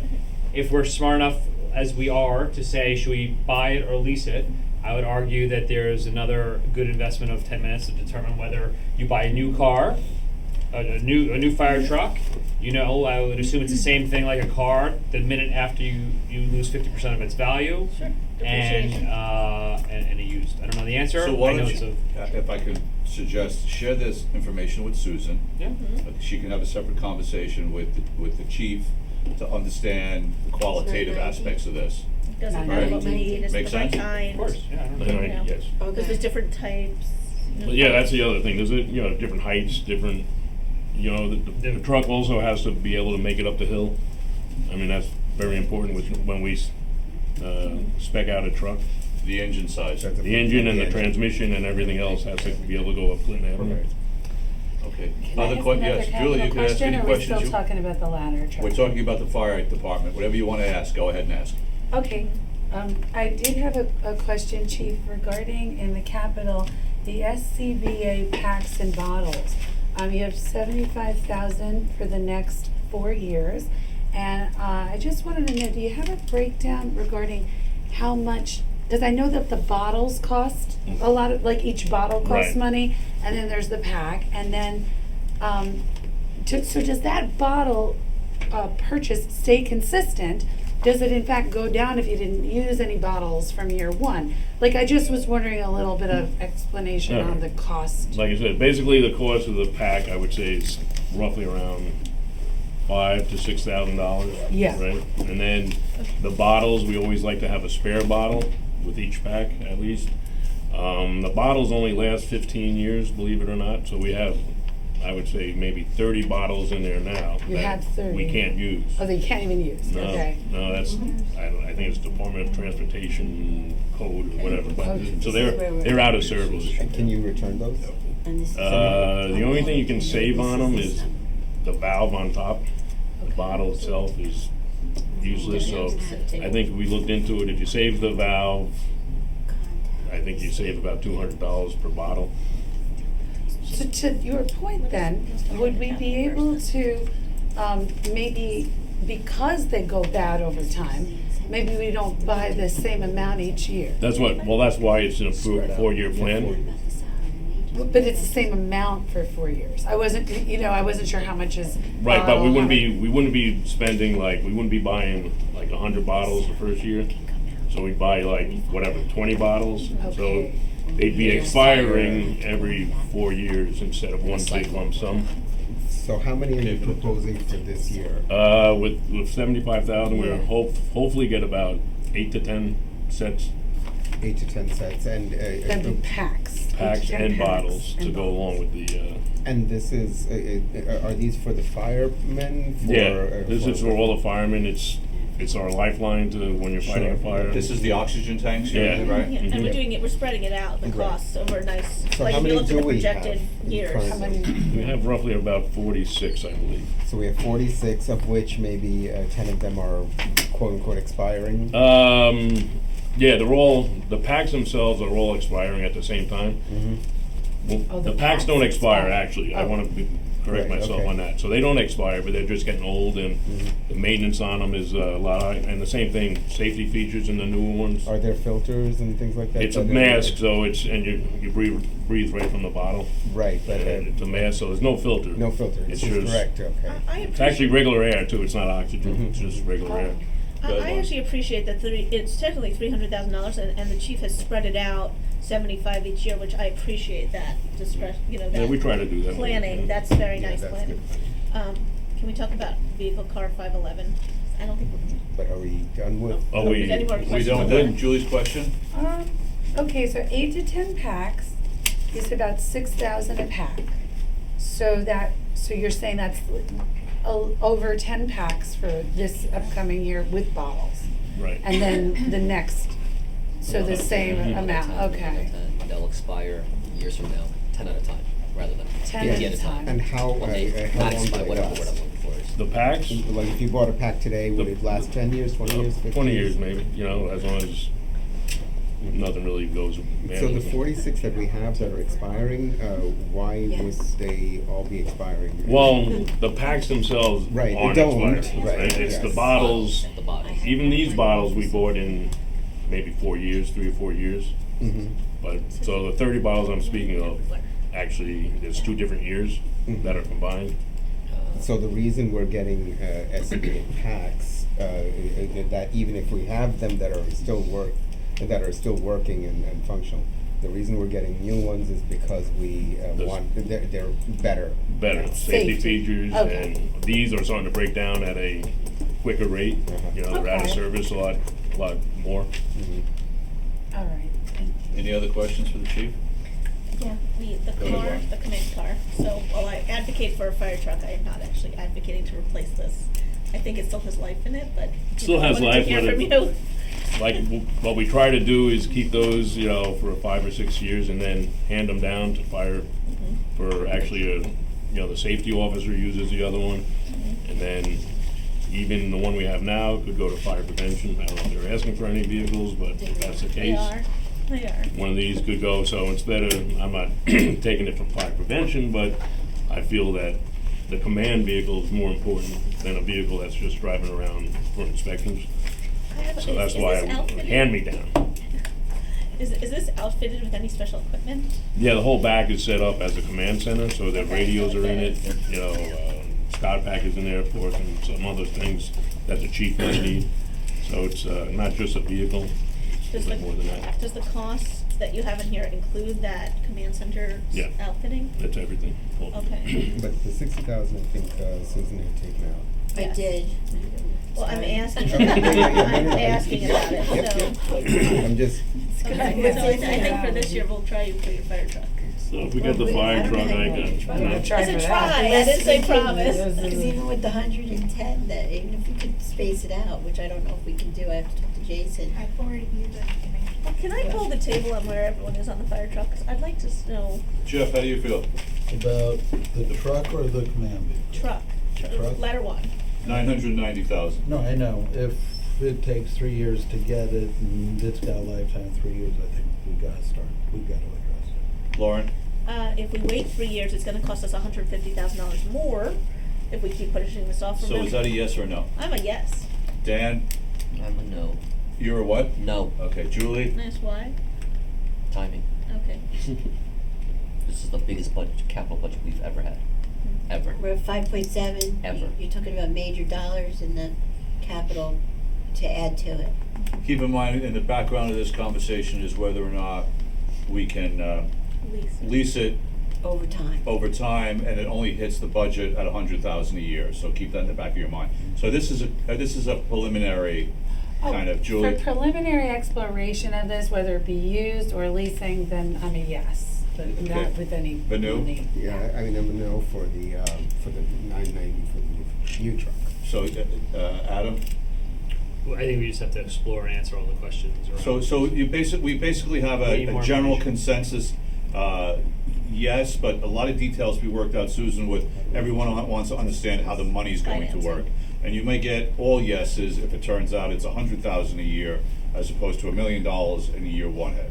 Because if the council decides to order it this year, we have to appropriate 100% of the money in the capital budget if we're Well, buying it I'm outright. gonna find out, because Okay. what happened was, when we did the trailers for TVAC, Yeah, my understanding with bond council was that I had to appropriate the full amount. so let's get this. Unless, are they doing it in their budget, 100,000, or did they do it, a year to reserve for it. They could've got- Capital So not for all, 10 years. well, I'm not saying they did anything wrong, but sometimes different towns may not be budgeting correctly. Okay, So so. I have to make sure with It our also bond depends the council. useful life. Right. That's And And also- the useful life, I would yeah. add- No, it's One at a 27 time, years. one at a time. Adam has the floor. Just to be consistent, if this is also the right time from a debt level perspective, from a bonding, the rates, this could also be a better time to do it than making up a number of 5 years from now, and I guarantee you the rates are gonna be higher for that. So Susan, you need to come back to the council for I'm more. gonna find out Okay. what we can do, And buying or leasing, Can I ask? and then New, you can, used, and but bonding. the new and the used, I would have to get help from you, cause I I would would, have no I would idea be against about used, a I mean, used. And Chief, I'd like for you and I, Chief, for you and I to have an offline conversation about our friends in Cresskill. Sure. And the practicality of that, okay? That would just be. Yes, Lauren. If we lease it, are we eligible to apply for the grant? A grant for purchase. That's my question. So understand if we make the decision for leasing, we cannot attempt to try for that grant again. So, the odds are we Well, I put mean, it that- all in and try for the grant and hope we get half back. Well, the odds are that you tell me that we don't have a shot at the But now grant. everyone else around us has got their fire truck, so maybe we're up this year. I mean, you just don't know. You don't know. But then you have to appropriate the whole amount. Right, then and you that have would to not appropriate the be 990 to feasible. try to get the 450. Yeah. So wait a minute, time out for a second here. So if the council decides to make a decision to buy this fire truck with all the question marks, you keep in mind that we're gonna either purchase it or not purchase it. We can't purchase it in the hope that we're going to get a grant, because we're not gonna have any definitive concept of whether that will happen Correct. for this budget season, just so everyone's clear on That's that. every grant. Right. That's every grant. Cool. Thank you, Chief. Thanks, That's it. Chief. Appreciate it. Yeah, send it Good to luck with Lisa. the, next chief. Yes. This year, that's 50% this year. Mark, Next 10 years. when did But, yeah. when did Cresskill approach you about this? Pardon me? When did Cresskill approach you about I've been this? talking to them over the past Hold on one month. second. It's interesting. Because they went paid. Yes. They're paid fire. Yes, but they still have to buy But we're, equipment. according to him, we're still offering mutual aid to them. Yes, that's why there's a lot of offline conversations to have. That's interesting. Yeah. This is gonna be different. This could be different than most other conversations Yeah. between boroughs. Yes. Yeah, you're right. I'm talking potential consolidation. Yes. One giant fire department, Well, you know, the thing is, which is smart. yeah, of course, Ladder one, firehouse one, firehouse two. correct. At some point, this thing's gonna die on the side of the road. Wait, time, what? This thing's gonna die on the side of the Go road. on, We're Chief. gonna be so screwed. Afternoon. All right, okay, back, Chief of Police is here. This is our last budget conversation, and we're an hour behind schedule. Chief, how you doing? Very good. Yourself? Good. Why don't you, as soon as you're ready there, let's start walking us through. Well, Chief or you, whichever one wants to start. Page Susan? The chief could start, his budget's pretty straightforward, yeah. The chief, I have to say something, the chief does a very thorough job in supplying information to the finance department when it comes to his budget. Has his quotes, his everything. I would hope that all departments do the same. Well, I can't speak to all departments, I can speak to what he does. You know, I had a very good teacher, so that's what I will. There's a lot to discuss.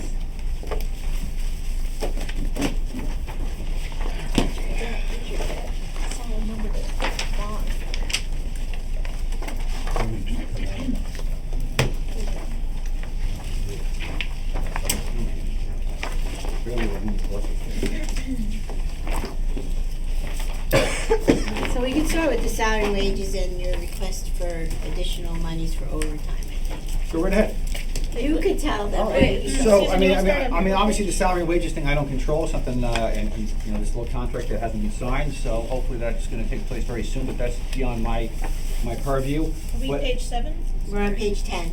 But for the purposes of asking for a little extra overtime, you indicated, We wanted 200,000, but I put in 190. We're on page 10? Why are we starting on page 10? You wanted 180. He wanted No, Okay, what page are we on, everyone? We're on page I two. don't know. This is what it was. We're on Susan. page two. Yes. Susan, one at a time, what page are we on? 10. 10. Why are we starting on page 10? Oh, yeah, that should be 200. Consider extra. And, yeah, Susan, so I'm looking for a little extra in overtime, which I hope I don't have to use, but starting, was it last year, was it 2019, something actually, the borough and the police department started a new practice, I'm not in agreement with, but we talked about it, something it has to do with this federal, state, earned sick leave thing, something that basically now allows employees to use sick time for their kids and these family members and friends and all types of things. They're allowed to attend school events and things, which, again, I spoke to Mark Ruderman. I'm against it. I've heard that civil service towns don't have to abide by it. I wish I didn't have to abide by it. I hope someday it can be undone, but right now this is what it is. But I have officers now that are staying home sick because their kid is sick. And this federal, what is it, act? State. Well, it's both, state and federal and state, New whatever. Jersey, no, No, well, it's a Murphy law. federal is the Okay, FMLA. It's allowing it, and it gets used, I guess, by the employee's sick bank, and I have to honor it. I've seen. This is a side conversation, but I've seen 40 hours in different areas, something, and I think it should be capped. It's not capped at this point in time, but just to guard against this getting out of hand and then having to actually, well, what's going to happen, it's definitely going to raise my overtime because I'm going to have more opportunities for people to be out now. And I just want to be able to cover it properly. Hopefully it's not the case. Hopefully a lot of people don't get sick and it's not utilized, but just so I don't go over or too far over. That's why I wanted to ask for a little bit more to cover this new practice. When did this law become effective, Lauren? 2008. At least a year ago. October of 18. Yeah, 18. October 18. Okay, go ahead, Lauren. This is a ridiculous question, but is there a plan in place right now, given the health pandemic that's happening, for coverage? And is there a need for more overtime for that? Not at this point in time, but if we do have a situation where officers actually are potentially quarantined, it's going to actually put a strain on the members who are or not, and they're going to have to probably work a little bit more. Something obviously we have rules saying they can't work X amount of days in a 24-hour period. However, you're allowed to deviate from that in certain emergencies. So again, it's a more. So can I just interject for a second? Yeah. Lauren? It's a bigger issue. So, Yeah. This week, between TVAC and the police, the chief and I, and the TVAC leadership had some conversations about protocols going on calls, and we're gonna discuss that Tuesday night in closed session in terms of the process. Just to, not to put it off, but we need to do it in closed session. I'm just saying, like, should this number be 250, you know? Fair That's, enough. I'm just trying to So- budget to cover it. And you touch on a little bit, just a talking point, but unexpectedly, so I had to go out and buy some equipment that I wasn't planning on doing. It's not terribly a lot, it's a little over $1,000 at this juncture, but suits, more masks, goggles, and some cleaning supplies. He said some hand sanitizers, which is a lot of time back order, but the suits actually something are not, masks are. So I've had to spend some money that I normally wouldn't do that, so hopefully it doesn't affect my overall budget. I mean, it's like $1,500. It's not a lot when you look at the whole overall budget, but it was an unforeseen, and it was just done. So I understand we're getting these fogging guns, which is something I'll be happy to put in place also too once we get those. But yeah, hopefully it doesn't. On this topic, are there any supplies you need to be ordering now that you're not because you don't have enough money in your budget or anything like that? Well, so what happened was, is that no, actually something, what I ordered, I think it will carry us, and I've also been in contact with the county OEM. That is something, if there's really a widespread outbreak and we're in dire need of extra supplies, it's something that the county will be able to provide them through, it's almost kind of like some kind of defense fund that they'll be able to get some, so, but we also could do like a little bit of bartering with other towns, also too, in a pinch. But the only thing that's really backordered right now is really the masks. We do have some masks, and so does the ambulance corps. But the masks, these N95 or better masks that we've went to purchase from the VE Ralph company, that's our normal vendor. It's a 4 to 6 week back order. So I think they're being conservative. Hopefully we can get something a little bit earlier than that. But if it gets real bad, we can go to the county for some supplies. So it's on a full, I'm sorry, Lauren, go ahead. No, I was gonna say you're not worried about shortages on anything else. I know the N95s are. But aren't there better masks, by the way? If you're a first responder, there's masks that actually fit to your face. We have some of those, You they're wanna pay for a little bit dated, they're canister ones. We do have some of those, yes. Do you want more? What's that? If you want more. The protocol is, I heard your guys weren't even gonna enter the houses anymore. Well, this is what it is. There's guidance that was put out, obviously from the state and the county, on how EMS should respond and how the police should respond. And what police are still always going to respond, and obviously we're going to act do something in emergencies with something where there's no time to wait. But for someone who basically is maybe exhibiting symptoms that are consistent with this, going to be more of a standby and support role, keeping a 6-foot distance, and trying to assist the ambulance corps something in any way that they can. The ambulance corps is going to actually take the lead there. And again, we're just trying to limit the amount of exposures because we don't want to get into situations happening in Washington State where a lot of the officers are quarantined and your staff is reduced. Oh, I have a question about that. If you had a situation where the whole, let's say, I've been in a workplace where 30 of us all got the flu. Right. If you had a situation, the whole finance department was sick. If you had a situation where everybody got sick, could you borrow policemen from other places? Mutually. The county or state. Yeah. The county, the sheriff's department, probably the state police, at worst case scenario, but mutual aid, really, the surrounding towns would pitch in, and then also to vice versa, we have to do the same for other people. Yeah, you got that resolution at the reorg, the mutual aid and rapid deployment. Every year, yep. Okay. So yeah, so that's why I'm asking for like a little bit extra in overtime. Hopefully I don't have to use it, and I think our captains do an excellent job of trying to keep overtime down with our just reassigning our adjunct people, our traffic officers, and our detectives. They fill in something where basically these overtime spots, and also to the supervisors in those squads also too. So we really try to keep it down, but just. Should we make that 200? You said 200, Chief? That probably be, and again, I'm going to try not even go there, but as I think it's a safe number probably, yeah, just in case. I think, look, guys, we gotta be realistic. We're gonna have some overtime needs in the next 2 months. Come on, Probably.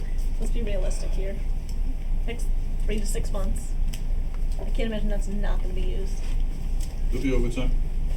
Okay. All right, next question. Well, you have to go around. Did we agree to that? Everyone I okay? think this will be FEMA report, if anything happens, FEMA report. Potentially, but we're not there yet. We Right, rely on it, but there is a possibility, yes.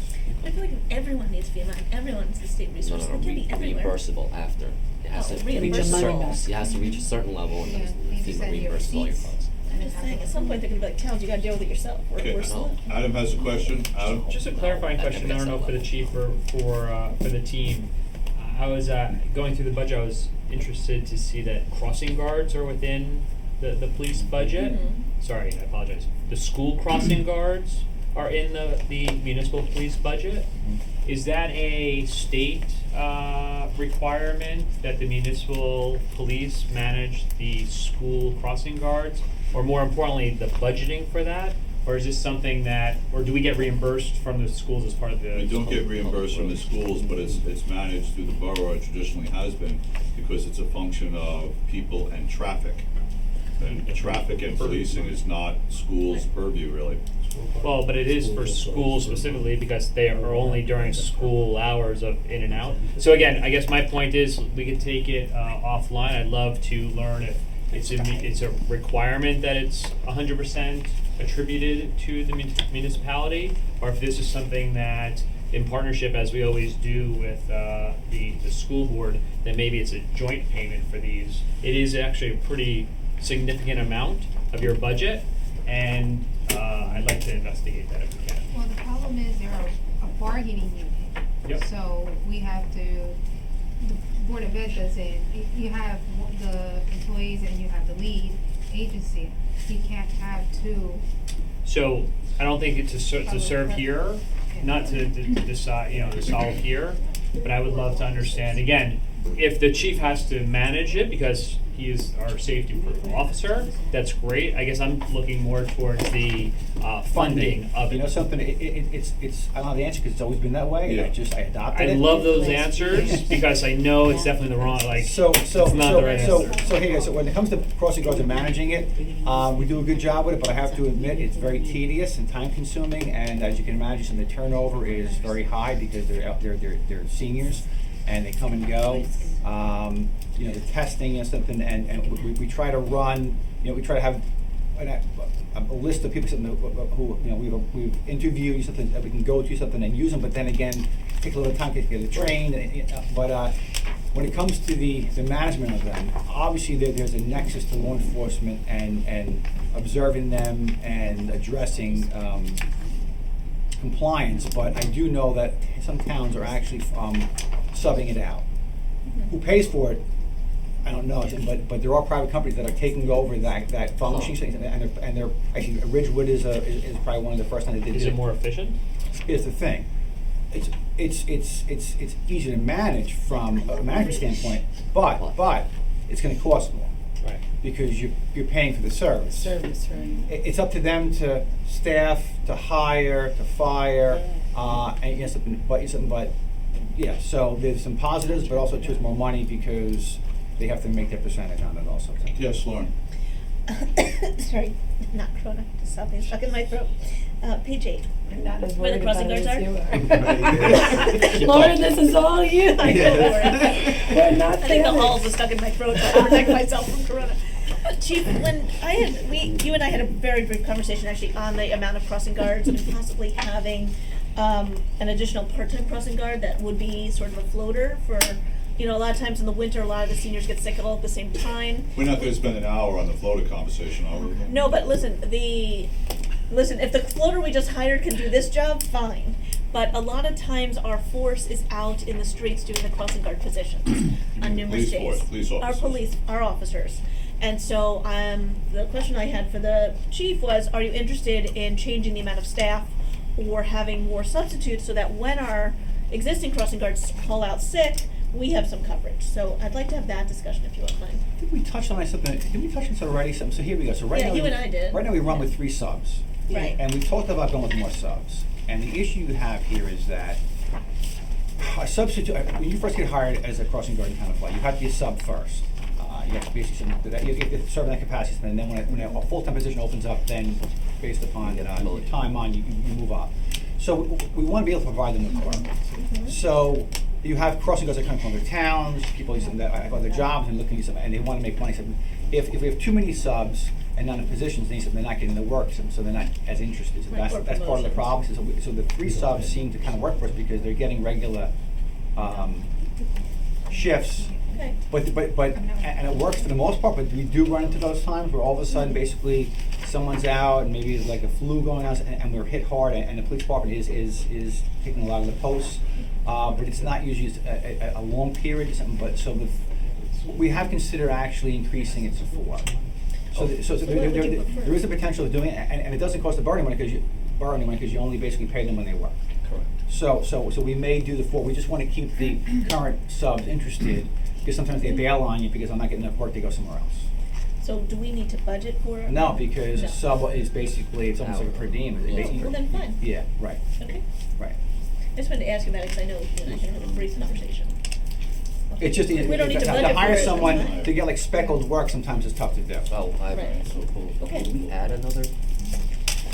Last year, did we add We're at 34 officers. We did. It was Central and county and central. We yeah. We added after that acute was hit, and then after we did some research, we did add a post there. So that's And our patrol one's off probationary, yes? Yes, correct. Yeah, I thought he was on leave. Well, he's on leave for like another 2 weeks. His wife had a baby. Right. No, What's no. FMLA? Which is But I thought FMLA. I thought we carried something where we said that he wouldn't his probationary period would continue, that would be absent, that leave period. I don't think you legally can do that. I thought that was Say that question again, I was reading details, what? The patrol one officer his probationary period just ended beginning of this year. Right. He's on FMLA. So Vinu asked, did we count his FMLA time as time within his first year of work? And legally, I think you have to. Well, the FMLA actually is occurring about a month after his probation ended. Oh, Okay, so he's off so they- probationary. Anyway. No, I mean, I thought, because we had that discussion around the table. Right. I want to talk about employee, just the force. We're at 34, from what I understand, 34 officers. We see a lot of, absences on the dailies. How is the attendance, and how are you feeling with coverage right now? I do have some officers out with like long-term injuries. 34 seems to. I'm comfortable with 34. We used to, when I first got hired, we had 37 people. We had a 5-person traffic bureau, and we had a 4-person detective bureau. Right now, we have a 3-person detective bureau. One's in the, not including the one who's in the school, which is kind of a slack detective. We have a 3-person traffic bureau. It seems to fit our needs. The patrol squads are still the same strength that they used to be, just our adjunct squads have gotten smaller. The adjunct squads used to help us out with the vacancies. So whereas patrol is the backbone of the department, patrol has to be basically the thing that's staffed the first, because that's the people that basically go 24/7 to answer all the primary calls. So when there's an opening there, something, or a vacancy, something, or short staffing, we pull the adjuncts. I think last year, I had my 3-person traffic bureau was 0 because I had to pull them all, but I have that flexibility. Right now, I have one of the traffic officers assigned to patrol because obviously patrol division is short.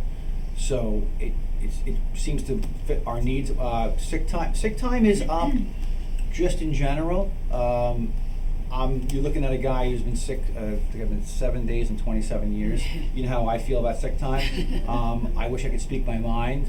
I almost think it's like theft, honestly. Something that's how much it bothers me. But there's contracts, there's doctor's notes, and there's also a new generation. And we're trying, the older gentlemen, the administrative staff, we try to lead by example. We come to work with sniffles, we come to work with sore throats, but now we're being told that you really shouldn't do that also. Stay home. What's happening in Tenafly, unfortunately, I go to chiefs meetings, and then we commiserate, and the Chiefs Association is great because that's where we share your information and resources. We're not alone. This just seems to be systemic, I should say. But we're always looking to make improvements. I'm a little old school and conservative. When it comes to promotions, something, and some of you will sit on that promotional panel. So when that happens, we put a lot of weight into sick time. And you could be great and do a bunch of things, but when we look at your attendance record, which is definitely going to be part of one of the criteria, and it's bad, usually you stay where you are. Something that should be basically the impetus to improve it. Assignments, won't probably assign you something unless I need to say something. If you're going against someone who has better attendance, and if you're equal and your attendance is poor, it's usually basically the decider there. Is that conveyed to the force? Is that kind of message discussed? So here you go. So we're kind of split. You have officers that basically are. This is another conversation, but I think a lot of this is instilled at home.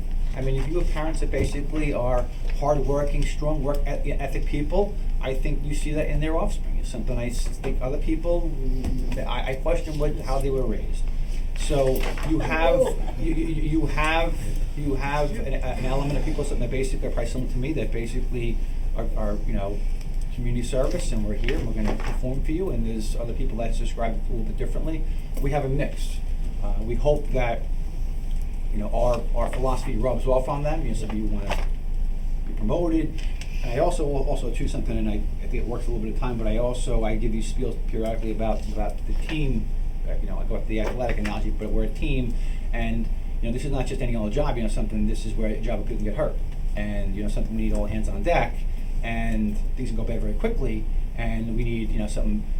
I always say I would be able to live with myself if I was home with like mild sniffles, and to find out that my squad basically got hurt because they were basically rolling around with someone. This begs the question, Chief, from what you're just saying, is to reconsider on page 10 this overtime, where we've gone from the recommended 180 up to 200, because we're kind of creating reverse, right? The overtime on page 10, It's 190, right? right? The council wanted to go more than was recommended. It's kind of I want to creating go a. more for coronavirus, not for. Well, we normal. can't separate what the overtime is for, but perhaps we should leave it at the recommended, what was it, 180? So 190. whatever the number is, so that we don't have an Send that incentive message. system to take more overtime because other people are sick. I think that this Well, pandemic you is a can't have it both mistake. ways. That's a mistake right now in this world. I don't think it's an incentive system. So, and again, I mean, our captains, like, I don't care if they see a budget's $1 million in overtime. We're going to do our best to, get anything. I mean. But listen, it's trending up. It's trending up, but it's. Yes, because of the times. I think because of just the mindset of some individuals. Also, too, the medical industry saying stay home if you're sick, and also too this new practice with this sick leave. Like, I have people staying home to watch a kid who's sick when they have they're married with a wife who I don't know works. That doesn't. And I'm like, wait a minute, like how? Does it how? work? It doesn't work? Yeah, but Oh, I gotta be careful with the questions I ask. And like, why can't they Yeah, qualify? Then the state wonders why it's going broke. In my mind, it's ludicrous, it's ridiculous. And again, I think another conversation. I like to see it capped. I think the borough has the ability to cap it. What do you mean? Cap what? The Cap amount the- of sick time you use for. Well, Well, it has no, to be not Not regular specific sick time. That's The- specific the, sick the, time. the using it for family members. Well, if we were Yeah, able but we can't decide that because That's legislation. I'm not saying that. Oh. Oh, yeah, yes, you can. If it's a state. All right, so No, you let's, can't I mean, have that offline conversation to But see if that's I think accurate. I think that if we make this, I'm just saying, 200,000, next year we're gonna see an actual of 220. Yeah. Maybe not. I don't know. I But don't know. it's that way for the last 3 years. Increasing it to 200. I thought. That's why I think it's a Maybe there's some compromise She to do was the saying that 190. Do the No, I would 190? keep it at Yeah. 190. Listen, guys, if someone right now gets corona in our town and someone else has the sniffles, stay home. Yeah. Like I'm sorry, we need to be intelligent I about keep this. it at- I keep it at Even the 190. health institutes are saying stay home, I don't was chance gonna All it. right, so let's Come stay, on. That's what we're guys, talking about. let's stay focused on the The budget. next 6 months, they need to stay home. I'm not. Okay, go around the table, is it, 190. what do we want, 190? When more people were dying of the flu, 500. did you tell people to stay home? Dan, 190 or 200? Yes. Julie? 190. 190. Adam? I trust the chief. Okay. Lauren? Jeff, I'm 200. sorry. 190. 190 it is, next. Absolutely. More questions for the chief? Can I ask Yes. some capital questions? Absolutely. Yes, go Wait, ahead, do you want to go Julie. through all these pages? Does anyone know anything on these pages before we get to capital, Julie? Can we go through the line items first? And then, because capital's going to be a long discussion. The maintenance of motor vehicles on page 11, 8,000, when the historical has said about 2,500. Yes, I would love to answer that. Okay. Okay, so What page you on? Page 11, sorry. The vehicles, what that line is that basically is for, it's like fixed cars that get damaged, or something like basically we've been in an accident, we're gonna fix the fender, we're gonna basically replace the bumper, whatever it is. We used to do that a lot more, and it possibly still exists. However, we went through a bad spell where every accident we've had, they totaled it, and it's like, you gotta be kidding me. And something- So, and actually, there was no fixing it, it was just replacing. I forced them to fix a car that they normally wouldn't do, because it was one of like our traffic cars, like the road job cars. Right. But, the one guy, something I call him the Grim Reaper, for the adjuster, he comes out something, and I'm like, and he's like, yeah, he knows, but he's always against something, but it's a law, it's an emergency services vehicle, and something, and it's a safety issue, but they treat us differently than they would treat your car if you were involved in an accident. And what's upsetting is something is that, like, I think a car they totaled by us was bought in a civilian market and is on the road, which is like head scratching. And the guy had to get documentation from it. So basically that's to fix a car that basically is damaged, or which is for some reason lately it's totaled or we're not fixing it. So, but honestly, I hope not to spend a dime out of it. So you're saying we should still keep it at the 8,000? Because you never know. You never know. Yeah. Yes, But Adam. that's true with life. Like out of nowhere, one of the taillights caught, like Adam. out of nowhere. Yeah, that's the taillight car that I caught forced fire. them to, that's the car I Yeah, forced them to I remember, fix. I remember. Adam, go ahead. Just a question on page The tail. 14, Out of purchase nowhere. vehicles. Why is that that's an On a operating traffic expense? Susan, why don't you address that question? that's Because outfitting? we're not allowed, we're only allowed to put, utility vehicles in our capital plan, so when the chief needs a passenger vehicle, he could buy it from this line item. Can we take those out of the budget then? You know, not a utility, an SUV. Wait, Well- Susan, is that, is What number are we is on? that- Accounting Plus system. that, 14. line, the, No, the, is that- Purchase a the, vehicle. No, no, the police do Okay, one at a outside time. duty, police do outside duty, and there's reimbursements going into that line, so that helps 50%. the chief to, Yeah, so- afford another vehicle. So actually, so we were running with Dodges, you saw some of the Dodge Chargers, we're done with Dodge. The mechanic who works on says, why are you doing Dodge? We can't get the cars, we're having problems with them, the front end, and so we're moving away from Dodge, a lot of people moving away from Dodge, we're going to Ford Explorers. Almost every car from this point forward is going to be Ford Explorer, all the departments are going to it. They're very difficult to get right now, Ford's having a difficult time, but they're planning on increasing operation. They're all utility vehicles. Now, I do ask for one in capitalism, but the vehicle purchase line in my O&A, that is funded by the construction, Right. the vehicle fees for construction. So every time you see a vehicle on a construction job for public service, Suez, Verizon, we're getting a fee Reimbursed back. for the use of that car. That gets reimbursed back into that line, To a trust fund, and then that trust fund. which actually has helped us a lot. So, It's right back. Yep.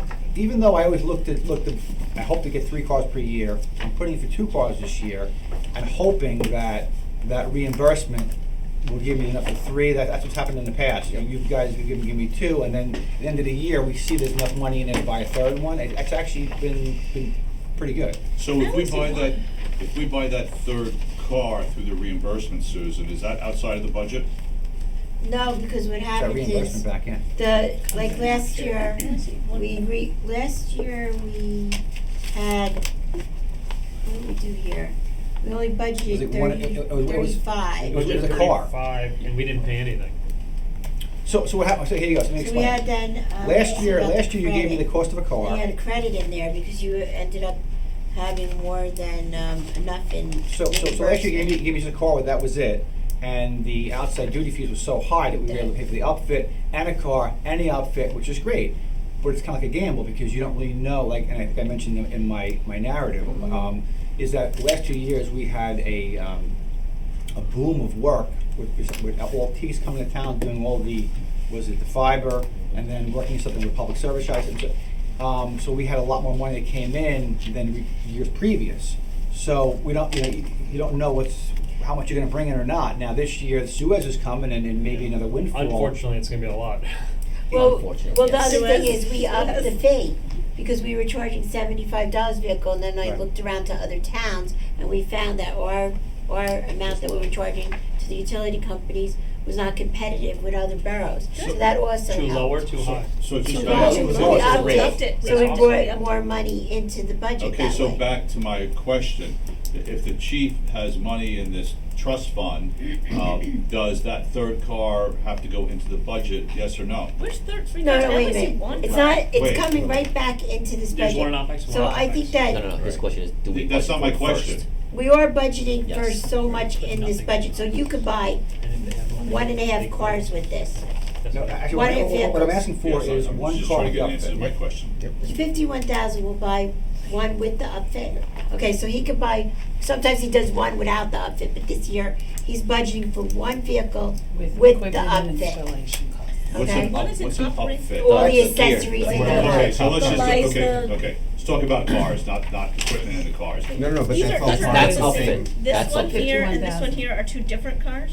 Those are two different vehicles. Ah. Now remember, the chief generally Figured it out. tries to get 3 vehicles, but he only budgets for 2, and contingent upon how much he gets back Yeah, into not- the yeah, not budget makes the difference of whether he's gonna get a 3rd car. Last year, he was able to get a Oh, 3rd okay, car. So just to But clarify. so it's still, that third car gets budgeted. It doesn't. No, okay. So it's I outside just the figured, I budget. figured it It's out. contingent upon what the Okay, fees fine, we that's get the in. answer. So last year you Yeah. bought, the capital was for 2 SUVs. This year it's 1 SUV, one think we operating car, I right? think last year we did 1.5 No. and What 1.5. car are they operating? All right. Last year we did something else, we didn't do all Yes, the we don't others need to in do one that. area. Okay. No, but that's what this is this year. This year it's SUV, full, full that's- sedan. yeah. And where is that revenue? Wait a minute, the Yes, news now that next. makes The news sense. next. Sorry.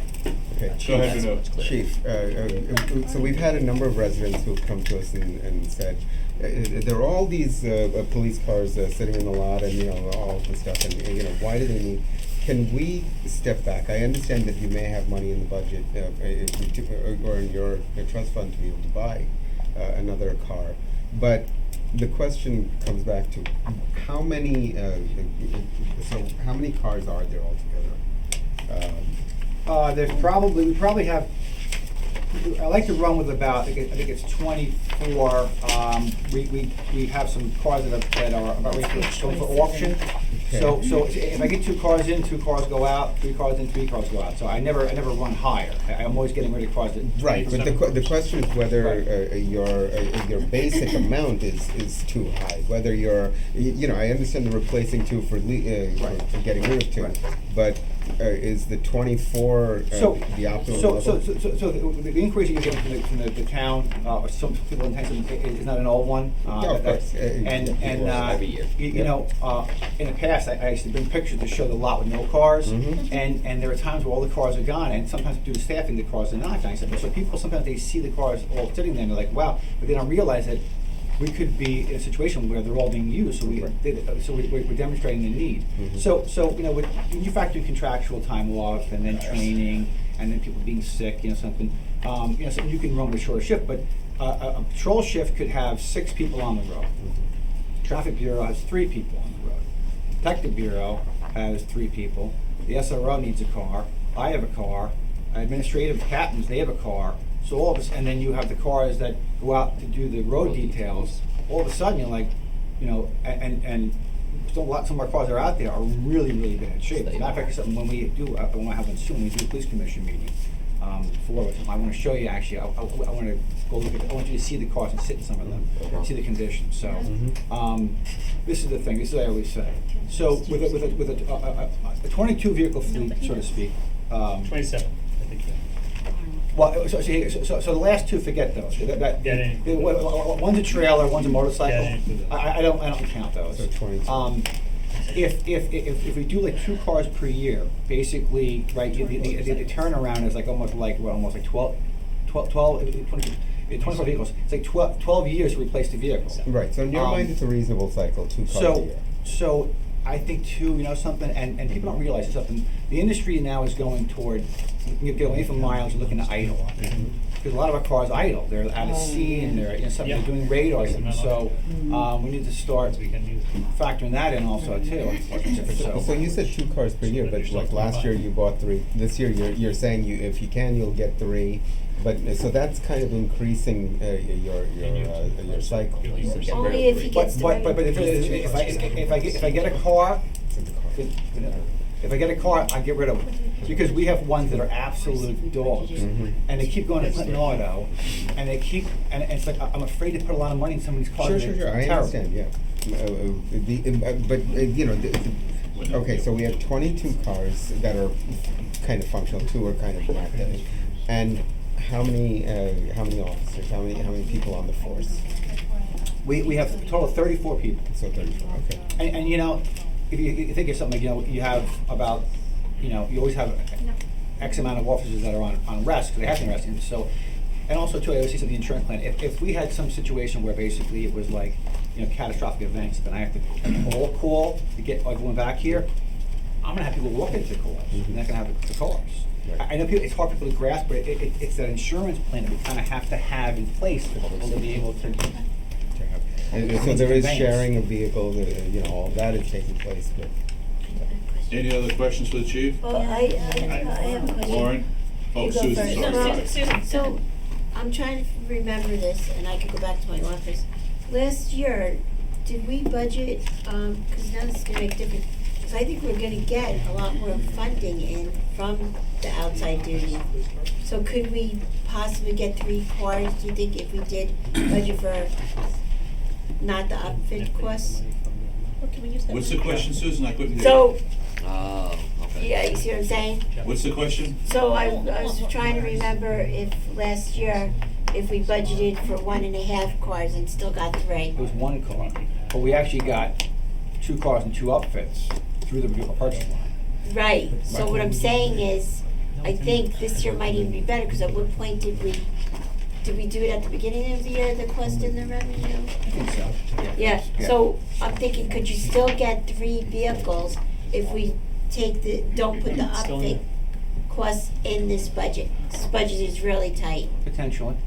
So, Yeah. what I'm saying Would we is, rather 2 completely upfitted vehicles than 3 vehicles not no, upfitted? what I'm saying is, Budget-wise. you could still get 3 cars with the upfit if we budget the same as last year possibly. I think we could. So is that more or less than what you're recommending? I'm recommending less. Okay. So you're Could- and you're take it- recommending less money, we're gonna get more in return for it? We hope, I think we can. Okay, so that's an easy one. Next question. Laura. Wait, but we have to talk about that we're gonna do this, because I'm gonna take that number So down. which one? 51. So I would say we budget just for the car. so that would be a 37,000. 37,000 instead of 51,520. How much time to the upfitting? To the Because the fees. purchase money that comes in. You're comfortable with that? You don't budget for that. I mean, we always. It's worked the last 2 years in a row. Yeah. So we're doing one of these? I think we're doing it again. I would see if we need one in the CapEx, that We makes can't. sense. That's too speculative. I would say, let's see if we get the money from the, Fees. we have the cars. I'm hoping, and again, unfortunately, Suez is gonna be here, unfortunately, more than the last folks were there together. So I would just say, we're gonna assume that's gonna happen and use that money for that car. So I don't think we need the line item for the purchase of the vehicle. Well, you need something. You need Why? 37,000. Why? Has to Because get he won't reimbursed. get. Has to Because get at the, reimbursed. you want to make sure you at least get the 2 cars and then maybe a third. No, Why a I'm third? saying we need, I'm Because saying. his fleet, they're hard on He their said fleet. 2 a year is his No. replacement. Budget-wise, but with the fees Budget is wise, the you want to third. make sure he gets to 2. If they do a lot of outside duty, then he could possibly get a third. That's You don't what's know if he's happening. going to make a third. Budget-wise, But he's got it's 2. it's highly likely that we're gonna What's get. the, But what's for the budget question? purposes. First of all, we're only budgeting 1.5 right now. 1 in capital, and you're not budgeting for the upfit costs here. It's $51,000. He's got No, to She's gonna reduce it. I'm dropping it to I'm just saying, 37. I think it's better if we just take it out to. You can't take it out. It's not gonna work well for him. He's already, I'm just telling you what I know If you based don't on budget, you fact. can't buy the car. You Yeah, can't get reimbursed for the car. so you Right. don't, Adam, you don't wanna take out the whole budget for this car. You don't wanna do that. But We have to, right, what did the police budget go up this year? It goes up, but he needs a What fleet. did the police budget go up this year? We're talking about 1.5 You right got now. 1.2% or something? 31%. The police budget did not go up 31%. The police The contract. police budget, killed no, us. not people at all. I'm talking about just the OpEx dollars. Last year, we spent $227,000. The budget right now is $299,000. In terms That is of other- 31.3%. It is 100% to do with just that car. It's not a lot of the Yeah, other but he items. needs cars. I hear that. So you were talking about 51,000. I'm saying, don't do the upfit cost, and he's agreeing to that. Mm. If you take the car That out, would be reducing it, correct, yeah. you would only have definite 1 car in the capital, and that's it. But But definitely, Right but now we we always have do one end up hand. getting another car. The But we money's get gonna it. be there from Suez. In this current year, there will be additional monies in that trust fund. We have 3 cars that for- haven't even Yeah, but then landed let me yet. tell you what happens. Go ahead, Susan, go ahead. Then, towards the end of the year, you're gonna be looking at the chief's overall budget. And you're gonna, if the overtime gets out of whack and stuff, at least we'll have some money in the budget from the other question. You can I then thought you can't say, use that line every time. you're not I didn't say that. Just listen to what I'm saying. Yes. Okay? When the overall budget comes through, Lizette didn't exactly say that either. There's salaries and operating costs. Yes. We have to appropriately budget for salaries and wages. Understood. Okay? This is OpEx. Contractually. Oh, I'm only talking Okay? about OpEx. Should, during certain times of the year, I can make transfers, but it's only during November and December. You have to make sure you can at least Correct. float until then. Correct. In this budget, what I'm saying is, if you take out the whole line there, he's only gonna have 1 vehicle in capital. Yes. If you put in just the vehicle in here, and you don't put in the upfit cost, he has to get in enough money from the outside duty to get the second car. Yes. And then before you even think about the third car, you're gonna look at the overall I'm not budget. talking about the third car.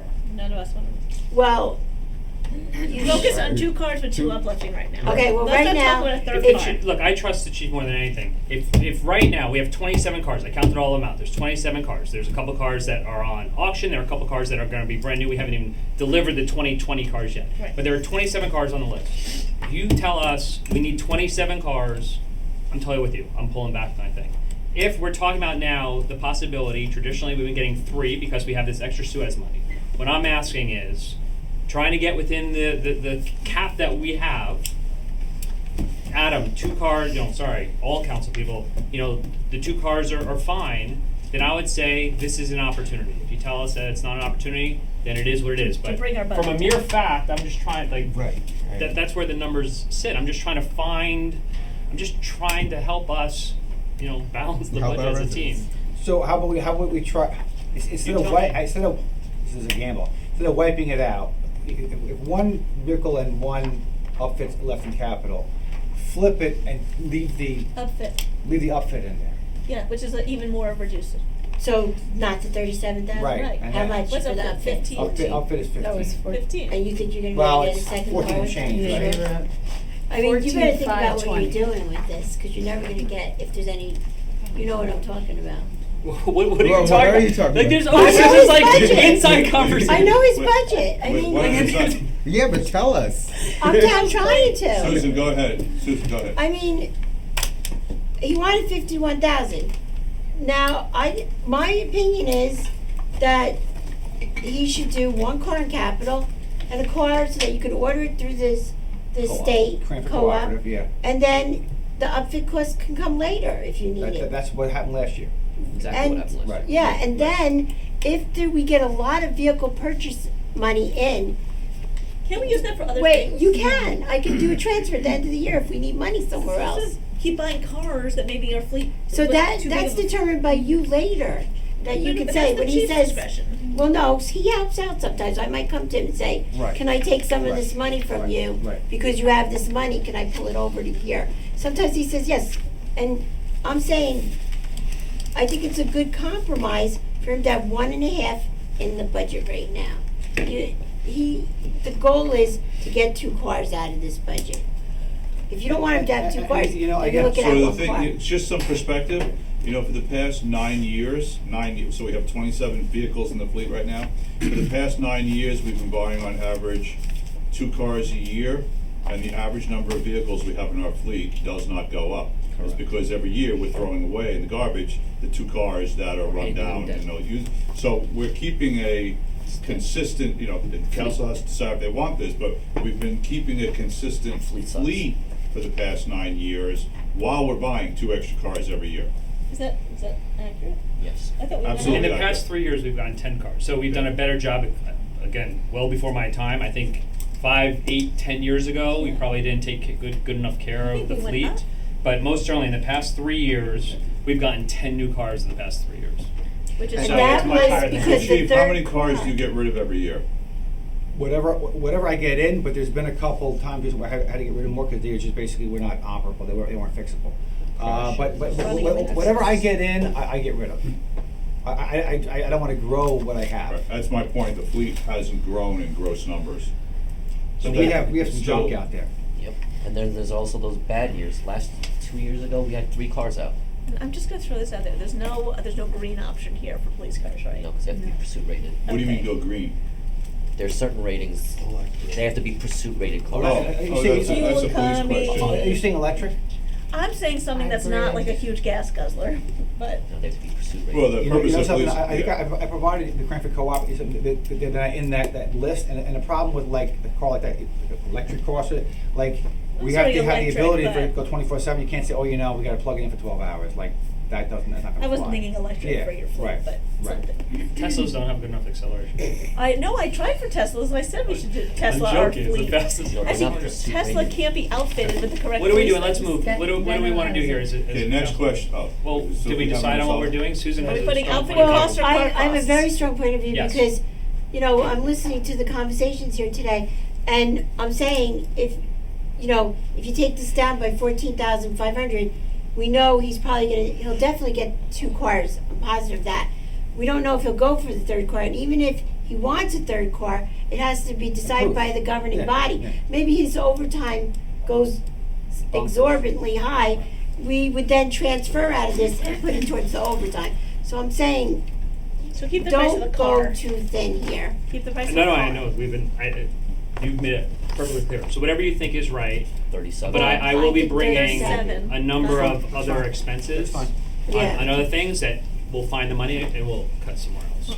We gotta move on something. Moving to the Lauren. next, Never moving, can I move to the next? What? Can I move to the next now? The next, I mean, we're done with the chief? No, please. Oh, next question, go ahead, Page Laura. 16. Close, probably. Page Fine. 16, traffic signal contract.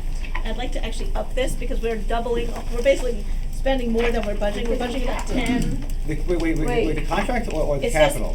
traffic signal dash contracts or whatever, like, page that's are the you on? letter. Page 16. So the contract is something that basically, the traffic signal maintenance vendor bids on and it has an actual cost. That really what it does is every year there's like a maintenance service they come, and they do every, I wanna up it. Page 17. I don't know if you can because it's a It's a set quote. contract. But what I Okay. spoke to with Susan is, when I first became chief, Mhm. there was, when I was in the traffic, I remember there was a capital account that had money for, I guess, traffic signal improvements. Had And- 110,000. And as traffic signals got destroyed or got blown down in weather, whatever, something, they just, I guess, they drew down that account. And then all of a sudden, I'm a new chief, and I never forget, I was on vacation somewhere, and a traffic light went down, and it was like $20,000, and I'm on the phone with Bob Culver, and there's no money for it. And it came out of my O&E, I'm like, I don't have the money for this. So we made do, but basically what happened was that account was basically drawing down completely. And so I said, why don't we have another account like that in the future? And I guess we never got around to that, but what that really is, that's your insurance plan, because traffic signals actually could be about $25,000, and most of them, thankfully, get knocked down by a car. And when you get knocked down by a car, we go right to the car insurance and it's paid for. But every once in a while, you get the one knocked down and there's no one around, and we don't know where the person is, and guess what? The town's eating it. And historically, my O&E has had to pay for that. That's kind of a big number to cover. So I recommended to Susan, why can't we have an account that maybe we'll never use it, but some kind of reserve money? Or am I misspeaking something? Well, that we can draw from? I put it in capital, $25,000, so that if he does lose a light this year, he has something to draw down, and that could stay there for futures. So what's the question? No, he had what he's asking for is some kind of funding source. in But case that's not you do- this. This is every That's year his we- agreement. So That's this is- separate. So every year we budget 10,000 for this contract to do the traffic signals, but we're spent in the past 3 years 27, 17, and 15. That's because he didn't have a line item here you in go. there. I'm saying, should we be increasing this line? Wow. So here you go. So what the goal is to stay within whatever budget, what the company basically quotes, and those extras come out of that other account. Capital. Okay, so you don't wanna we budget could- more. It should be a capital item. It should not be in the operating, it should be in capital. At one point, we had like 110,000 for traffic lights in capital, but then I think we reappropriated the funds because it wasn't being Yeah, used. probably, okay. Yeah, I'm just and saying- you needed the police communication, I think that's where we took some of the funding and Okay. put it in there. So now, what we're doing is, could you use more? Possibly, maybe not, but at least we'll have funding for at least one if it So goes down. Susan, what are you recommending? I'm recommending it stays in the capital I'm at not talking about the 25,000. capital though, I'm talking about the 10 in But that's, in the the 10 is operating. for the maintenance of the traffic Right, but I'm signals. saying we're Because he didn't have funding and we Charged put to it that into line. operating because there was nothing in I'm capital. forced to pay more Okay. Yeah, because of no other So place to get it's the money. removing things around. okay, fine. I Yeah. just want to make Okay. sure So that we she have separated we've this- not the enough extras put it from where it's capital. supposed to be. Yes. Next question. Fine, okay, moving right along. Julie has a question. Can I, do you need to stay in that part, or No, can I I'm ask still the doing it. I'm You capital? can still ask doing any, oh, Well, can we finish operating before we go to capital? you have it, okay. She you has finish up. capital. Next operating question. Firearms. We page 17, we purchased a significant amount, $20,000 worth of firearms last year. $20,457. It went up, And we're still budgeting for a significant amount this year. Are we looking to purchase the Hold on, we same? budgeted how much? 20, 14. you budgeted 14, you spent 20. Spend 20. So do we think we have What enough year was that, firearms? 19? 19. I gotta look at that. Unless somebody put it through. 12,000, 14,000, 20,000 over the past 3 I'm just years. saying, do you think? Bullets? That 20,000 seems a little high. I almost wanna question that. I don't. Okay, so we're not sure that We that can look number's at right? that. I usually stay pretty, you know, I'm saying it is what it is. I tell my finance guys no. So Susan, why don't you double check the accuracy Yeah. of that, Lizette? Like, I think it used to be, called the lease for the rifle pistol. No, that comes out of the OEM budget. Oh, yeah? Yeah. Cause I remember we had to like rename it, in one of the budgets. No, I'm sorry, I'm wrong. No, OEM Below pays is the code red. We do pay the I pay the taxes, out of my budget, for the Rifle Pistol Club, but that's a different line. there's No, gonna be that's a a rifle different, that's firearms the line Different below. line. Well, this is actual purchase of That's the firearms, so I training. wanted to know if we could lower this year's, You know because we something? purchased so many last So- year. I think 15,000. That number's high. See, This, I'm sorry, but the budget amount I is- believe I bought something and it got reimbursed with forfeiture funds. I don't know if that number's correct. That number seems too high. I'm gonna recommend that, since it's so much speculation, have that conversation offline. Yeah. It's a waste of time talking about it here. Okay, well, I Go wanted ahead, to look. Banu. Yes. I mean, you bring up a point about reimbursement. Are there any grants available for, the protection, Department of whatever, DHS grants? I mean, anything that we are eligible for? For like special things, something, but a lot of the things isn't that our regular, what you see in front of me, no. Something, but if you wanted to like hire extra cops, you can get like the Cops Fast grant, maybe like special traffic initiatives, which we tried to do with Safe Routes, remember that? But that had a bunch of problems, right? Or things like signs and stuff like that, I mean, those sort of things. Regular Regular signs, I but the guess. Safe Routes would have to be like for like kids' school routes. I'm not rolling it out. I'm trying to get more involved with is it called But Safe the Routes? safe routes to school is that the federal DOT put so many requirements, we needed special consultants, that we were spent, if we would have accepted the grant, we would have spent more than what we were getting back. Yeah, Make it very still challenging. sidewalks, Turns out still, we're down. remember that? Say it again? The Stillman grant we went for a while. Yeah, we turned yeah, it down. I know. It would cost us more. So, but, Banu, if there is, I'm all for trying to get, something, assistance, something, or, coverage where we can. As a matter of fact, it's something I wanna bring to your attention also too, and again, I don't know where it's gonna actually help, but, the 1033 program, which is military surplus, is something, I wanna actually approach you folks with a resolution to possibly to sign up. We used to have that, but to re-sign up for that, to try and get basically, not guns and tanks, but like computers or whatever it may be, something that we could obviously get some things for our use, for basically, I think you pay $1, if that. Smart. That's a good idea. Okay, next question for the chief. I got a lot. Page 19, this is the OEM budget. Yes. I don't think it's enough. Okay. I'm having I've panicked to everybody today. Are you interested in increasing this budget as a whole for the OEM? Do we get this from the state? Do we need to look at this in any way? Go up in the state. Like, do we get this funding, the OEM from the state, or is that coming from? No, that's actually taxes? a local OEM fund. Do we need more, do we need to increase anything in the OEM budget? I'll just throw that out generally. Given everything. So out of the OEM budget, about $10,700 goes to Code Red. Code Red is our reverse 911 system, which calls you folks, it's called the ENC, Emergency Network something. And then in the past, we've bought, signs, barricades, lights. The OEM coordinator is Tony Bartolotto, and the deputy OEM coordinator is Captain Dan Mikata. This year, and I'm forgetting if I might have put it wrong. I'm looking to purchase a drone, and I want to do. That's in capital, I think. Something, and I'm going to mess that up. I kind of wanted to actually. It's in here. I wanted to do that through actually the OEM budget, because technically it's for those purposes, but the prices have come down a little bit.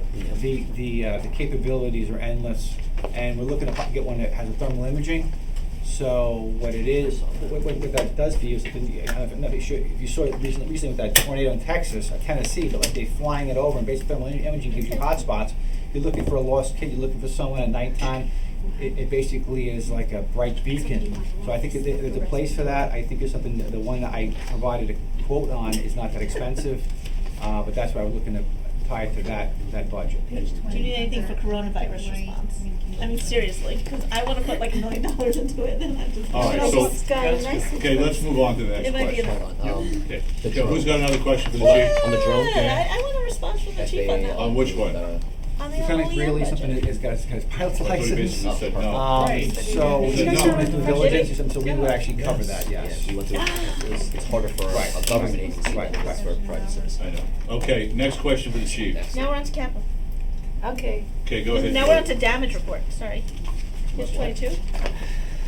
Damage report, these are Okay. not in the capital.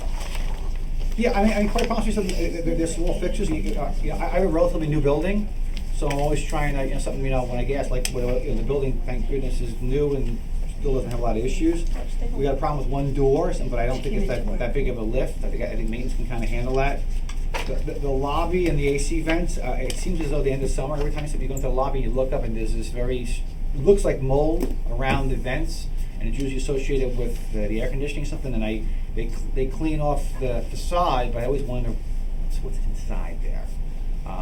And when you turn the heat on, usually your mold problems are done, because it kills them or something, but there's that transitional period, of what's happening during the summer season, so. Do you wanna put any of these into capital for expenditures? Like, how do we deal with What's damage? the question? Look, these are three things of damage reports. Well, hold on a Need minute. maintenance? They were under maintenance and repairs. The first thing, the door would not be very expensive, it's just a steel door. That's not the big Do deal. we need to budget for that, is my question. You know What did something? you ask for on this? I didn't ask for You any. didn't ask for any of this. All I do is, I supposed to. Oh, you just list I don't what's handle those things, and that usually is handled by building maintenance, right? Oh, So I just okay, list so- basically some issues. He's not asking for it. Yeah. Nobody budgeted for it. I'm For, saying what anyway. is it for? maintenance. I guess you bring it up at the DPW meeting. But we did, we already had that. All of these, you could mention them too. What is the, We what is? met with the DPW, No, we I'm didn't saying discuss at the any. next one for next year. What topic are we talking about? She brought up the Page 22. the list needed for 22. repairs and damage report of the building. What I said, that the building is relatively new, we have very few issues with it. I just mentioned a couple of things that we have had some issues with.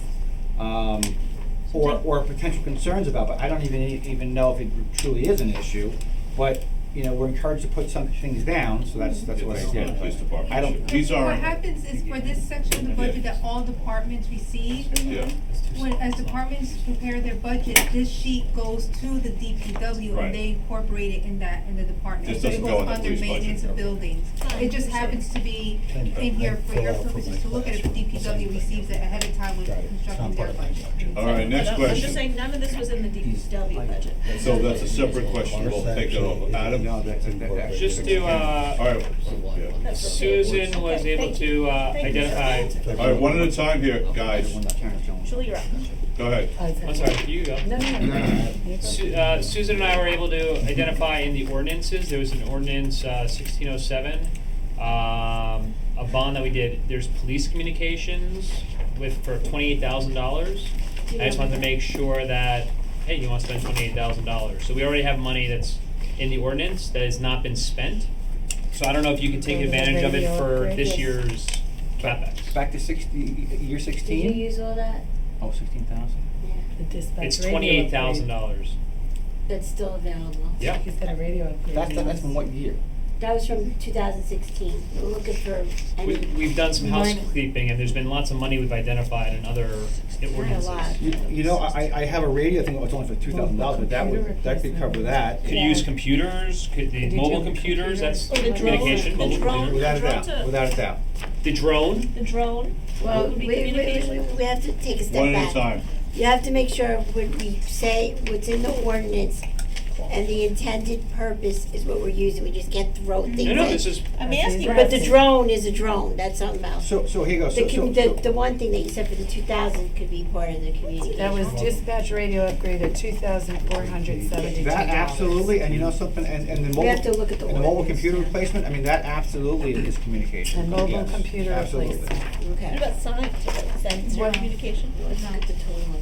What about your Okay, one at a time. Dell desktop computers? Would that be part of communication? It can emails, be. communications. Yeah, or emails. that would- So I would love for you, if you could just work with Susan, and I think we identified 28,000 of additional So dollars. I'm gonna pull the Alright, ordinance that's to awesome, read what alright. it specifically says. And an before we- Oreo. Okay. Before we make the decisions here. Thank you, Susan. Alright, I'm gonna go Thank get it you, right Adam. now. Next question. Where's my? Next question, or are we done with the chief? No, Julie has questions. Go ahead, Julie.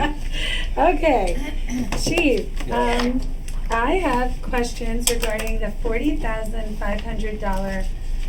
This is called the High Definition Digital Video License Plate Reader. Yes. So I'm gonna tell what I understand that it is. You tell me if I'm wrong. Okay. So they're planted these cameras, and then they will read in real time the licenses of every car that's driving by them, right? Correct. And that if something goes wrong, like an accident or some pursuit that's needed, then you can go to that camera and be like, yeah, we've got that here, and now we will proceed to investigate. Yes. Now, you also say that the camera footage is stored at Bergen County Prosecutor's Office. Is that only if there was an incident, or are they, because they're these real-time automatic license plate readers, is everybody's license getting pulled up and say, okay, well, this person got a violation in another town? How does this work? So the prosecutor's office is, I guess, through forfeiture funds, whatever, they spend a lot of money with licenses, and they are offering to house all of the data, which is actually, you know, a win for everybody, because the servers that handle this would be a lot and be very costly. So they are the place that's going to basically house all this, and we would, if we decide to go in on this, we would basically, they would buy the license for us, but the footage would be stored by them, but we have direct access to get it. So if we want to look at it, basically we just go to them to get it. But now when it comes to ALPR also too, there is a Attorney General guideline that basically says that it has to go to them. They have to be the keeper of those keys. And that would be everybody's data, not just if there was a problem that you needed to. So that's every license that's passing by this So machine. Julie, your question more succinctly is all the data being collected, regardless of whether or not someone gets a ticket, do they still have all the data? I'm gonna make the assumption, of course, yes. So it's going into a system, correct? Yeah. So now, what needs are not being met, do you feel, that are served with a licensed reader? Because I have some concerns with this, and I just want to ask, what needs do you think are not being met now? So right now, I'm looking to capitalize on this initiative that the Bergen County Prosecutor's Office is actually basically rolling out. They call it the Iron Curtain of basically Bergen County. They're in the process of basically looking to actually have cameras all over the county. Right. A lot of towns have this. Tenafly, we're way behind the curve. We don't have any cameras. A lot of towns have them. So we really rely heavily upon these for investigations. I mean, even though they're great to look in real time and look at something, or look for a traffic accident, when we get the burglary in town, we get the car theft in town, a lot of crimes are basically connected to a vehicle. So the vehicle has come to town, whether it's an Uber, whether it's a stolen car, whether it's their car, they're stupid enough to do it in their car, and they drive by these things, and we have a description of the car, and we could basically use our ALPR with other ALPRs in other places, and you draw that link to something, and it helps us solve a lot of crimes. So they're invaluable tools. We go to them for investigations or something. We use them for out of town. We just don't have them in town. So basically, it would help us for in town, because we would know where some of these cars go, but also too, we would be adding our cameras or something to the overall system of them or something, and real law enforcement is going to use them. And right now, when you drive out of town, you're going past them all the time. You're at the George Washington Bridge, you're at the tunnel. There are many locations, so you're going by them now. Right. So I guess I'm questioning the need in Tenafly. The need in Tenafly is that other towns have them. They're trying to obviously have them do something in Well, Chief, I every think the town, question but- could be more specifically answered if you talk about burglaries, cars being stolen, things of that nature. That's the talk about the purpose of this a little bit. Well, so it really helps us for tracking obviously someone's travel, because people communicate. People have cameras. Almost every crime that we have now, someone got on a Ring camera. So now we go, oh, that's the car, and then you can kind of follow the dots. And this is where the industry is going. And actually, the camera is something actually relatively. I'm not going to PTZ. There's a PTC option, which is like a $10,000 camera. I don't want to do that, because the problem with PTZs is that basically, if you don't put them back to where they were, they're looking at the wrong thing. So I think they're relatively inexpensive compared to how it used to be when they first rolled out, and they're becoming an invaluable tool to law enforcement basically throughout the nation. Manu? Yeah, I seem to remember that we looked at this last year and, you know, We talked about it. we Yeah. talked about it, Yeah. and then we ultimately said no or something. We just talked about, I didn't pitch at that point in time. Okay. Yeah. So we don't have any now. We have none. Well, we have cameras attached to our building, but we don't have anything that's basically, you know. Connected to a network, Yeah, law yeah. enforcement And network. unfortunately, what I wanted to do is actually have like a camera per intersection, have like 6 intersections. Apparently, to truly get proper coverage of an intersection, you have to have multiple cameras at an intersection because I guess the view they look at is a little bit more narrow than I thought they would be. So it wouldn't be as many intersections. But this is something that I like to have a starting point and something, and as time goes, we can grow it as years go on. But I mean, many other towns have multiple locations. This may get 1 or 2 locations. Yeah, but this would be located in a patrol car, or would it be? No, actually something stationary. They're probably on a traffic signal, or maybe utility pole, like coming into town. But we were thinking more along the lines of like right East Clinton Avenue and Angle Street, and maybe like a Knickerbocker Road and River Edge Road. You kind of have 2 because they're like very popular places to come through town or something. They can provide you with some important tracking. I mean, ideally, you'd like to have them all around your town, but we don't have. Ideally, I'd like to have it nowhere You in might. town. Okay, Lauren, go ahead. So, the roads that I see are very important are 9W in East Clinton and Dean and Right. Dean, which are intersections that are on county roads. Is there any program, and Dan, maybe you know this, where we can share the cost with the county to put this stuff on? That is the cost sharing, the data storage. That is the cost sharing? Yeah, I don't Okay. think so. But Camera will the 6,000, data storage is will the county let us, sorry, Dan. Cameras like 6,000, 7,000, the data storage is in the hundred dozens of thousands. Will the county let us put them on those kind of intersections? Do we need to ask permission? Probably, but they're supportive of it. Okay. And in fact, if you do, I know you're against it, but it's not going to be like a big brother like track. We're going to go to it. We're going to go to it when we need it, and it's an industry standard. But also too, it's something we get to use something for, like looking at for accidents. Like there's so many times you get into an accident, and it's like I had the green. Okay, It's like you look at it and say, no, you had the red, you had the green. But my concern is that it's storing just everybody's license and it goes to this thing, so it's whether you were in a conflict or not. That's They my. have your license and name and address already. No, in these real times, if you were driving at 315 to Dean, that's you, that's your car, we know that. So that's the investigative process to track everything. Anyway, next question, Lauren. Flashing signs. We Wait, talked are we about. done talking I about don't this know. though? No, if you have more on that. Oh, you had another one?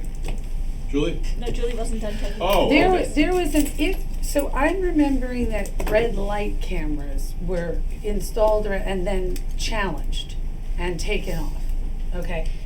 Because I guess of privacy concerns.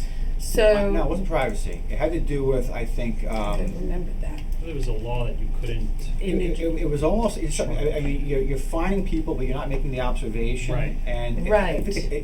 I'm happy that they were out. Well, I don't like those cameras. So how is that different than this? Well, that would charge you a fine. Okay. And for running a red light, something, and I heard that they were like, basically, like, it was very easy to if you went too far, go to the stop line. It would give you. Stop. It would give you the ticket through the It was a moneymaker. I mean, I think the optics, it was. All It right, wasn't. Chief, let's not talk about red light cameras, because it's not a budgetary question. Well, it was related whether to we're putting this. it in Right, the but budget or it's not. not, right? So, Whether we're putting it in the budget or not. we're not It's- putting red light cameras in the budget. We No, are it's- putting red light. No, No, we're No, not. these are called No, these are- license plate reader Nothing to do with red cameras. light No, cameras. I mean, we are putting the license Correct, readers. correct. Yeah, that's why it's related. Yes, go ahead, Lauren. Flashing signs, are these the ones that can get turned off and on? Remember we talked about having. So here you go. So what happened was, all right, so if you recall, some of you recall, some of you on the council, so when I first introduced these lights, it was a couple years ago, there was the first model I saw was very, very, very expensive. Then it was a push to get more inexpensive lights, these LED lights are basically, they're pedestrian crossing signs and they have a flashing light. Flashing lights, something, the push buttons were very expensive, the model I looked at, so and a decision was made to have like basically the inexpensive ones which are 24/7 flashing, so like the one you see here over here kind of by Washington or River Edge and by Grove Street, they flash all the time, so they never shut off. And the issue with that, and they have a value, the issue with that is that They become like anything else, they become almost like white noise, like basically, doesn't really draw your attention, like. Not anymore, no. But if it was a push button would be different, would draw your attention, something that would be more effective, but a decision was made to go to 24/7, so that's what we introduced. And we believe that we want more of these in town. So when I went to get the quotes this year, I got those, but there was a conversation about the value of the push buttons. Or they also have ones also to our programmable, where basically, like if you had it over by a school, it could run from like 7 a.m. to like 6 p.m. and then shut off, and then just be a standard sign, something for the evening hours.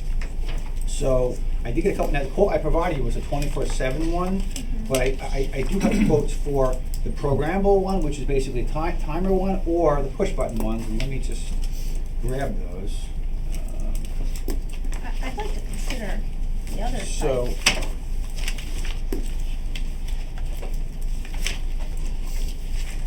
The initial one was what, like was it 30? 12.5. Oh, times 4. 3,100. Under the ordinance, 16-. So the one I probably pitched was, two of them was, let me just see here. I got them down to $2,900 for one set. So I think I put in for, was it like 4 sets, was it $12,000? So now that was the one that's basically 24/7, it'll flash like you have in Tenafly in Washington. They have a model that basically is the programmable one, timer controlled, that just does the hours you want, that's $4,400 per model. And then there's the push button one, which is $57.58 per pair. Per pair? Yeah, so obviously the push button ones are almost a little more, well, they're not twice, but they're more expensive. And if you said per pair, that maybe a week. So if we get 2 for that price? Flashing signs. Pedestrian So crossing essentially, sign capital. our signs are on all the time. This would turn them on and off. So that you But it's flash barely them on when the you ones need that them. are always on now. Maybe, because he's saying 57 per pair, so that's 2. So my big question is, does everyone wanna put this in, yes or no? Well, I'd What's like the- to put it in with not on 24/7. I think the signs are good, but I don't want them to become the white noise. So essentially, if you need to cross the street, you push the button, the sign starts flashing, you cross the seat with and then eventually it shuts itself off. So what do you recommend, Chief? Which are What's the these? better play then? Initially, I wanted the push button because I felt they were more effective. What's the difference in the price? The difference in the price is the push button is $55.95 for a set, and the 24/7 ones are $29.52 a set. Okay, so does the council wanna double this budget or keep it the way it is? I want to make it effective Or before do I you- spend money. or do you want a mix of them? It's cheaper, the push buttons are cheaper. No, they're more than No, that. they're Can I twice the say price. something? Go ahead, Susan. So I'm able said to per take, set. No, just they're so. both They're both per set. Oh, they're both per set. Wait, Susan, yeah. Susan has the floor. Go ahead, Susan. Okay, so we're able to take over 23,000 Yes, save out of for capital to communications. put towards that other ordinance for communication equipment. Yeah. So you could put saves a lot of money. your computers, your mobile computers, So not 28, Your- so 23. The radio. your The radio. mobile video Right. recorders. And Dispatch That's radio cool. if we could buy the upgrade. video surveillance stuff from the court under the police department, Okay, because it's, right? with the Because that court, dash cam video. The video player. conference, you take that out and put it The over there. judge came in Perfect. earlier asking so everyone's good with about that? Excellent Again, job, fine, Adam. fine, it's not- That was Okay. Use your police Great. department to go, Su- Find one. Susan, yeah. is everyone good with that? We can move to the next question.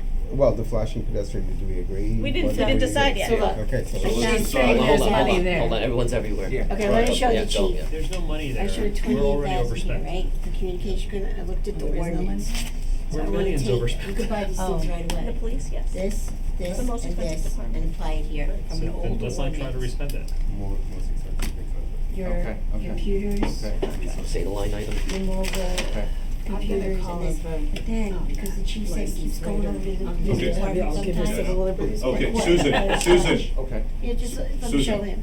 let's get back to But I whether have the to show council's him. agreeing to spend the money or not. Well, let me tell them where I'm taking the money from. But does that matter to the council? It does, Yeah. it does. Because you're Okay, go removing ahead. items from the So, capital. And then. Just wanna make sure. Taking out I wanna make sure $23,000 that we found in the ordinance. Okay. To look at some video, Right. system. We're budgeting Judge here, or we're not prosecutor? doing accounting. The prosecutor, the judge, whoever, I don't know. who that Well, is. I'm confused too. So I wanna put this here too. It's under. What?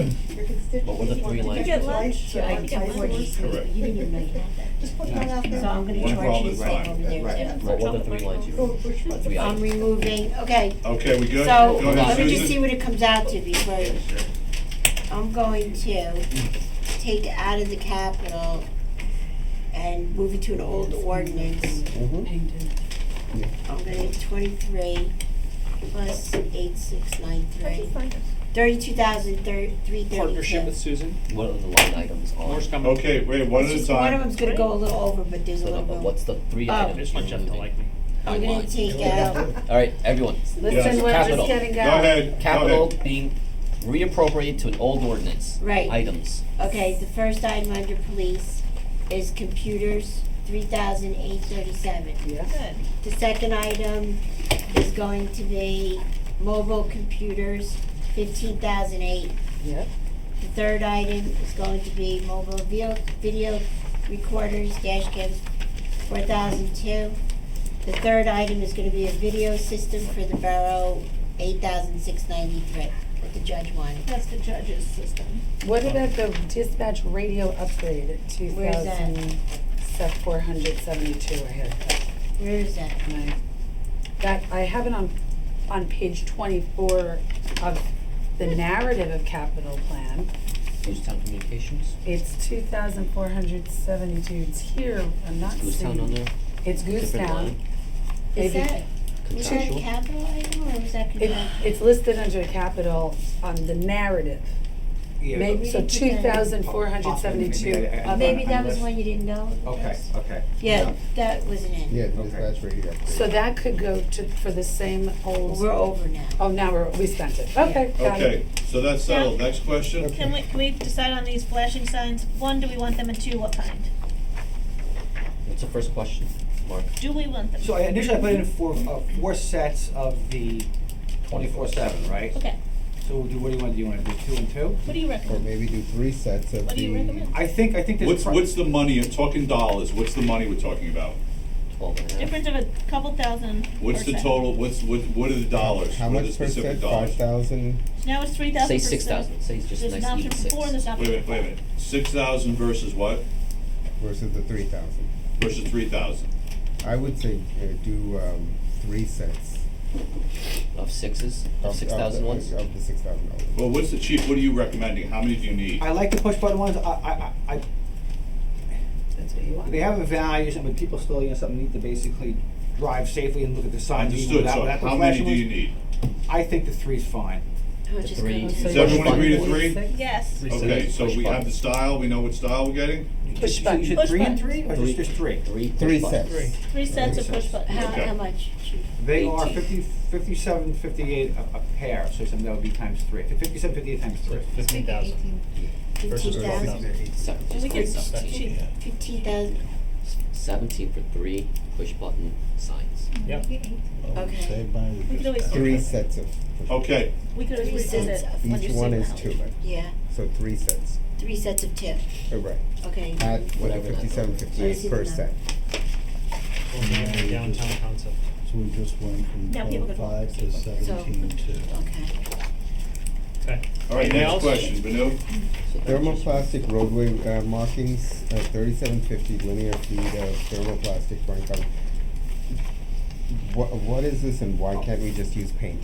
Okay, so 3D out. I think I talked to someone about it in the past. I mean, I don't necessarily have to have it in my budget. I think this should almost be part of like the roadway improvement. I mean, because you guys actually do have to pay for thermoplastic. Thermoplastic it's the more brilliant, the thicker, longer lasting roadway markings that you see on old county roads and actually on any new road. Basically, it's put on, it dries in basically 10 seconds. It's plastic, it's melted. They put it on, it lasts a real long time. Probably it lasts years. The latex paint has to be applied every year. It doesn't last that long. It fades, and it's the old technology. So when it comes to, this year's budget, my focus, here's something again, is on the pedestrian safety thing. We had a lot of people look at last year, what are we doing? Signs, we're doing enforcement, blinker signs. So when it comes to signs in town, we don't pay attention to most of them. We drive down the road, we're distracted, and they don't really mean much. One thing I've seen is that, and something that is very, very effective, is that when you drive down the road and you drive over something, but it has an effect, you can't miss it. So a lot of times we're going with these 25 mph in the middle of the road, so we have problems with speeding. I think people don't look at speed limit signs anymore. In the school zone written in the road. You see, you get railroad crossings, you get big R, you see them. So it's a lot of towns are going toward these, something, and basically, I think it's an eye-catching technology that is something that basically is more effective in trying to slow people down and make them aware of crosswalks, school zones. Chief, this would cover all 6 schools, I guess? Some schools already have them, but in the overall like pedestrian safety, not only is it for schools, but like the problematic streets that we have with speeding, and again, speeding. I'm just trying to get an idea. But speeding is an issue also with the towns that can cross the street. Right. Woodland Street, Dean Drive, West Clinton Avenue, all these other people are flying. The signs do nothing. We do radar, we slow them down, the very next day they go flying down again. I'd like to put a couple of these No, I'm in just the roadway. trying to get an idea of how, will it do one intersection or will it do 10 intersections? I mean, how much of the town would get covered? That's it, something. This is more like an engineering thing, something they could probably tell you better. But the quantity of linear feet that we have, we believe would cover, it would be like the 25, it would be like 24 of those. It would be dozens of them.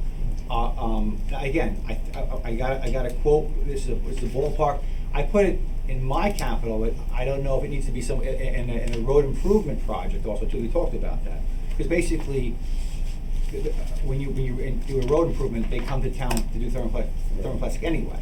So I don't know what this is the right place. So Susan, whether it should be in DPW or police, decide that offline because the total number is going to be the same. Correct. Right? But should we do it? Right. I think I did. Didn't I? Yeah.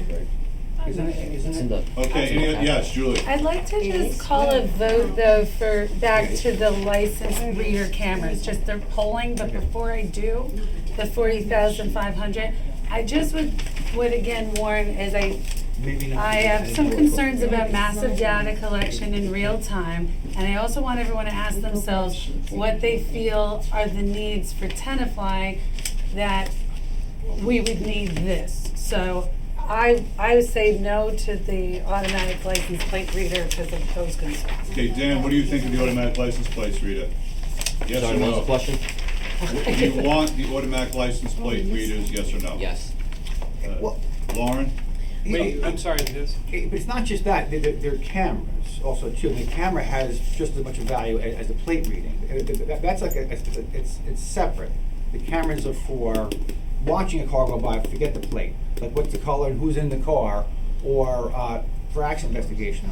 A missing person walked away. We can look at an intersection and see some information. Lauren. Don't get so caught on the license plate part of it. So, Julie, I think there's an extra layer of protection here against, Yeah. I understand data collection is happening, but the data collection is actually going to an office controlled by the prosecutor's office. If you want data to be released, it's kind of like a warrant. You need to prove the justification to release that information to police. So it's not like anybody can walk in and ask for this data. Nope. There's a layer of intermediary protection here that needs to be justified. So the chief goes and says, we've had 20 burglaries by a black Dodge car. Guys ran out. We don't know where they are. We want to take a look at these dash cams. They have to fill out, essentially, from what I understand, correct me if I'm wrong, paperwork that says and justifies the need for that information before it's released. But a judge Okay, guys, hold on a second. A judge wouldn't. 10 minutes ago, we finished an entire conversation about this whole topic. So let's someone's asking to call the question.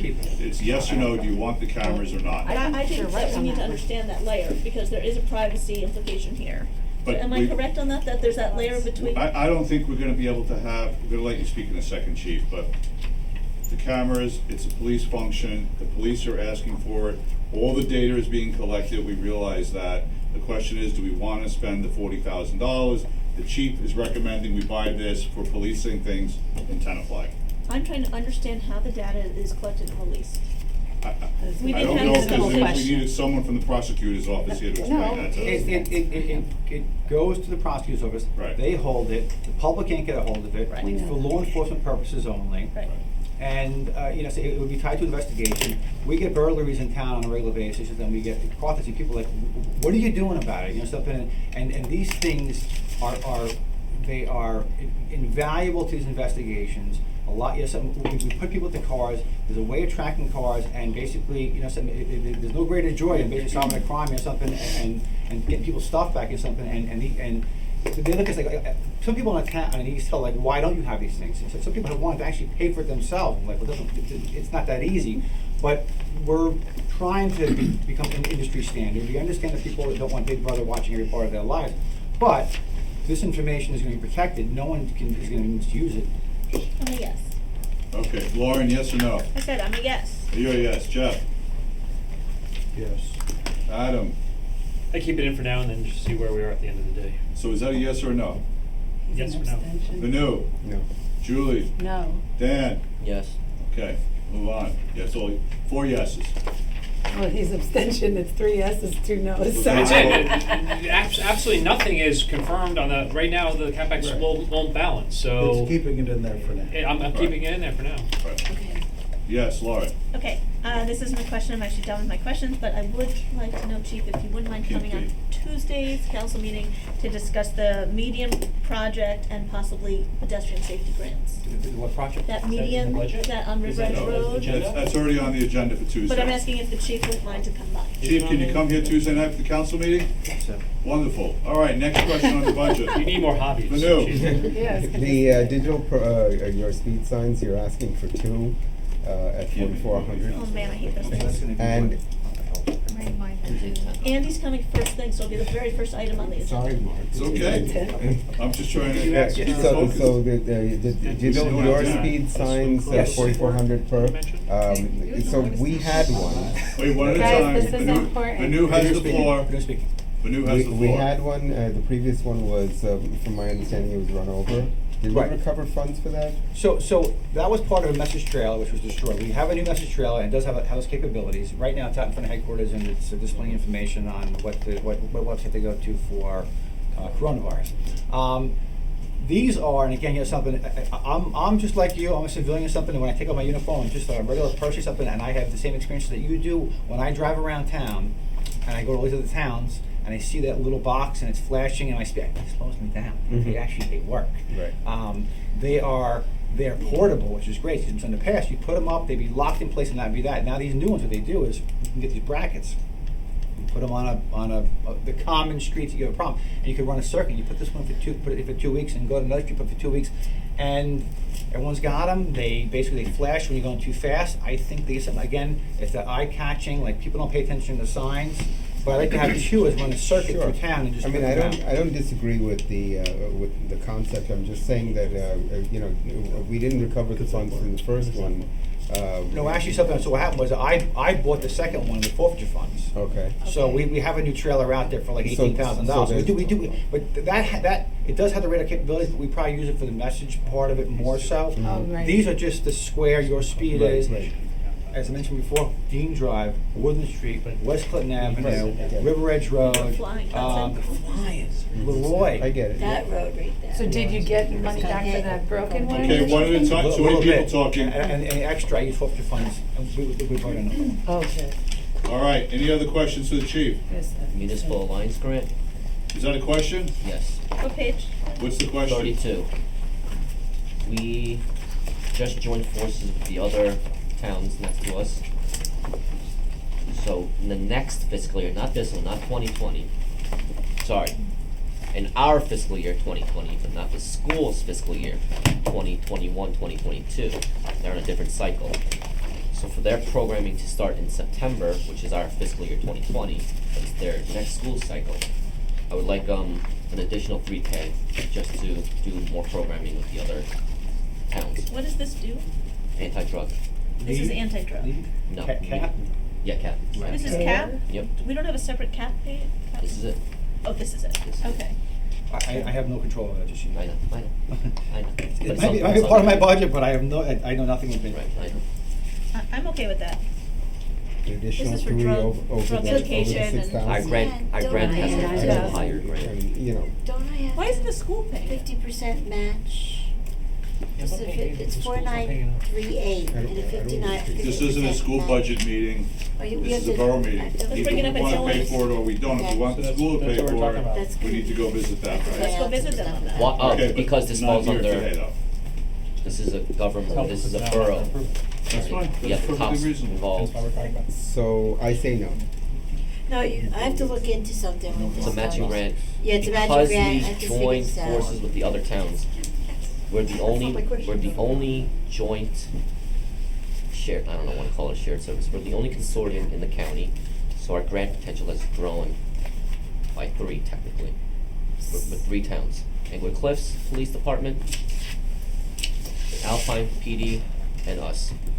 So I have to look at this, because in the revenue side, you're gonna see $4,938. If you take $4,938 and you get the local share of the municipality has to be 50% of that. So you take 4,938 and add the 50% and you come up with the 6,173. I have to find out about the matching grant and all of that before we change any of the numbers there. So we have to revisit this item? This item, yeah. Okay. Next question, if any, for the chief? Chief, yes, you have something to say? I have one little, I guess it's an add-on, it's not part of my budget, the extra cameras, the camera that you want. Whose budget does that fall under? Oh, so do we have numbers for that? I do. Video cameras? What are the I do. numbers? So. Has that been added to this That court budget? camera, right? No. Okay. The Borough Hall cameras, police department cameras, there was a request to put an extra camera down on the south Near the youth center. end entrance of Borough Hall by Peace Plaza, looking down at The youth center. finance, The youth the finance window. Oh, the finance one. So I'm sorry, in the Borough Hall main Oh, complex, inside. the south door looking Down the hall. north, Mhm. looking over at their windows. And so I have a quote for that. There's also a request to have a camera by the teen, raising your hand. Oh, yeah, because I have $8,000 that nobody used for We were cameras for the supposed to. senior center and the teen center. We were last year. supposed to. Yeah, do did it I- last We year. budgeted for I- that Yeah. last I, year. you know, Mark's lost. So I don't know if that- Well, I tell you, this is perfect, because the numbers I have is $8,742. Perfect. So So both the senior budget- center So hold on, and- so- So Wait, where is one this at a going? time. So, but One at a time. Let me explain. So, what this would do is what my IT person's recommending. Right now, the server by me is almost taxed. I'm looking to add more cameras onto it. So his recommendation is to buy a new server and to put all the Borough Hall cameras on that server and the police department cameras on my current server, housed by me. This way I can have longer retention times, but I won't be maxing out the capability of these cameras. It also would include, the mayor wants a camera in his office, a standalone system. I don't want to watch him, no one should watch him, it's for his own purposes. And 16 minutes, it's and, missing. and it would be, and adding these 2 other cameras, all for $8,742. So that's not including any teen center camera then? It's including one camera in their foyer, which Mark Paulson had wanted because it was a question Yeah. with the kids, but it doesn't include cameras inside the building. And I would say that we should have one inside, Now, let me ask you a question with that. I'm not opposed to that, but privacy of the children. who should watch those? Because in the past, Prosecutor's office. Well, in the past, the teen center, basically, they had their own, with its closed circuit, self-contained, Right. that they used for their own purpose. We didn't look at them. And I think he wanted something like that. So that, the one I'm talking about is the one just in their entrance that would be part of the overall for coming and going, but it's not looking inside. I think there should be one that is monitored or kept on police server. Inside there? Yes. Is the server an additional cost? Are you talking about a new server? So, I'm sorry, back, forget what he's saying. So the IT person's talking about a new Dell server, not relatively expensive one, to basically to put all the Borough Hall cameras, because we're gonna add to them, on that. So a do new we have server a up by cost, me. do we have a cost for that yet? Yeah, everything was $8,742. But that's Including with the the server? cameras? the cameras and servers and everything. It doesn't include what Vanu was mentioning, something about additional cameras inside the teen center. Now, Mark Lawson, in the past, they had their own cameras to a CPU in by his office, only viewed by them, stored by them. So how much is the additional camera that Vanu is suggesting? Can't do it. How much is the additional camera that Can't use Vanu is yourself, suggesting? that's no good. Chief, is there an incremental, what is the camera? Is it $50, $5,000? An extra camera inside there attached to this thing probably would be about $1,000. $1,000, so does the council want the budget to go from Yes. 8 to 9,000 for this? Yes. Well, Okay. wait, we have to stop for a second. Right, we have it No, already. no, Last year that, for some. first of all, we have to look at the ordinance, and because I know I think we had some quotes on this $8,000. I need to go back and see Make sure. what we were buying here. Mhm. And then it says senior center and teen center. Do you remember So- anything about the senior center? I think they needed Vaguely. one for one of the exterior doors for safety, like, well, tomorrow we lose an hour. So So like, remember but this- when it's dark at 3, 4 o'clock, that was an issue, that's why it was brought up So last. how about if you and I go sit Yeah, with. Susan, this is an offline Yeah. conversation to So- establish what the need is. In the new server, Okay. is there room for growth for more But we should cameras? decide I whether hate we to But see we do dog want park. extra in the teen Right, center. she So- knows that, but now I she need to knows you look want at the it. extra one. So let These us, are all the numbers. That's Yeah. simple. Are there any more questions for the chief? No. Chief, thank you Thank very you, much for Chief. coming Thank you so in. much, Chief. We Thank you. appreciate it. I just have to ask you something. Okay, Is this number correct? we're not gonna be able to have this. I We think- can move admin to another day, cause it's 3 o'clock. Forget about that, Well, we were it's supposed to do collective Yeah, bargaining yeah. stuff, Yeah, right? it was We're admin. done with What we that. already- We're gonna postpone No, it but again? Wait, everybody, wait, quiet for a second, please. Yes, ahead, go ahead, Lizette. Lizette. Susan, No, she's gonna What? talk to. No, I'm gonna talk to. What What's we're that? supposed to be discussing for the session is the PBA contract, the admin duty and the crossing guard. We have 3 outstanding, and then I have, technical, negotiating questions I need to ask also for permission on how to proceed. I think so, We should stay with okay, wait, time out. Let her ask the question close. We have to go into closed session for this technical question. Yeah. All right? And Can we do it on Tuesday's closed session? we should do the admin She one. has a question that we must ask right now. Okay. So let's go Okay, to so I close. need a motion. Motion Wait, to I have to close. read, I have to. You gotta read Go it. ahead, Yes. go ahead, read it. Be resolved in compliance with NJSA 10:4-12, closed the session. mayor and council of the borough of Tenafly are going into executive session to discuss the following matters: collective bargaining, collective negotiation, contract negotiations update.